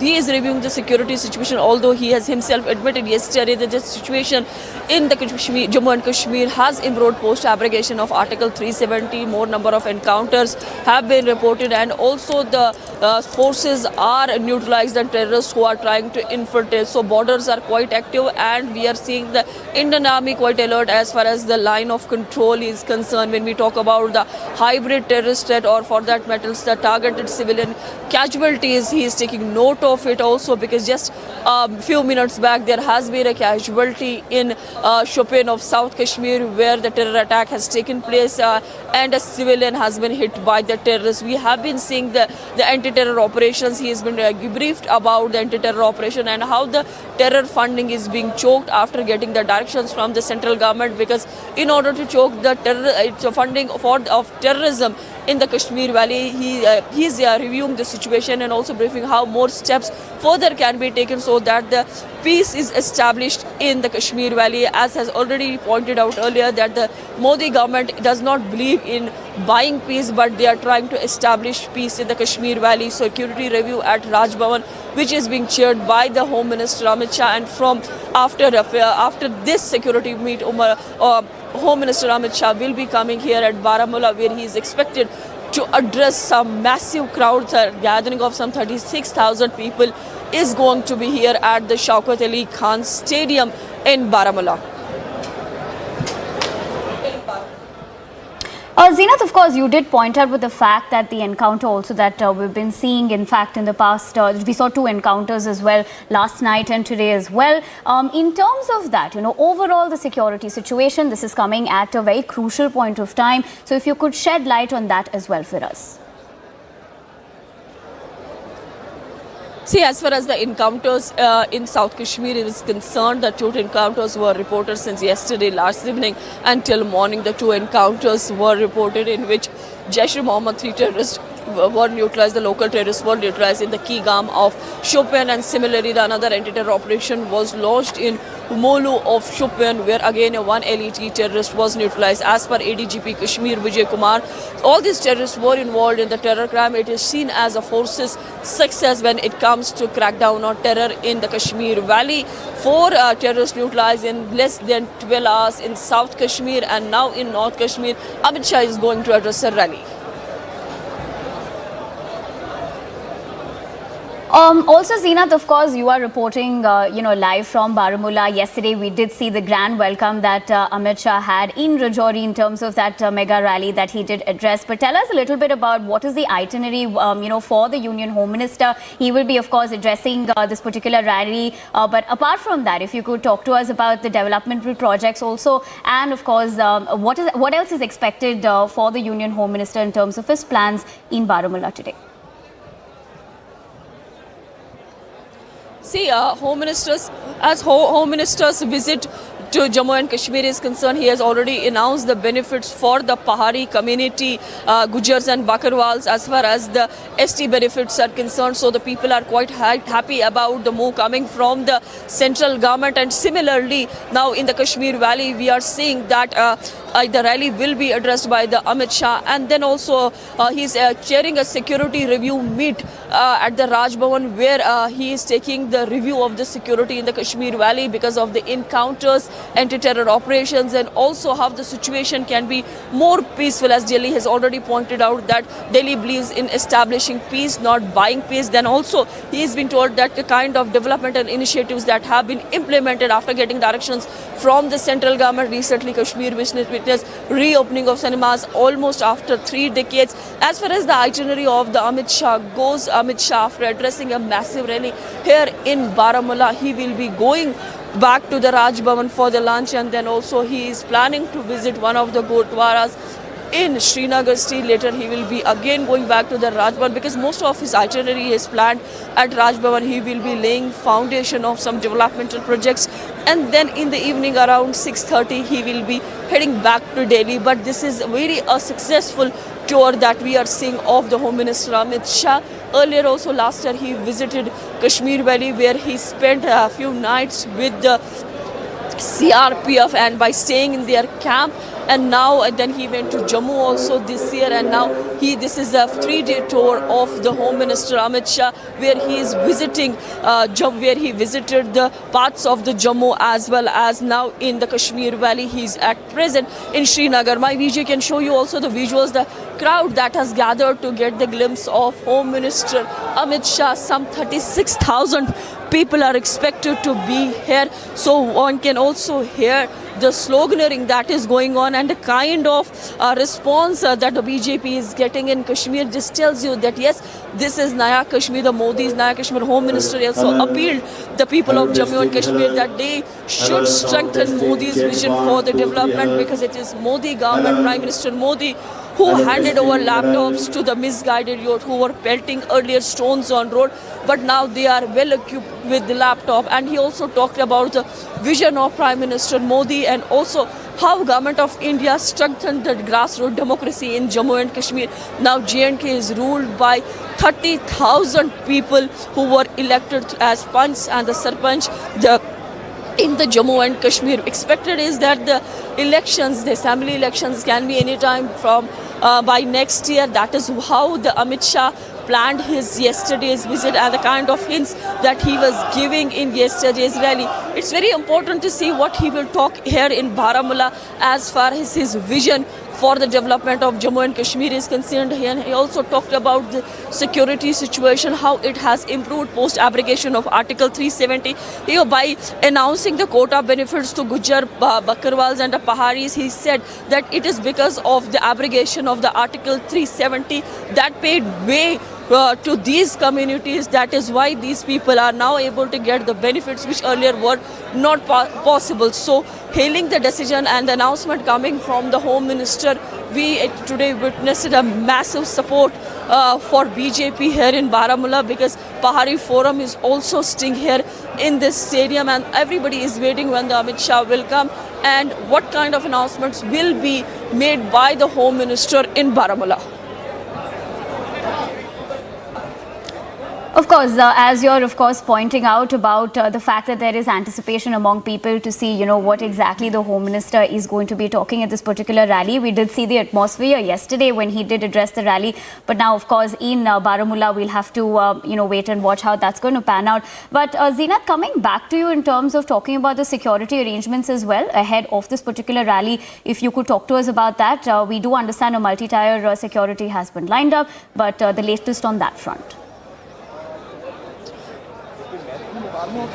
See, as far as the security scenario in Kashmir, particularly North Kashmir, if we talk about where Amit Shah is going to come in some time from now, massive security arrangements on ground. Although there has not been restrictions that have been put in place, people are being allowed to make the movements. But yes, frisking has increased that number of points, and also the deployment number has increased in the Kashmir Valley. If we talk about the South Kashmir, North Kashmir or the Central Kashmir, yes, the numbers have increased, deployment numbers have increased. Alert has already been sounded when it was announcement was made as far as the Home Minister's visit to the Jammu and Kashmir is concerned. We are seeing that we witnessed the anti-terror operations in South Kashmir, where the 4 terrorists were neutralized, and then also terrorists targeted a civilian in Hal area of Pulwama. All this is coming at a time when the Home Minister Amit Shah is in the Kashmir Valley. Crackdown on terror in South Kashmir, 4 terrorists neutralized. They were involved in the terror crimes. People have gathered to welcome Amit Shah in North Kashmir. People, Pahari. All right, Zeenat, stay with us. The Srinagar police have exposed Mehbooba's claim. Now, she had earlier claimed that she's put under house arrest, but Mehbooba's lies have been fact-checked by the police now. That's what we're understanding so far on this, where she had earlier stated that she was under house arrest, but the Srinagar police have slammed Mehbooba over claims of being under house arrest, says locks were put by those who live inside. So, what is the latest that we're gathering about this, if you could tell us? See, as far as the tweet that has just come from the Srinagar police, it's a rebut from the Srinagar police as far as Mehbooba claimed that she is kept under her house arrest, she is not being allowed to move out. And now the Srinagar police has tweeted where the tweet reads that the no restrictions of any kind of travel to Patan. Travel to Patan was at 1 p.m. as intimated to us. The picture tweeted by is of inside of the gate with lock of residents who stay in the bungalow. There is no lock or any restriction. She is free to travel. That is what the Srinagar police claims, that Miss Mufti, the former Chief Minister of Jammu and Kashmir, is free to travel because she's supposed to go to Patan by 1 p.m. So completely negating, and also a rebut coming from the Srinagar police that takes care of the entire Srinagar jurisdiction. And Mehbooba also lives in Gupkar, and she has claimed that she's not being allowed to move out when the Home Minister is in the valley. If this can happen to her, what about the other people of the Kashmir Valley? But this has again been rebutted by the Srinagar police.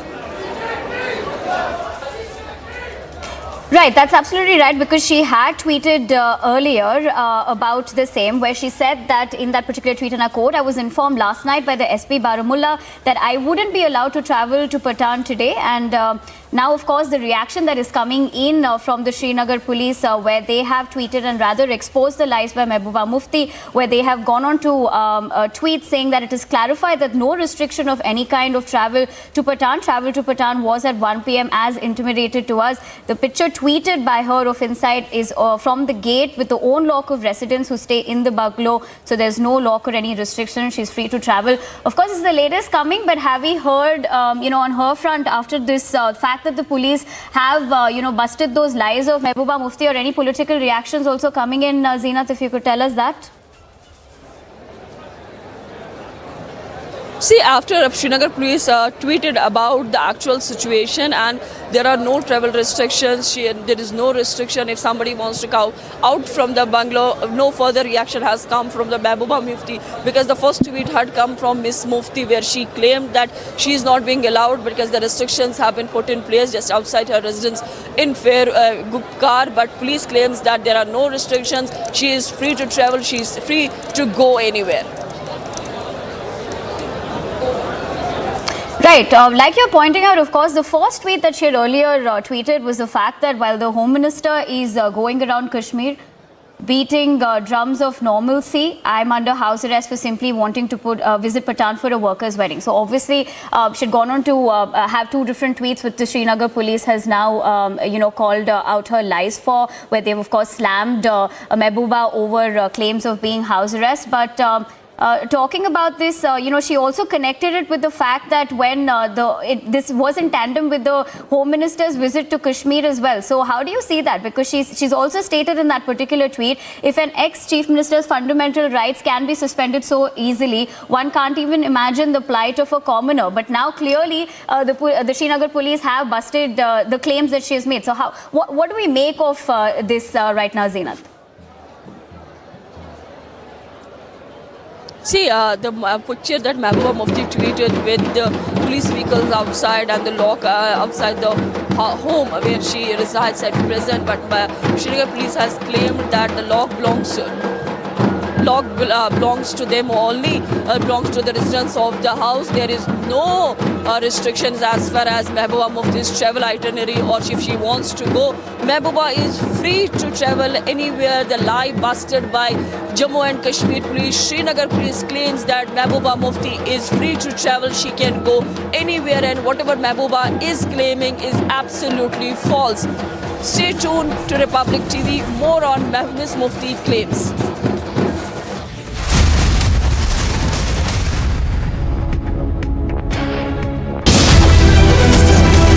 Steady amid recession. Steady amid inflation. Goal is global dominance. Witness the India growth story. Republic Media Network brings you India's biggest economic summit. Time to once again action our destiny. Focus on mission superpower. Witness the India growth story. Republic Media Network brings you India's biggest economic summit. Time to once again action our destiny. Focus on mission superpower.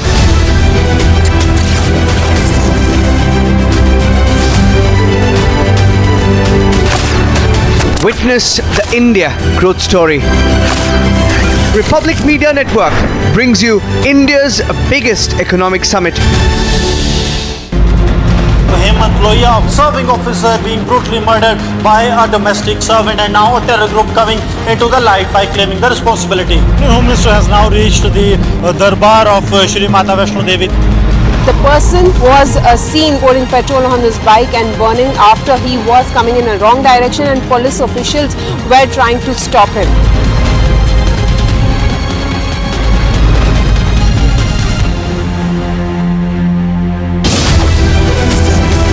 Steady amid recession. Steady amid inflation. Goal is global dominance. Witness the India growth story. Republic Media Network brings you India's biggest economic summit. 2021, the Indian economy was all geared up. We are headed for greatness as a nation. We will be a superpower. If there's something that I want to see in our lifetime, it is to have our best living years as a citizen of a superpower. Now there's a new goal, mission superpower. Witness the India growth story. Republic Media Network brings you India's biggest economic summit.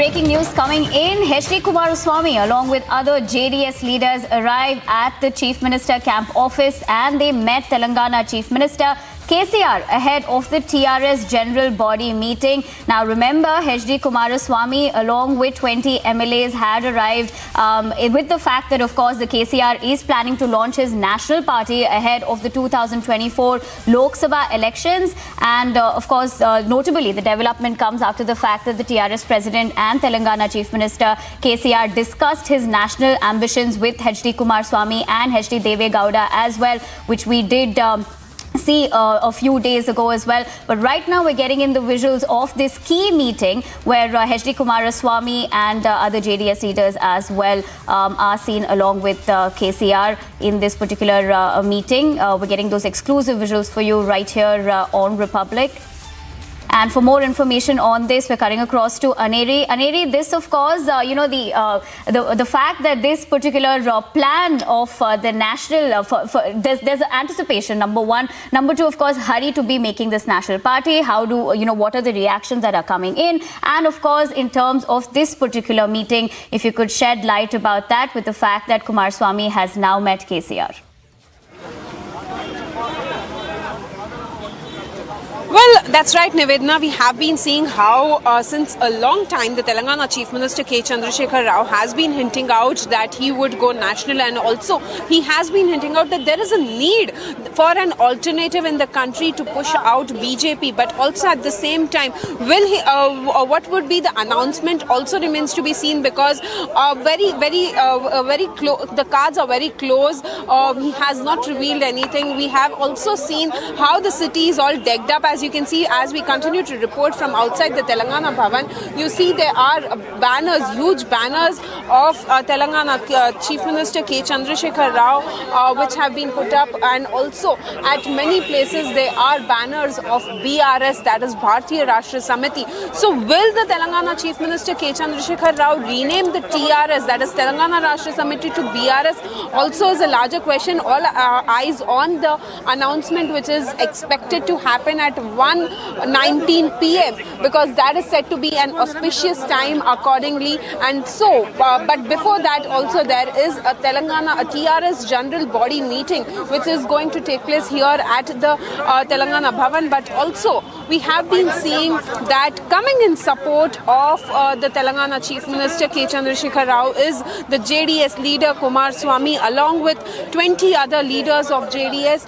They have come down to Hyderabad from all the way from Bengaluru. We have been seeing that he had received a warm welcome by the Telangana's IT Minister and TRS Working President KT Rama Rao was there to receive them. But before that, also once again, as we are showing you this poster, this very poster which says BRS Party and Desh Ka Neta KCR, very significantly saying that they are going national. But also at the same time, the opposition parties are not really very saying that there's no need, whereas Telangana Chief Minister should first work for the state of Telangana and then think of going national, because we have been seeing how Telangana Chief Minister has been planning to stitch up an anti-BJP alliance. So will there be an anti-BJP alliance or not also remains to be seen, because we have been seeing how CM KCR has been meeting various leaders, let it be Kumaraswamy or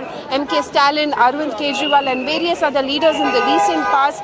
Well, now we have been seeing that in the recent public meeting, also the Telangana Chief Minister had made a very important announcement that we will go national and also we will give free power for the farmers in the country. So definitely a big announcement which is expected to happen today, because we have been seeing all the leaders from the TRS party are coming in. They are on the way right now at the Telangana Bhavan. As you can see, many leaders have come down, and right now also the JDS leaders are in a meeting are meeting the Telangana Chief Minister K. Chandrasekhar Rao at the Pragati Bhavan, and also at the same time this comes just ahead of the general body meeting, the meeting between Kumaraswamy and the Telangana Chief Minister K. Chandrasekhar Rao. So all eyes on the announcement which is expected to happen at 1:19 p.m. Well, will Telangana Chief Minister also rename the TRS to BRS, and what is next move from the Telangana Chief Minister also remains to be seen. We'll be right back after a short break. Keep watching Republic TV.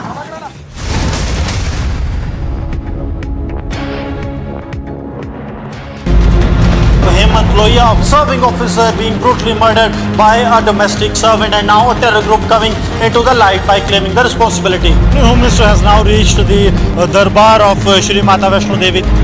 The person was seen pouring petrol on his bike and burning after he was coming in a wrong direction, and police officials were trying to stop him.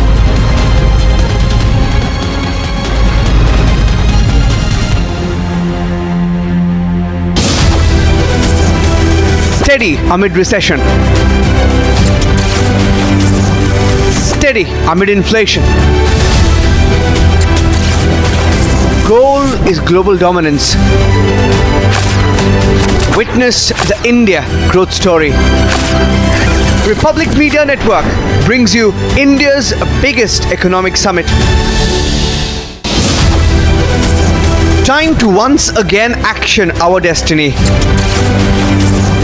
Focus on mission superpower. Witness the India growth story. Republic Media Network brings you India's biggest economic summit. Time to once again action our destiny. Focus on mission superpower.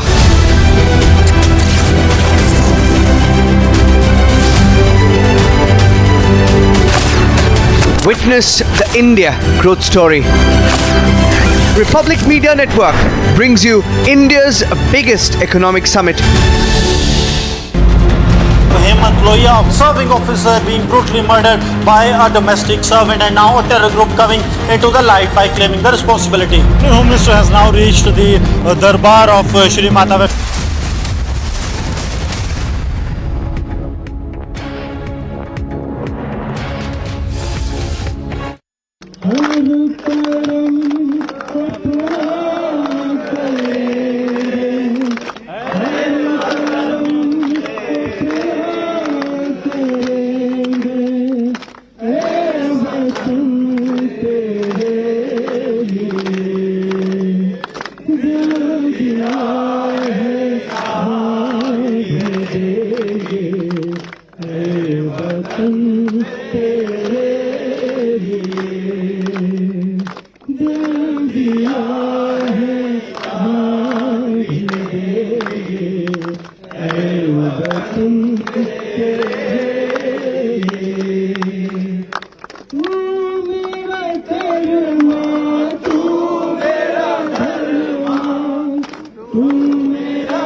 Time to once again action our destiny. Focus on mission superpower.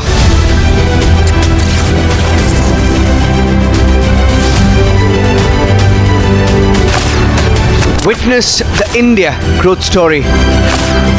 Republic Media Network brings you India's biggest economic summit. Loya, serving officer being brutally murdered by a domestic servant, and now a terror group coming into the light by claiming the responsibility. The Home Minister has now reached the Darbar of Shri Mata Vaishno Devi. The person was seen pouring petrol on his bike and burning after he was coming in a wrong direction, and police officials were trying to stop him.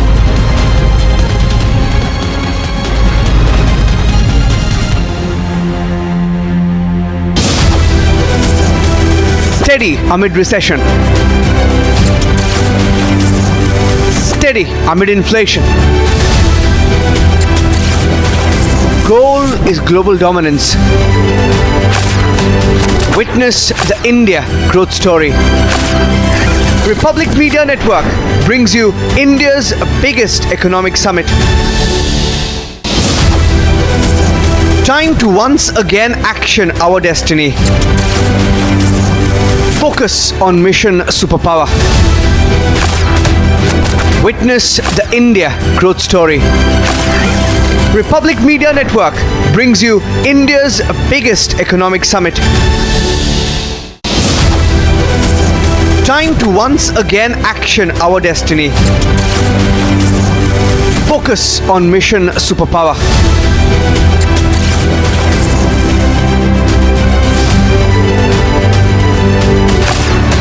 Witness the India growth story. Republic Media Network brings you India's biggest economic summit.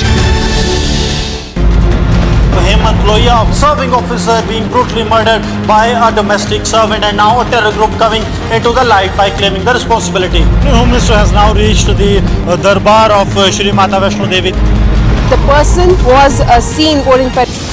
2021, the Indian economy was all geared up. We are headed for greatness as a nation. We will be a superpower.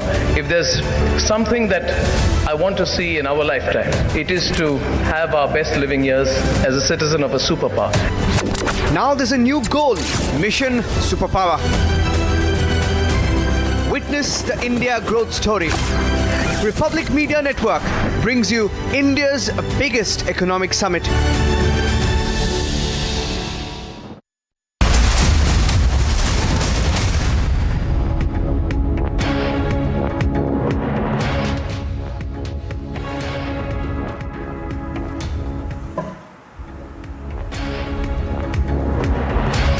Good morning and welcome. You're watching live and breaking on Republic TV. I'm Nupur Talwar Suri. We begin with the Raksha Mantri Rajnath Singh celebrating Dussehra with our Jawans. He had reached earlier in the morning and celebrated Vijay Dashmi with armed forces personnel.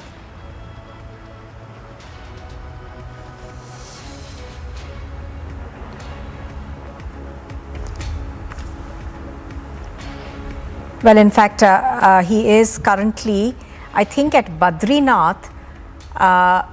So essentially, Rajnath Singh, the Raksha Mantri at Badrinath, to remember that Rajnath Singh has been on a string of visits since this morning. He was earlier at the Oli military station where he was seen interacting with troops of the Indian Army. Now currently, of course, at Badrinath Shrine, the Defence Minister over there accompanied by senior officials of the Indian Army. I think he's in Chamoli currently.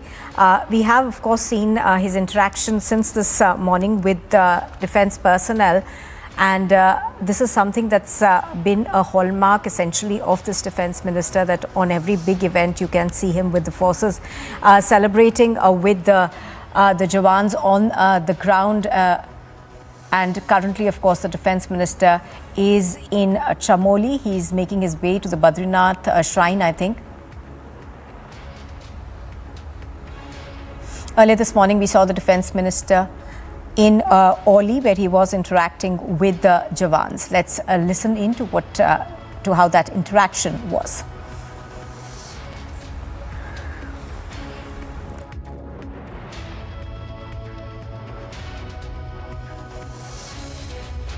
शस्त्र या तो निर्जीव होते हैं, इनकी पूजा करने का क्या मतलब है? लेकिन हमारे भारत की संस्कृति और हमारे भारत के जो जीवन मूल्य हैं, वो हमको यह शिक्षा देते हैं कि चाहे जड़ हो अथवा चेतन हो, जीव हो चाहे निर्जीव हो, यदि हमारे जीवन को वह सुगम बनाता है, वह हमारे समाज की, हमारे राष्ट्र की रक्षा करने में वो हमारी मदद करता है, तो हमें कभी न कभी जीवन में अथवा वर्ष में एक बार उसके प्रति कृतज्ञता ज्ञापित करनी चाहिए, उसके प्रति आभार व्यक्त करना चाहिए। और इसी सोच के आधार पर विजयादशमी के अवसर पर शस्त्रों की पूजा की जाती है। आप सबको कल्पना नहीं होगी कि आप लोगों के बीच आकर हम लोगों का हौसला कितना बुलंद होता है। हम लोगों का मनोबल ऊंचा होता है कि हमारा देश हमारे सेना के, हमारे पैरामिलिट्री फोर्सेस के जवानों के हाथों में पूरी तरह से सुरक्षित है। और हम जनता के बीच जाते हैं तो जनता को भी आश्वस्त करते हैं। और विजयादशमी के पर्व पर आया हूं तो यह पर्व ऐसा पर्व है जिस दिन शस्त्रों की पूजा होती है। दुनिया के किसी देश में शस्त्रों की पूजा नहीं होती, लेकिन भारत दुनिया का अकेला देश है जहां शास्त्रों की भी पूजा होती है और शस्त्रों की भी पूजा होती है। Well, that of course is the Defence Minister Rajnath Singh celebrating Dussehra with Jawans. He's in Himachal Pradesh. It's a power-packed day for him. Earlier, of course, he was at the Oli military station celebrating Dussehra with our Jawans. Now, going on to the big story that we are tracking this morning. After a power-packed day one in Rajouri, the Home Minister Amit Shah is looking forward to yet another hectic day in Jammu and Kashmir's Baramulla with key security review meetings, big rallies and mega projects that are lined up even as we speak. In fact, there is a high-level security meeting that is currently on top brass of the Jammu and Kashmir Union Territory administration over there, meeting the Union Home Minister Amit Shah. Of course, security has been on a heightened alert ever since the Home Minister began his visit. That was day before yesterday. Zeenat is joining us right now. She's reporting on this from Baramulla. Zeenat, give us a sense of the key issues that could be discussed at this security meeting. Now, this meeting, of course, comes even as there have been some terrorist attacks in the past 24 hours. See, Nupur, we need to understand that things are turning better for the people of Jammu and Kashmir post-abrogation of Article 370.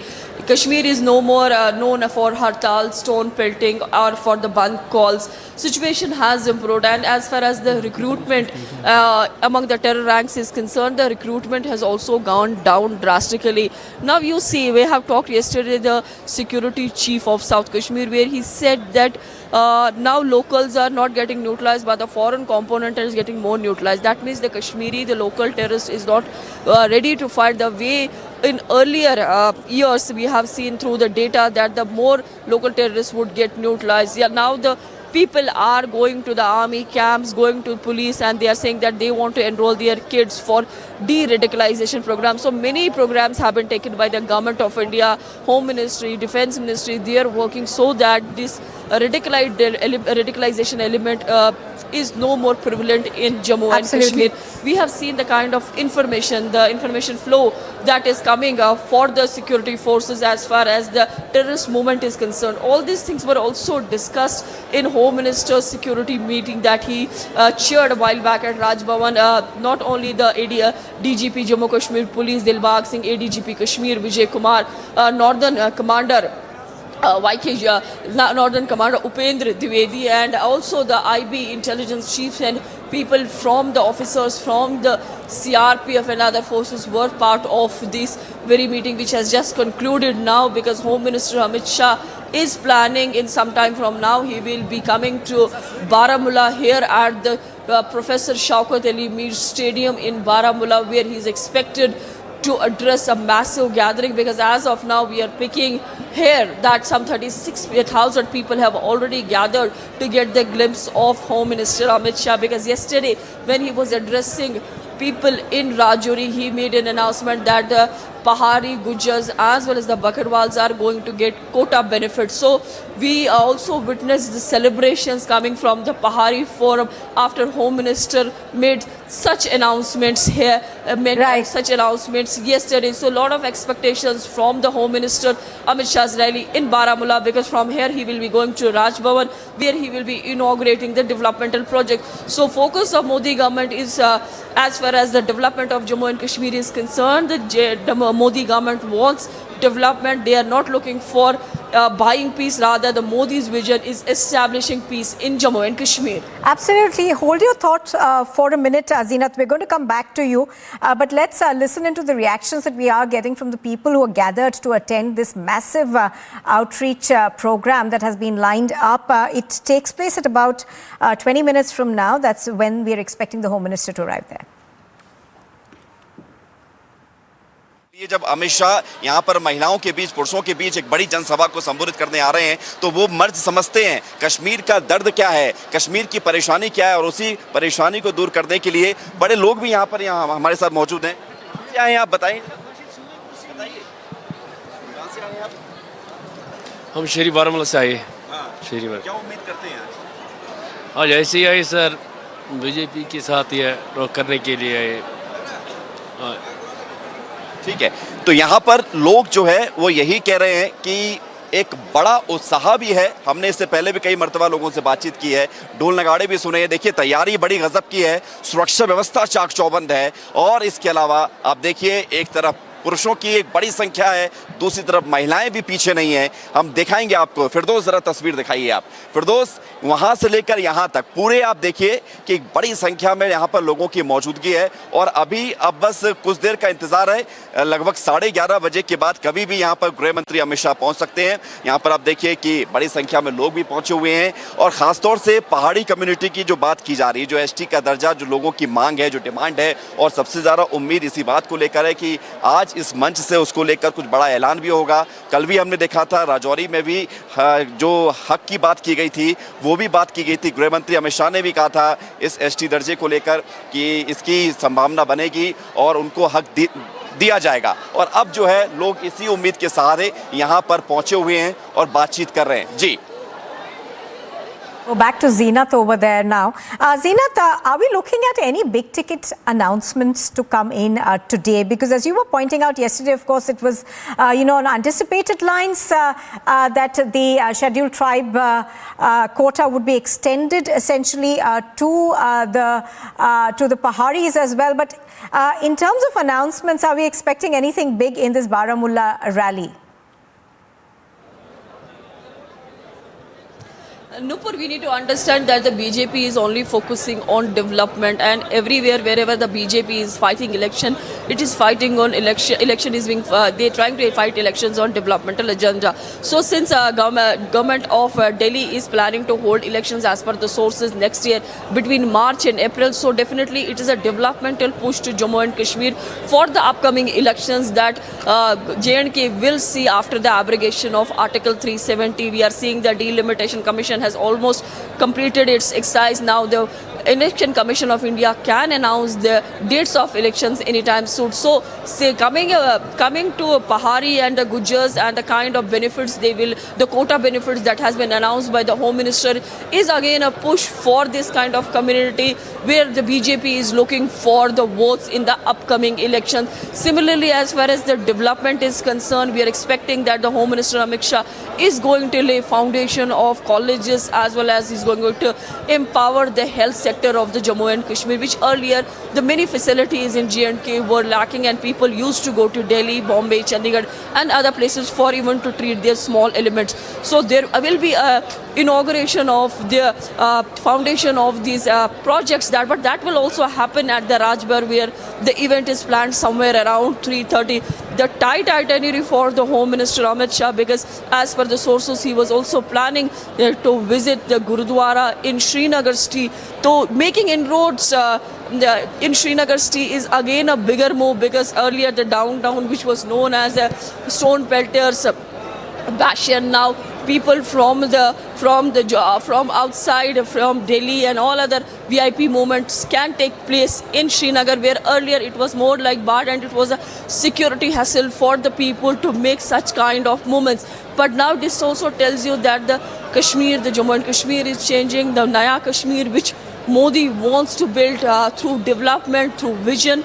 So we are seeing some traces of that on ground, because as per that the Home Minister, the security situation in the Jammu and Kashmir has improved post abrogation of Article 370. Oh yes, absolutely. Zenith bringing us the details of what we're expecting at Baramulla. The Home Minister will begin his public meeting over there at in about 20 minutes from now, and Zenith will be back with you then. Thank you for the moment. And here's a look at what else is making news this morning. The Jammu and Kashmir DG of Prisons, H.K. Lohiya's funeral is being conducted today, with the main accused in connection with the case apprehended and further investigations underway. 3 terrorists linked to the outfit the Jaish-e-Mohammed were killed in an encounter in the area of Drach in Jammu and Kashmir's Shopian. The terrorists were reported to have earlier been involved in the death of an SPO and a labourer from West Bengal in Pulwama. Another Lashkar-e-Toiba militant was also killed in Mulu in the Kashmir Valley. A bus en route to the Kanda Tala in Uttarakhand fell into a gorge at least 3.5 meters deep near the village of Simdi in Lansdowne. At least 12 bodies have been recovered from the bus, with about 45 people in the bus at the time of the accident. Uttarakhand's chief minister has announced rescue operations were being undertaken. More than 10 people were injured following a multiple vehicle collision at the Bandra-Worli Sea Link in Mumbai. The injured were eventually shifted to hospital. 5 people unfortunately lost their lives in this collision. Prime Minister Modi has a visit scheduled to Himachal Pradesh today, where he will be inaugurating an AIIMS in Bilaspur along with the foundation stone of projects worth about 3,650 crore rupees, as he's scheduled to participate in Vijay Dashami celebrations in Kullu. Union Home Minister Amit Shah has a security review meeting that's scheduled at Raj Bhavan. In fact, that meeting, of course, just took place a short while ago. And was attended by several senior functionaries of the Jammu and Kashmir administration. The RSS chief Mohan Bhagwat gave an address as part of the annual Vijay Dashami celebrations in Nagpur. Mountaineer Santosh Yadav was invited as a chief guest for the celebrations. The RSS chief spoke about equality between genders that was needed for social cohesion and unity. शक्ति की उपासना करने के पश्चात विजय के साथ उदित होने वाली आश्विन शुक्ल दशमी के दिन हम अपने इस विजयादशमी उत्सव को संपन्न करने के लिए यहां पर उपस्थित हैं। South Korea and the United States fired 4 ground-to-ground missiles into East Sea in response to North Korea's missile that flew over Amari Prefecture in Japan recently. The billionaire Elon Musk has confirmed his plans to proceed with the $44 billion purchase of Twitter, with the social media platform intending to close the deal at $54.2 per share.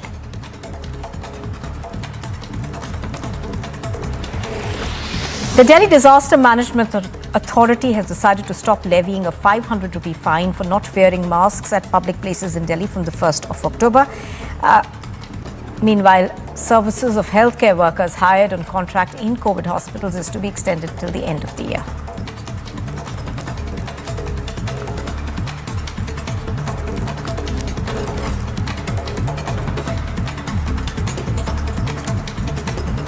Now, an unfortunate accident was reported earlier. A bus carrying around 50 passengers fell into a 500-meter deep gorge on Tuesday in Uttarakhand's Kotdwar district. The Chief Minister Pushkar Singh Dhami visited the accident site and took stock.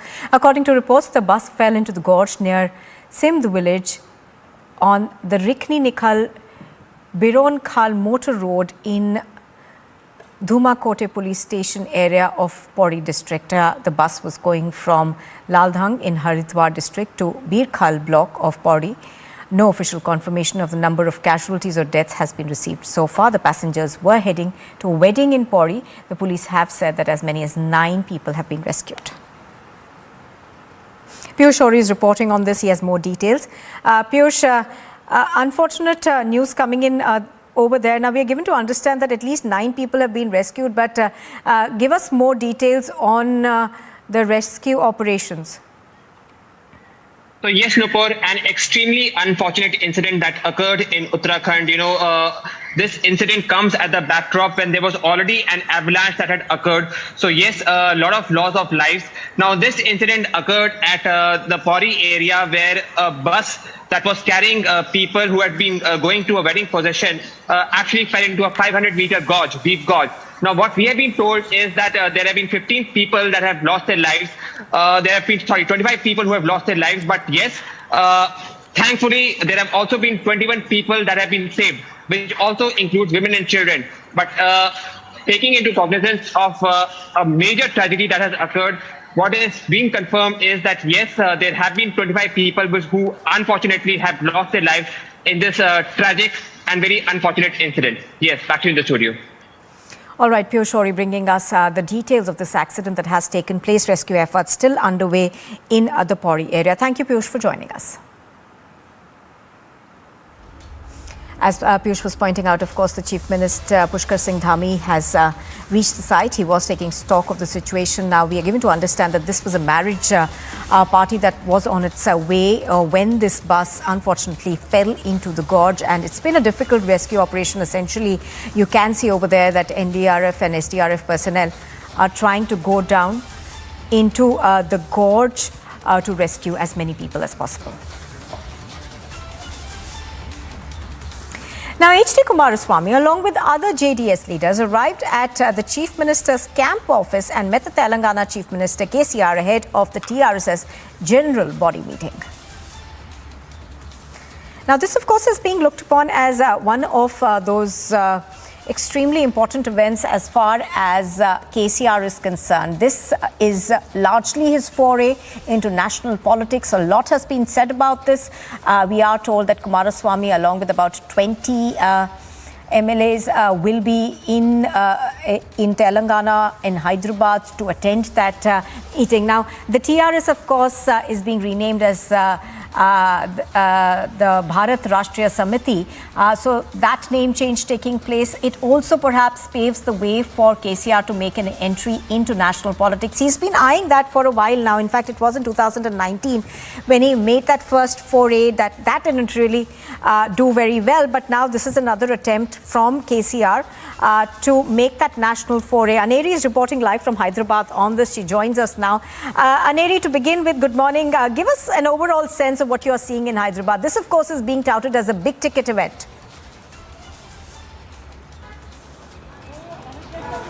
Well, Nupur, definitely a big event for the Telangana people and also for the Telangana Chief Minister, because he is all set to announce a national party, because we have been seeing how since a long time Telangana Chief Minister K. Chandrasekhar Rao has been hinting over an anti-BJP alliance or an alternate for the country, and now we see that today is the day. On the eve of Vijayadashmi, we see that Telangana Chief Minister K. Chandrasekhar Rao is expected to make some announcement, and the auspicious time is said to be 1:19 p.m. So all eyes on that. But before that, as we continue to report from Telangana Bhavan, I would like to show you how there are banners which have been put across the city. Well, city has been all decked up in pink today, and also one very poster which we see here right outside the Telangana Bhavan, which says India, he is coming, KCR is on the way. And we have been seeing how back then also Telangana Chief Minister K. Chandrasekhar Rao has been meeting various leaders across the country. He had earlier met Kumaraswamy,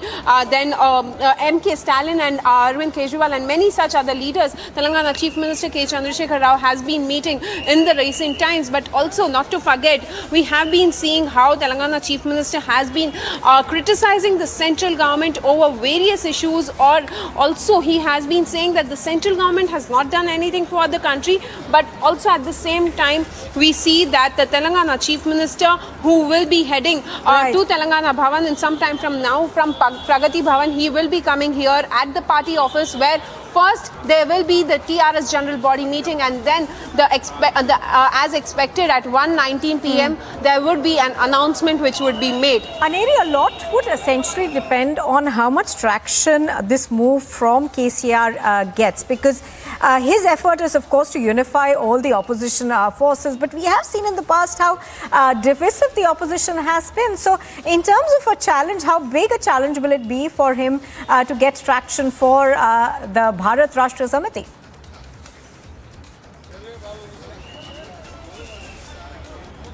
Well, definitely it could be a big challenge, because stitching an alliance has been an attempt not only from the Telangana Chief Minister but also from various leaders, let it be Arvind Kejriwal or Mamata Banerjee. Stitching an anti-BJP alliance or forming an alternative has been an pitch from many leaders back then also, and now one more attempt to form an anti-BJP alliance has been coming up from the Telangana Chief Minister K. Chandrasekhar Rao, where we see that almost all the leaders from the TRS party have now been coming in at the Pragati Bhavan, which is also known as the TRS head office, where the Telangana Chief Minister is sometime from now expected to reach here, and there will be a general body meeting of the TRS party which will be held, where almost 283 leaders of the TRS will be part of that general body meeting, and then at after that we will be seeing that there will be an announcement, or well, also at the same time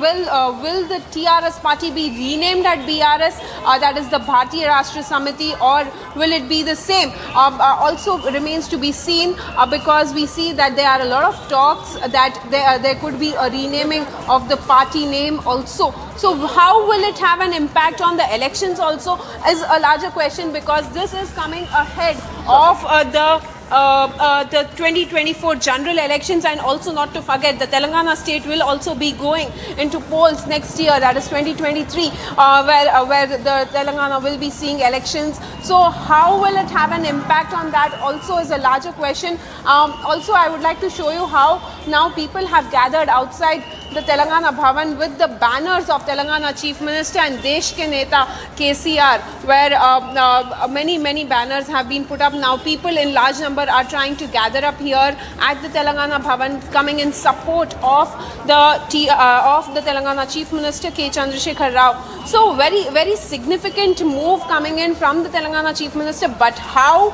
and what would be the strategy also remains to be seen, because he has been hinting out that then there is a need for an alternative. Well, will the Congress party be a part of it also is a larger question.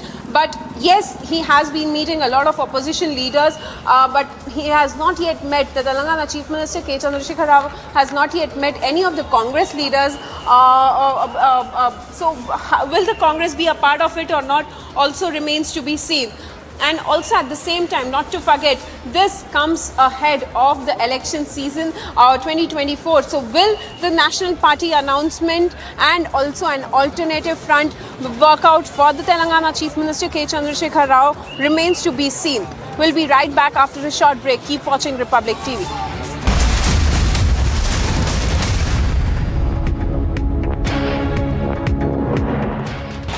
Amit Shinde versus Uddhav camp on the Sena rally. Maharashtra's Chief Minister Eknath Shinde will be holding a rally at the MMRDA ground, while Uddhav Thackeray organizes his Dussehra event at Shivaji Park. The Telangana Rashtriya Samiti is likely to be renamed the Bharat Rashtriya Samiti as Telangana Chief Minister K. Chandrasekhar Rao preps for a national foray. The world supermarket. World is ours for the taking.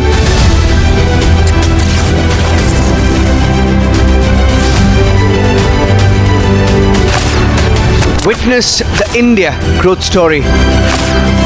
Republic Media Network brings you India's biggest economic summit.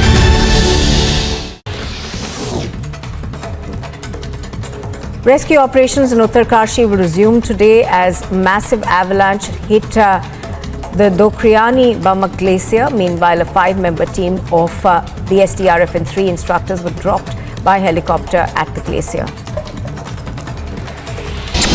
2021, the Indian economy was all geared up. We are headed for greatness as a nation. We will be a superpower. If there's something that I want to see in our lifetime, it is to have our best living years as a citizen of a superpower. Now there's a new goal, Mission Superpower.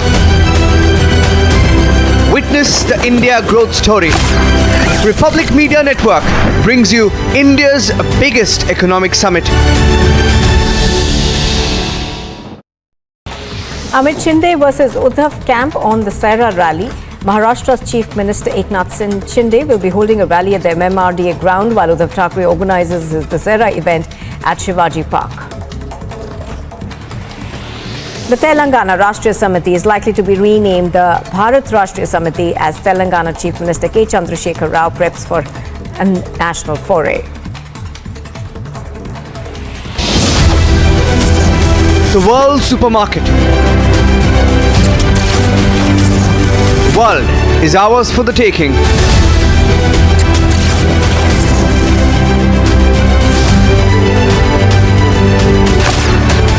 Witness the India growth story. Republic Media Network brings you India's biggest economic summit.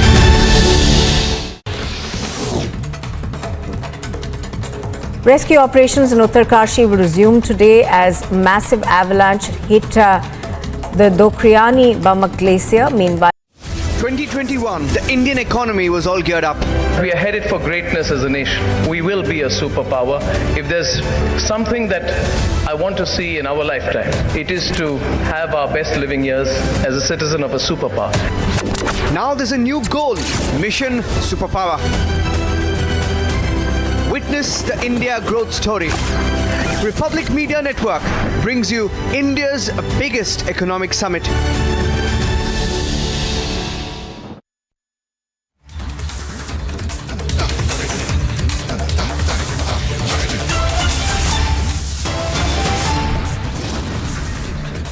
the headlines at 11:30 after Power Pack Day 1.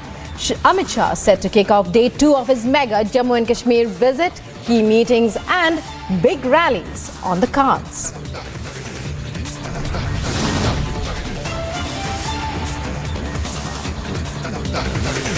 Mehbooba Mufti at it again, alleges house arrest amid Amit Shah's visit. Srinagar police fact checks, exposes claim.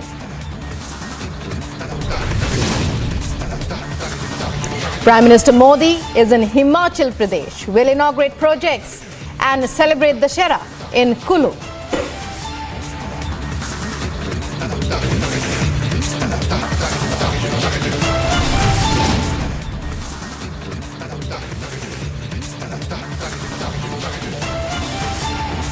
A big tribute to the forces. Defence Minister Rajnath Singh celebrates Dussehra with the forces in Uttarakhand.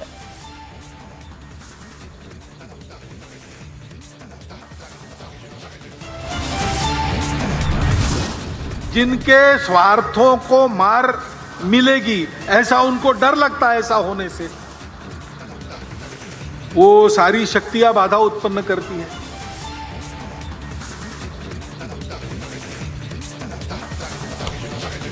In Nagpur, RSS chief Mohan Bhagwat hits out at anti-India forces, says stop hindering the country's growth. TRS prepares for national foray. All eyes on KCR as he is set to launch Maharashtra Samiti. Back-to-back setbacks for the Congress in Gujarat. Harsh Ribidia quits the party. Sources say he is set to join the BJP.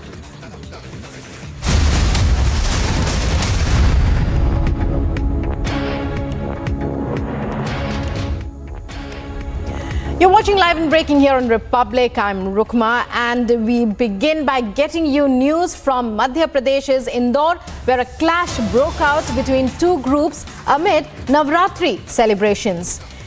Breaking news coming in about the entire incident being caught on CCTV. The incident was reported in Ashoknagar of Aerodrome Police Station, and now a case has been launched to probe the case.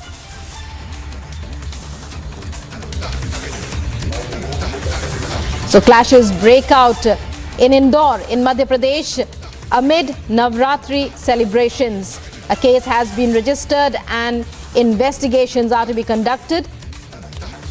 And those are visuals of the entire incident. As you can see, the injured lying on the ground, and clashes broke out between two groups there at those Navratri celebrations. Navratri underway and across Maharashtra and being celebrated in the form of Garba and so on across Maharashtra, Madhya Pradesh, Rajasthan, Gujarat.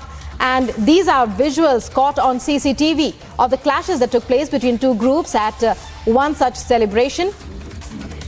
A case has now been registered, and the entire incident there, as you can see, clashes breaking out between two groups. And police have told us that investigations are underway. Satya Vijay joining us with the details of this. Satya Vijay, we're hearing about clashes between two groups. In fact, we are watching the visuals right now, caught on CCTV camera. It's over to you to give us more. यहाँ ये पूरा घटनाक्रम मध्य प्रदेश के इंदौर का है, जहां पर लगातार इस तरह के विवाद सामने आ रहे हैं। ये जो घटना हुई है इंदौर के एरोडम थाना क्षेत्र के अंतर्गत आती है, जहां पर कि 4 युवक जो हैं हथियारों के साथ आते हैं और गरबा पंडाल के बाहर कुछ युवकों के साथ मारपीट करते हैं। 2 गुटों में ये विवाद हुआ है और जो हमलावर हैं वो बाइकों से आते हैं, उनके हाथ में लाठियां होती हैं, तलवार होती हैं और ये दूसरे गुट के लोगों पर हमला करते हैं, जिसके बाद पुलिस ने इस मामले में प्रकरण दर्ज कर लिया है और पुलिस के पास एकमात्र सीसीटीवी फुटेज जो है वो एविडेंस के तौर पर है और इसी एविडेंस के आधार पर अब पुलिस आरोपियों की अरेस्टिंग की कोशिश कर रही है। लेकिन गरबा पंडाल के बाहर, जैसा कि मैंने कहा कि इंदौर में आए दिन घटनाएं हो रही हैं। पहले गरबा पंडाल में एंट्री को लेके विवाद हुए थे, लेकिन ये विवाद जो है 2 गुटों में है, जिसमें एक गुट ने तलवार और लाठी डंडों से हमला किया है। वजह क्या है हमले की, इसकी पतासाही आरोपियों की गिरफ्तारी के बाद ही हो पाएगी। लेकिन ये जो पूरा घटनाक्रम है सीसीटीवी फुटेज कैमरे में कैद हुआ है, सीसीटीवी में कैद हुआ है और इसमें एक युवक की हालत गंभीर है, जिसको की इलाजरत है, जिसको की ट्रीटमेंट दिया जा रहा है। लेकिन बड़ी चुनौती है पुलिस के सामने, क्योंकि फुटेज सामने आ चुके हैं, जिसमें साफ तौर पर देखा जा रहा है कि 3 से 4 युवक बाइक पर आते हैं, लाठी डंडों से तलवारों से हमला करते हैं और फिर फरार हो जाते हैं और आरोपियों की गिरफ्तारी पुलिस के लिए इसमें चुनौती बनी हुई है। Well, many thanks, Vijay, for joining us there. Those are visuals caught on CCTV camera, and our correspondent Satya Vijay telling us about this particular incident. Another addition to a series of incidents that we are seeing across Madhya Pradesh related to Navratri celebrations, especially Garba performances. And this happened outside a Garba pandal in Indore here. As you can see in those visuals, one has been reported injured and he has been hospitalized. As per latest reports, investigations are underway. And now let's bring you the latest updates on, as our viewers are aware, Union Home Minister Amit Shah is in Jammu and Kashmir. In a short while from now, he is to address a mega rally in Baramulla. A short while back, we were bringing you those updates of his high-level security meeting. And it was a power-packed day one at Rajouri yesterday. The Home Minister making very crucial and significant announcements that were welcomed very warmly by people across the board in Jammu and Kashmir. It's a mega 3-day visit that the Union Home Minister is on.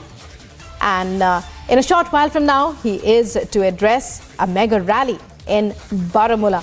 And already the public has gathered there to hear him speak. More expectations of more announcements.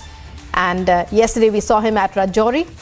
And right now these are visuals of the high-level security meet that he held a short while back. Zenith, our bureau chief in Srinagar, who's there covering the story from the ground. Zenith, give us a sense of the atmosphere there at the rally site in Baramulla. You've been covering this story ever since it began. We are also seeing the visuals of the Union Home Minister holding that high-level security meet, that high-level security review meet. So what are the updates you have as of now, a sense of the atmosphere there? See, I'll tell my Vijay Mubashir to give you a sense of the people who have gathered here. Despite that it is the harvesting season and people have left all their work and have come here in Baramulla. This is the stadium known as Shaukat Ali Mead Stadium, where the people have gathered to get glimpse of Home Minister Amit Shah, and expectations from the people is more that what more Amit Shah is going to announce, because yesterday when he was addressing a rally in Rajouri, he announced the quota benefits for the Pahari Gujars as well as the Bakarwal community. So the community, the Pahari Community Forum, Pahari Forum is also waiting for more further announcement. If at all they have, a Home Minister Amit Shah has more in his kitty to give to the people who are here assembled to pay to see get the glimpse of Home Minister Amit Shah. As far as you talked about the security review meeting that was held at Raj Bhavan Srinagar, where not only the people from the police, administration, security chiefs, intelligence chief, even the northern commander was present in that very rally, where it was discussed about the counter-terrorism operations, the anti-terror operations launched by security forces, the threat of hybrid terrorists, and also the way terrorists target the target killings that the Kashmir is witnessing for the last more than a year now. So this was discussed, and how to de-radicalize the youth, which is a bigger challenge for the government of India and also for the administration of Jammu and Kashmir. All these things were discussed, and how the Kashmiri terrorists based in Pakistan are planning and coordinating the attacks in the Kashmir Valley, how they are coordinating the infiltration. Although if we talk about the anti-infiltration gate, that is quite vibrant, and many anti-terror operations were in this time witnessed also along the line of control. So this was discussed threadbare in that very meeting, and now Amit Shah, Home Minister, will be in Baramulla in some time from now. This is going to be a 2-hour public address where he will be making an announcement and will be speaking to the people of Baramulla. Most of the people had come from Uri, Sopore, Sharifabad of Baramulla and other areas of this very adjoining district, and people have also come from the Kupwara, which is again a part of North Kashmir. So as we see around, there are expected is them 36,000 people will be gathered here to hear Home Minister Amit Shah, because this is the third visit of Home Minister Amit Shah post abrogation of Article 370. If you remember, last year in October he visited CRPF for 2-3 days, and then this year he visited Jammu. That time he did not visit Kashmir, but this time he is making a visit both to Jammu as well as Kashmir. And once he leaves from Baramulla, he will go to Raj Bhavan, where he is expected to inaugurate some developmental projects.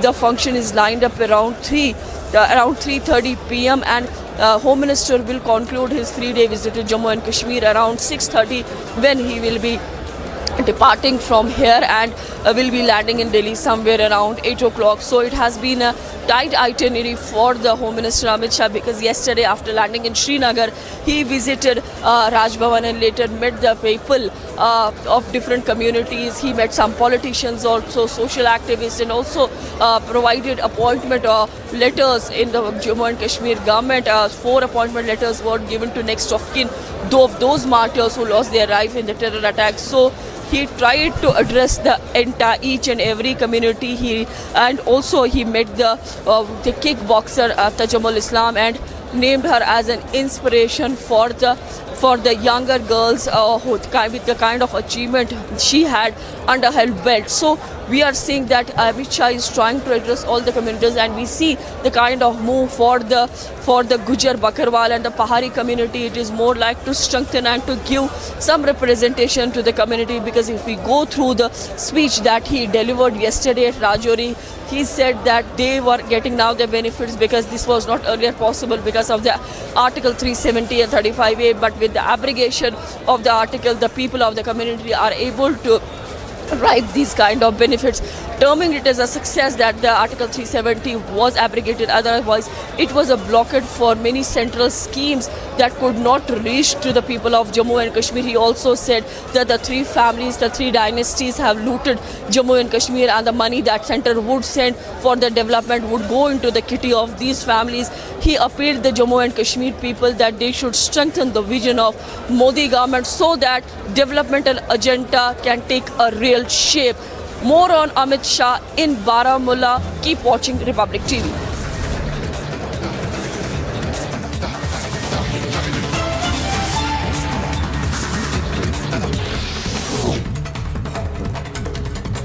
Rescue operations in Uttarakhand will resume today as massive avalanche hit the Dokriani Bamak Glacier. Meanwhile, a 5-member team of the SDRF and 3 instructors were dropped by helicopter at the glacier. 2021, the Indian economy was all geared up. We are headed for greatness as a nation. We will be a superpower. If there's something that I want to see in our lifetime, it is to have our best living years as a citizen of a superpower. Now there's a new goal, Mission Superpower. Witness the India growth story. Republic Media Network brings you India's biggest economic summit. Amit Shinde versus Uddhav camp on the Sena rally. Maharashtra's Chief Minister Eknath Shinde will be holding a rally at the MMRDA ground while Uddhav Thackeray organizes his Dussehra event at Shivaji Park. The Telangana Rashtriya Samiti is likely to be renamed the Bharat Rashtriya Samiti as Telangana Chief Minister K. Chandrasekhar Rao preps for a national foray. The world supermarket. The world is ours for the taking.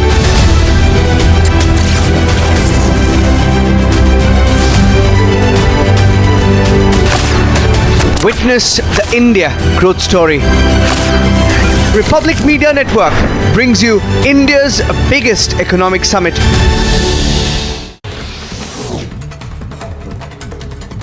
Rescue operations in Uttarakhand will resume today as massive avalanche hit the Dokriani Bamak Glacier. Meanwhile, a 5-member team of the SDRF and 3 instructors were dropped by helicopter at the glacier. 2021, the Indian economy was all geared up. We are headed for greatness as a nation. We will be a superpower. If there's something that I want to see in our lifetime, it is to have our best living years as a citizen of a superpower. Now there's a new goal, Mission Superpower. Witness the India growth story. Republic Media Network brings you India's biggest economic summit. Amit Shinde versus Uddhav camp on the Sena rally. Maharashtra's Chief Minister Eknath Shinde will be holding a rally at the MMRDA ground while Uddhav Thackeray organizes his Dussehra event at Shivaji Park.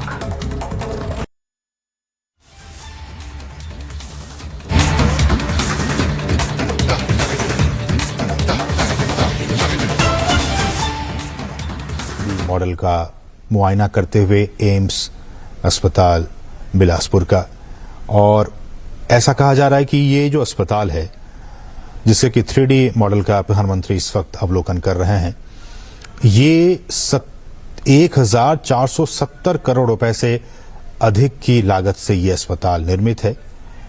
और इस अत्याधुनिक अस्पताल में 18 speciality और 17 super speciality विभाग हैं, 18 modular operation theatre, 64 ICU bed के साथ 750 बेड शामिल हैं। तो आप समझ सकते हैं कितना अत्याधुनिक ये अस्पताल, जिसमें कि 18 स्पेशलिटी और 17 सुपर स्पेशलिटी विभाग हैं। यहां पे 18 मॉड्यूलर ऑपरेशन थिएटर हैं, 64 आईसीयू बेड के साथ 750 बेड शामिल हैं। और ये जो अस्पताल है एम्स बिलासपुर अस्पताल, ये 247 एकड़ में फैला हुआ है। 24 घंटे इमरजेंसी सेवा यानी आपातकालीन सेवा और डायलिसिस सुविधाओं, अल्ट्रासोनोग्राफी, सिटी स्कैन, एमआरआई, ये जो तमाम उच्च स्तरीय तकनीकें हैं, इन तमाम आधुनिक डायग्नोस्टिक मशीनों, यहां अमृत फार्मेसी भी है, जन औषधि केंद्र भी है और साथ ही साथ 30 बिस्तरों वाले आयुष ब्लॉक से ये एम्स बिलासपुर सुसज्जित है। ऐसा कहा जा रहा है कि अस्पताल के जरिए हिमाचल प्रदेश के जो सुदूर जनजातीय लोग हैं और दुर्गम जनजातीय क्षेत्रों में स्वास्थ्य सेवाएं प्रदान करने के लिए डिजिटल स्वास्थ्य केंद्र भी स्थापित किया गया है। साथ ही साथ काजा, सलूनी और केलोंग जैसे दुर्गम जनजातीय और जो अधिक ऊंचाई वाले हिमालयी क्षेत्र हैं, वहां स्वास्थ्य शिविरों के माध्यम से अस्पताल द्वारा विशेषज्ञों द्वारा स्वास्थ्य सेवाएं प्रदान की जाएंगी। और इस एम्स अस्पताल में हर साल एमबीबीएस कोर्स करने के लिए 100 छात्रों और नर्सिंग कोर्स के लिए 60 छात्रों को प्रवेश दिया जाएगा और जब ये छात्र यहां से पास आउट होंगे तो फिर आसपास के जो इलाके हैं वहां स्वास्थ्य को लेकर जो स्थितियां हैं उनमें आमूलचूल परिवर्तन आने वाले दिनों में देखा जा सकता है। तो हम ये कह सकते हैं कि आज का दिन, खासकर जब एम्स बिलासपुर का उद्घाटन हो चुका है, पूरी तरह से शुरू होने के बाद ये हिमाचल प्रदेश में जो स्वास्थ्य के लिहाज से अब हम ये कह सकते हैं कि ये अब आत्मनिर्भर हो गया है।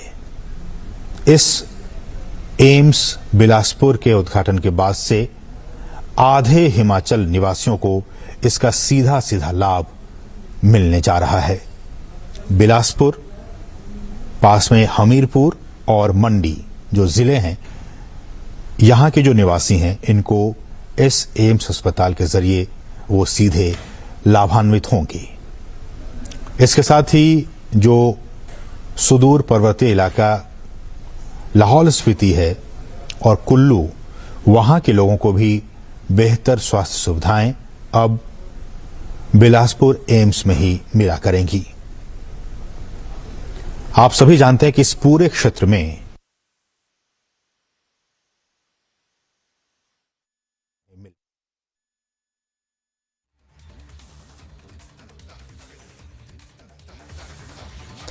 Visuals of Prime Minister Modi in Himachal Pradesh, and there he is. He is in Himachal Pradesh to inaugurate and lay the foundation stones of projects worth about 3,650 crore rupees. Right now, we are bringing you visuals directly from Bilaspur in Himachal Pradesh and rolling on this coverage. Continuing with this coverage on Republic of the Prime Minister's visit in Himachal Pradesh, we slip into a very short break, but more after that. Stay tuned.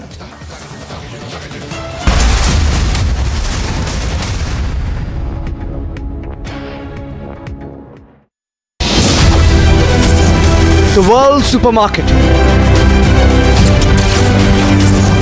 World is ours for the taking.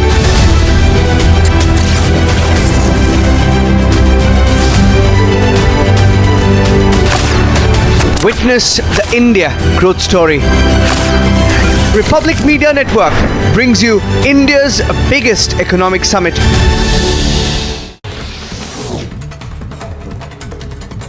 Rescue operations in Uttarakhand will resume today as massive avalanche hit the Dokriani Bamak Glacier. Meanwhile, a 5-member team of the SDRF and 3 instructors were dropped by helicopter at the glacier. 2021, the Indian economy was all geared up. We are headed for greatness as a nation. We will be a superpower. If there's something that I want to see in our lifetime, it is to have our best living years as a citizen of a superpower. Now there's a new goal, Mission Superpower. Witness the India growth story. Republic Media Network brings you India's biggest economic summit. Amit Shinde versus Uddhav camp on the Sena rally. Maharashtra's Chief Minister Eknath Shinde will be holding a rally at the MMRDA ground while Uddhav Thackeray organizes his Dussehra event at Shivaji Park. The Telangana Rashtriya Samiti is likely to be renamed the Bharat Rashtriya Samiti as Telangana Chief Minister K. Chandrasekhar Rao preps for a national foray. The world supermarket. World is ours for the taking.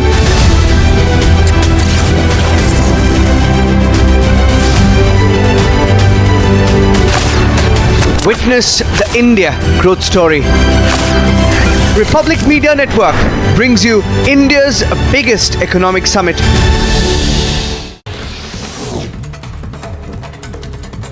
Rescue operations in Uttarakhand will resume today as massive avalanche hit the Dokriani Bamak Glacier. Meanwhile, a 5-member team of the SDRF and 3 instructors were dropped by helicopter at the glacier.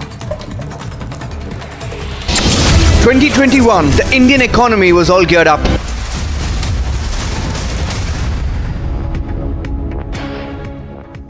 उम्मीद की जा रही है कि वो अगले साल दिसंबर तक, यानी दिसंबर 2023 तक तीसरा चरण भी इसका शुरू कर दिया जाएगा। शुरू किया जा रहा है और यहां पे 500 नर्सिंग स्टाफ, 91 चिकित्सक और करीब 500 लोगों का जो बाकी स्टाफ हैं वो ऑलरेडी एम्स बिलासपुर में उन्हें तैनात कर दिया गया है। और जैसे कि हमने कहा कि इस साल एम्स में बिलासपुर में 100 सीटों के साथ साथ एमबीबीएस की जो भर्ती की एडमिशन की प्रक्रिया है वो शुरू हो जाएगी। अभी तक यहां 50 सीटों की क्षमता के साथ ये चल रही थी। रिकॉर्ड समय में बनकर तैयार हुआ है और जो आप देख रहे हैं जिस प्रोजेक्ट को फेज 1, फेज 2 और फेज 3 में किस तरह से और भी यहाँ पे डेवलप किया जाएगा इस संस्थान को, इस एम्स बिलासपुर को, उसका 3D मॉडल प्रधानमंत्री उसका निरीक्षण कर रहे थे। यहाँ के जो डायरेक्टर हैं डॉक्टर वीर सिंह नेगी, उन्होंने कहा कि एम्स बिलासपुर अस्पताल का निर्माण काफी तेज गति से किया गया, एक रिकॉर्ड समय में बनकर यह तैयार हुआ है। और प्रधानमंत्री नरेंद्र मोदी ने, आपने देखा आपसे कुछ देर पहले, हिमाचल वासियों को उन्होंने एक सौगात के तौर पर उन्होंने ये दिया है। तो लगातार हम आपको बता रहे हैं इसमें क्या कुछ सुविधाएं हैं, किस तरह से महत्वपूर्ण स्वास्थ्य के लिहाज से स्वास्थ्य सेवाओं को मजबूत करने के लिए प्रधानमंत्री का जो दृष्टिकोण रहा है और जो संकल्प रहा है उसको फिर से इस एम्स संस्थान के जरिए प्रदर्शित करने की कोशिश की जा रही है। प्रधानमंत्री ने यही महीना अक्टूबर 2017 का था जब इस अस्पताल का शिलान्यास किया गया था। प्रधानमंत्री ने इसका शिलान्यास किया था और प्रधानमंत्री स्वास्थ्य सुरक्षा योजना के तहत इसे स्थापित किया गया है। एक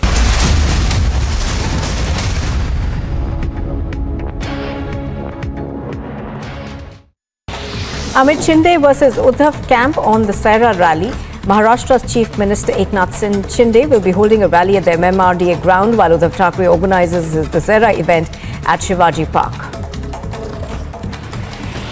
The Telangana Rashtriya Samiti is likely to be renamed the Bharat Rashtriya Samiti as Telangana Chief Minister K. Chandrasekhar Rao preps for a national foray. The world supermarket. World is ours for the taking.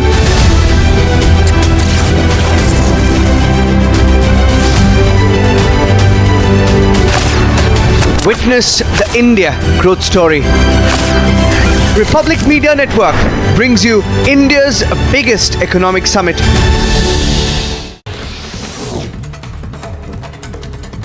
Rescue operations in Uttarakhand will resume today as massive avalanche hit the Dokriani Bamak Glacier. Meanwhile, a 5-member team of the SDRF and 3 instructors were dropped by helicopter at the glacier. 2021, the Indian economy was all geared up. We are headed for greatness as a nation. We will be a superpower. If there's something that I want to see in our lifetime, it is to have our best living years as a citizen of a superpower. Now there's a new goal, Mission Superpower. Witness the India growth story. Republic Media Network brings you India's biggest economic summit. Amit Shinde versus Uddhav camp on the Sena rally. Maharashtra's Chief Minister Eknath Shinde will be holding a rally at the MMRDA ground while Uddhav Thackeray organizes his Dussehra event at Shivaji Park. The Telangana Rashtriya Samiti is likely to be renamed the Bharat Rashtriya Samiti as Telangana Chief Minister K. Chandrasekhar Rao preps for a national foray. The world supermarket. World is ours for the taking.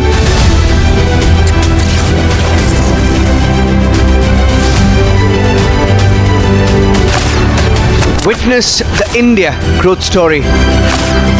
Republic Media Network brings you India's 2021. The Indian economy was all geared up. We are headed for greatness as a nation. We will be a superpower.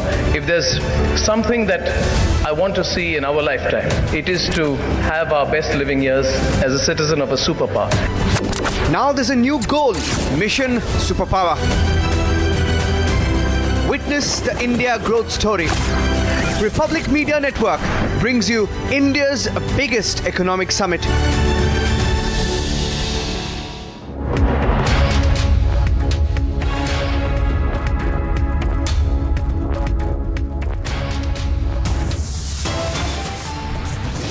After a power-packed day one, Amit Shah is to continue his rally in Jammu and Kashmir. There are a host of meetings and rallies on the cards. Mehbooba Mufti is at it again, alleges house arrest amid Amit Shah's visit. The Srinagar police fact checks, exposes the claim. Prime Minister Modi is in Himachal Pradesh, inaugurates projects and celebrates Dussehra in Kullu.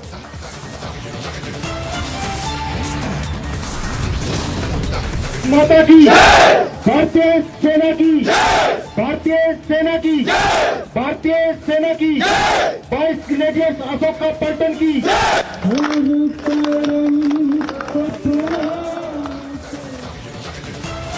A big tribute to the forces. Defence Minister Rajnath Singh celebrates the Dussehra with forces in Uttarakhand.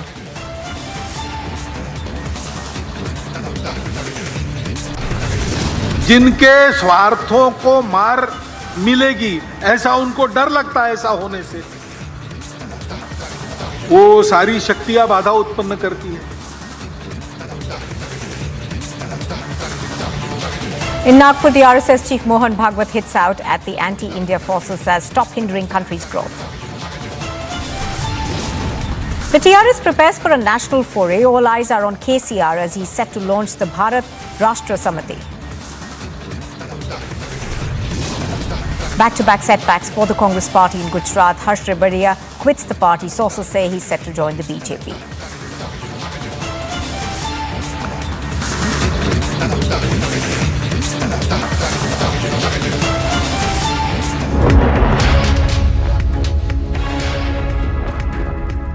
Good afternoon and thank you very much for staying with us on Live on Breaking on Republic TV. I'm Nupur Talwar Suri. Now the stage is set for a Sena versus Sena mega show in Mumbai with rival factions headed by Uddhav Thackeray and Chief Minister Eknath Shinde holding the Dussehra rallies at different venues. Now while the Thackeray camp will hold its rally at the traditional venue of Shivaji Park, the Shinde camp has chosen the Bandra Kurla complex. Let's listen into this report filed by my colleague Alisha Nair from the Shinde faction rally site.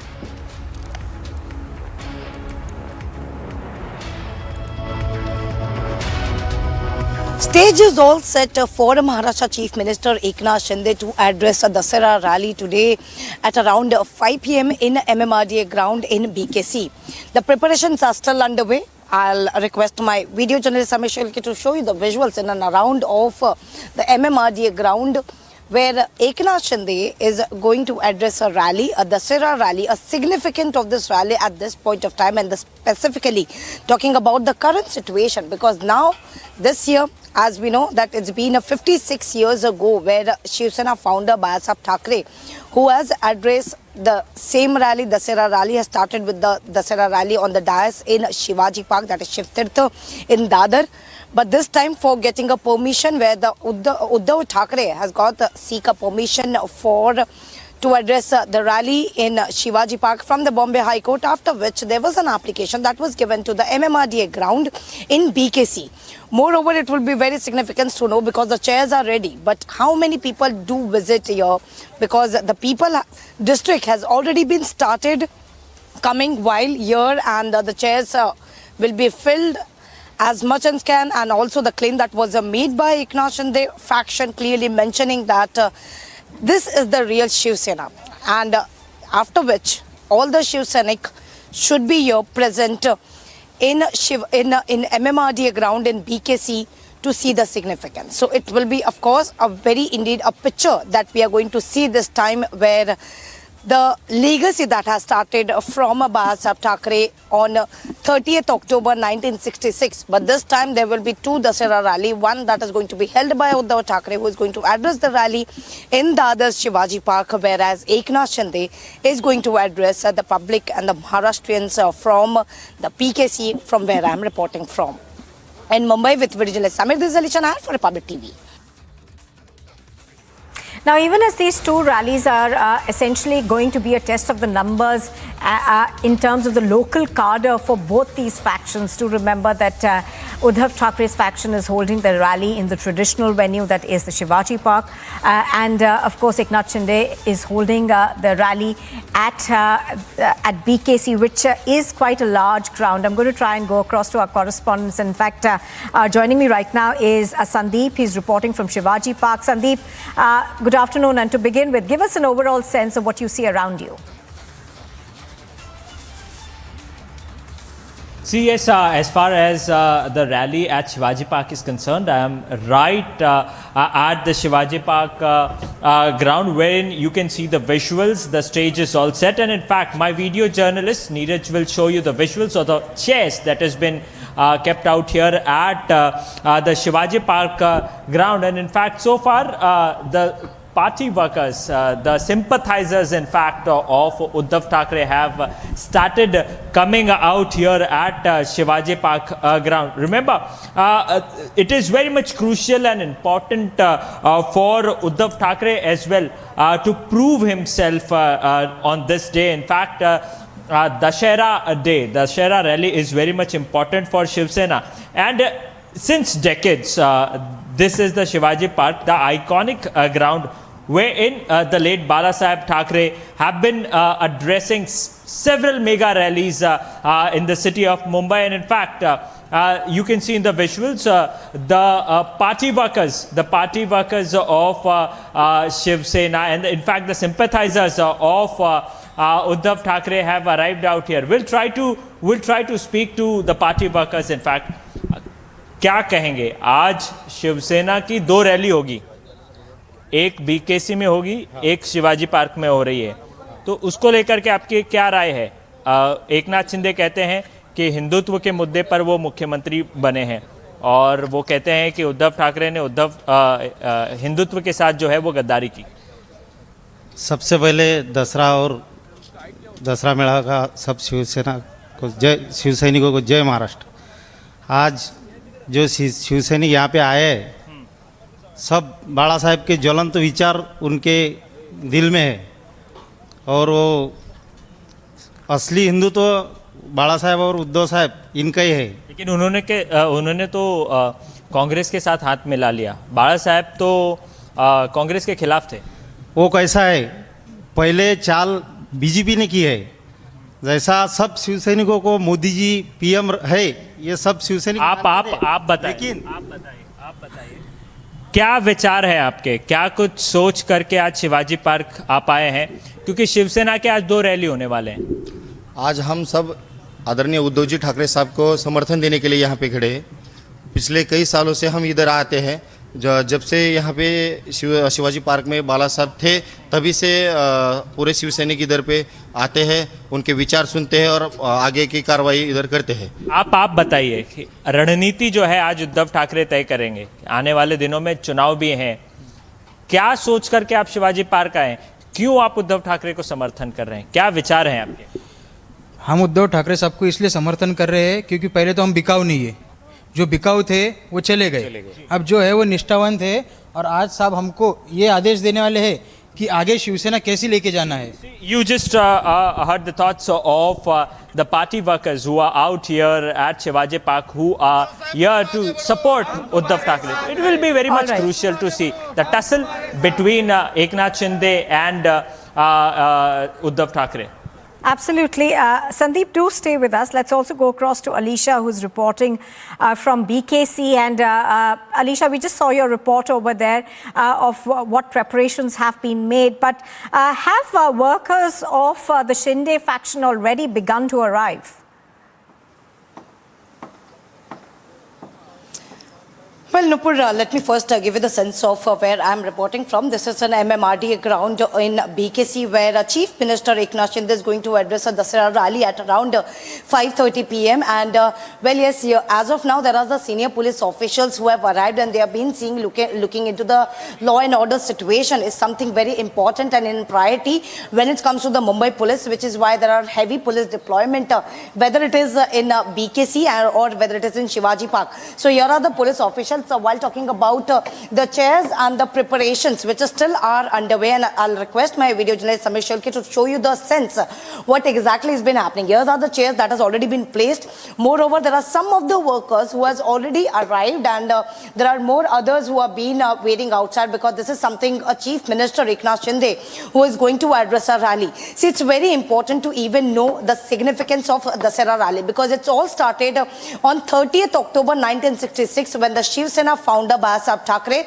shared a dice in Shivaji Park. So, well, yes, when it comes to Dussehra rally, it was every year. It's a Shiv Tirtha, that is Shivaji Park, where my colleague Sandeep Singh is reporting from. But after getting a legal battle fight, because that was Uddhav Thackeray who went to the Bombay High Court to get a permission to organize Dussehra rally in Shivaji Park. Right after, there was also another application that was filed before MMRDA and the permission that has been given to Eknath Shinde to hold the rally. So as I was talking about the significance of Balasaab Thackeray, at that point of time, that was 56 years ago, where the first Dussehra rally that was addressed by Balasaab Thackeray for the Maharashtrian people, for the Marathi youth people, and that is for the identity of the Marathas. So that was the main significance and for their rights. But this time, if the current scenario, if you look after, because this is something, a two faction of Shiv Sena, one is the Uddhav Thackeray faction and one is the Eknath Shinde faction. So importantly, it will be very important to see where exactly the people and the people of Maharashtra actually goes, whether it is a Shivaji Park or whether it is a BKC. Now, even as we watch out for that, obviously, you know, the Dussehra rally is looked upon as something which essentially sets the stage for the Shiv Sena's ideological path as well. And I think we've got Shivangi live with us. Also, she's reporting on this and she's at Dadar, I think. Shivangi, as we were talking about, you know, this is also the ideological path that the Shiv Sena essentially takes, indication of which is usually given at the Dussehra rally. So what are you hearing? Are we going to hear significant, you know, perhaps a battle cry of sorts to come in from both factions of the Shiv Sena? Of course, the battle is still in court. Right. Well, Nupur, I'm at the Shivaji Park right now in Mumbai, and as you can see how grand this park is. It's the largest park in Mumbai, Nupur, and this is where the Uddhav faction will be holding their rally. Now, when I was coming on the roads, when we were coming here to the spot in Mumbai, there were big hoardings. There were two hoardings we saw specifically. One was the one advertising the Uddhav rally, and one was the one advertising the Shinde faction rally, Nupur. So we saw two huge hoardings all across Mumbai while we were making our way to Shivaji Park. And yes, it is going to be, in a way, a battle cry from both sides. And this is the reason why today's rally is a Shiv Sena versus Shiv Sena rally. It's a battle for who is the real Shiv Sena. That is what this rally is about. You can see here how big this ground is. And as the evening approaches, the hours approach towards sunset, we can expect this entire place to be completely full. Talking about security arrangements, there are many security arrangements already. Now, if my camera person can pan, you can see many people here, but we also saw a lot of security towards the gates. So what we're learning so far is that 3,200 officers, 15,200 personnel, 1,500 personnel of State Reserve Police Force, 1,000 jawans of Home Guard, 20 quick response team, and a lot of security. And you can see that the fervor here is already quite high. We can see. आज आप आए हैं उद्धव के rally के लिए, आपके क्या expectations है? हम हिंदुत्व पर प्यार करने वाले हैं, हम बाला साहब के विचार पे प्यार करने वाले हैं, हम आदित्य साहब की विचारधारा पे प्यार करने वाले हैं, हम पन्नास खोके और धोखे देने वाले लोग नहीं है। और ये कुछ गद्दार लोग बोलते हैं कि हिंदुत्व हमारा सच्चा है। हिंदुत्व की परिभाषा अगर गद्दारी होती तो वो हिंदुत्व हमें नहीं चाहिए। हमें वो हिंदुत्व चाहिए जो हमारे साहब हमें देते हैं। गद्दारी हमारे हिंदुत्व में नहीं है। अगर ऐसा कोई हिंदुत्व होगा, वो गद्दारी वाला हिंदुत्व हमें नहीं चाहिए। Right, so you can hear that Nupur. मैं आपके पास फिर से आ रही हूँ क्वेश्चन लेने के लिए। व्यूअर्स को बोल रही हूँ कि जो यहाँ पे जो सपोर्टर्स हैं, supporters of Uddhav faction, they say that we do not like back stabber. That's something that the Uddhav faction has maintain, even the leaders of the Uddhav faction of Shiv Sena. अब बहुत जल्दी आ गए आज ना, रैली तो बहुत इवनिंग में है, तो अब बहुत फर्वर होगा आज, आप बहुत एक्साइटेड होंगे। हमारा ये ऐसा ऐतिहासिक मेलावा जिसको बोलते हैं, ये ऐतिहासिक मेलावा होने वाला है, क्योंकि गद्दारों ने जो हमें हमारी परिभाषा बोलने के लिए मजबूर किया है, जो शिवसेना को आजमाने की कोशिश किया है। शेर आखिर शेर ही होता है, और ये बाला साहब के शेर है, बाला साहब के शेर है। कभी शेर नहीं भागते, और शेर कभी भागता नहीं है, भागने वाले कुत्ते होते हैं। हम क्या शेर नहीं भागता है? Absolutely. So a lot of fervor here. बस एक क्वेश्चन है, अभी हम right, Shivangi, absolutely a lot of supporters over there. But I'm going to go across to Alisha. I think she's got someone with you. Yes. Law and order. How many police has been deployed here? Because it's something very important, because there are two fractions of the Shiv Sena. Even the fact Home Minister has clearly said that there will be the law and order situation that has to be looked after the senior police officials. We have done extensive homework, and we have deployed forces to monitor the crowd,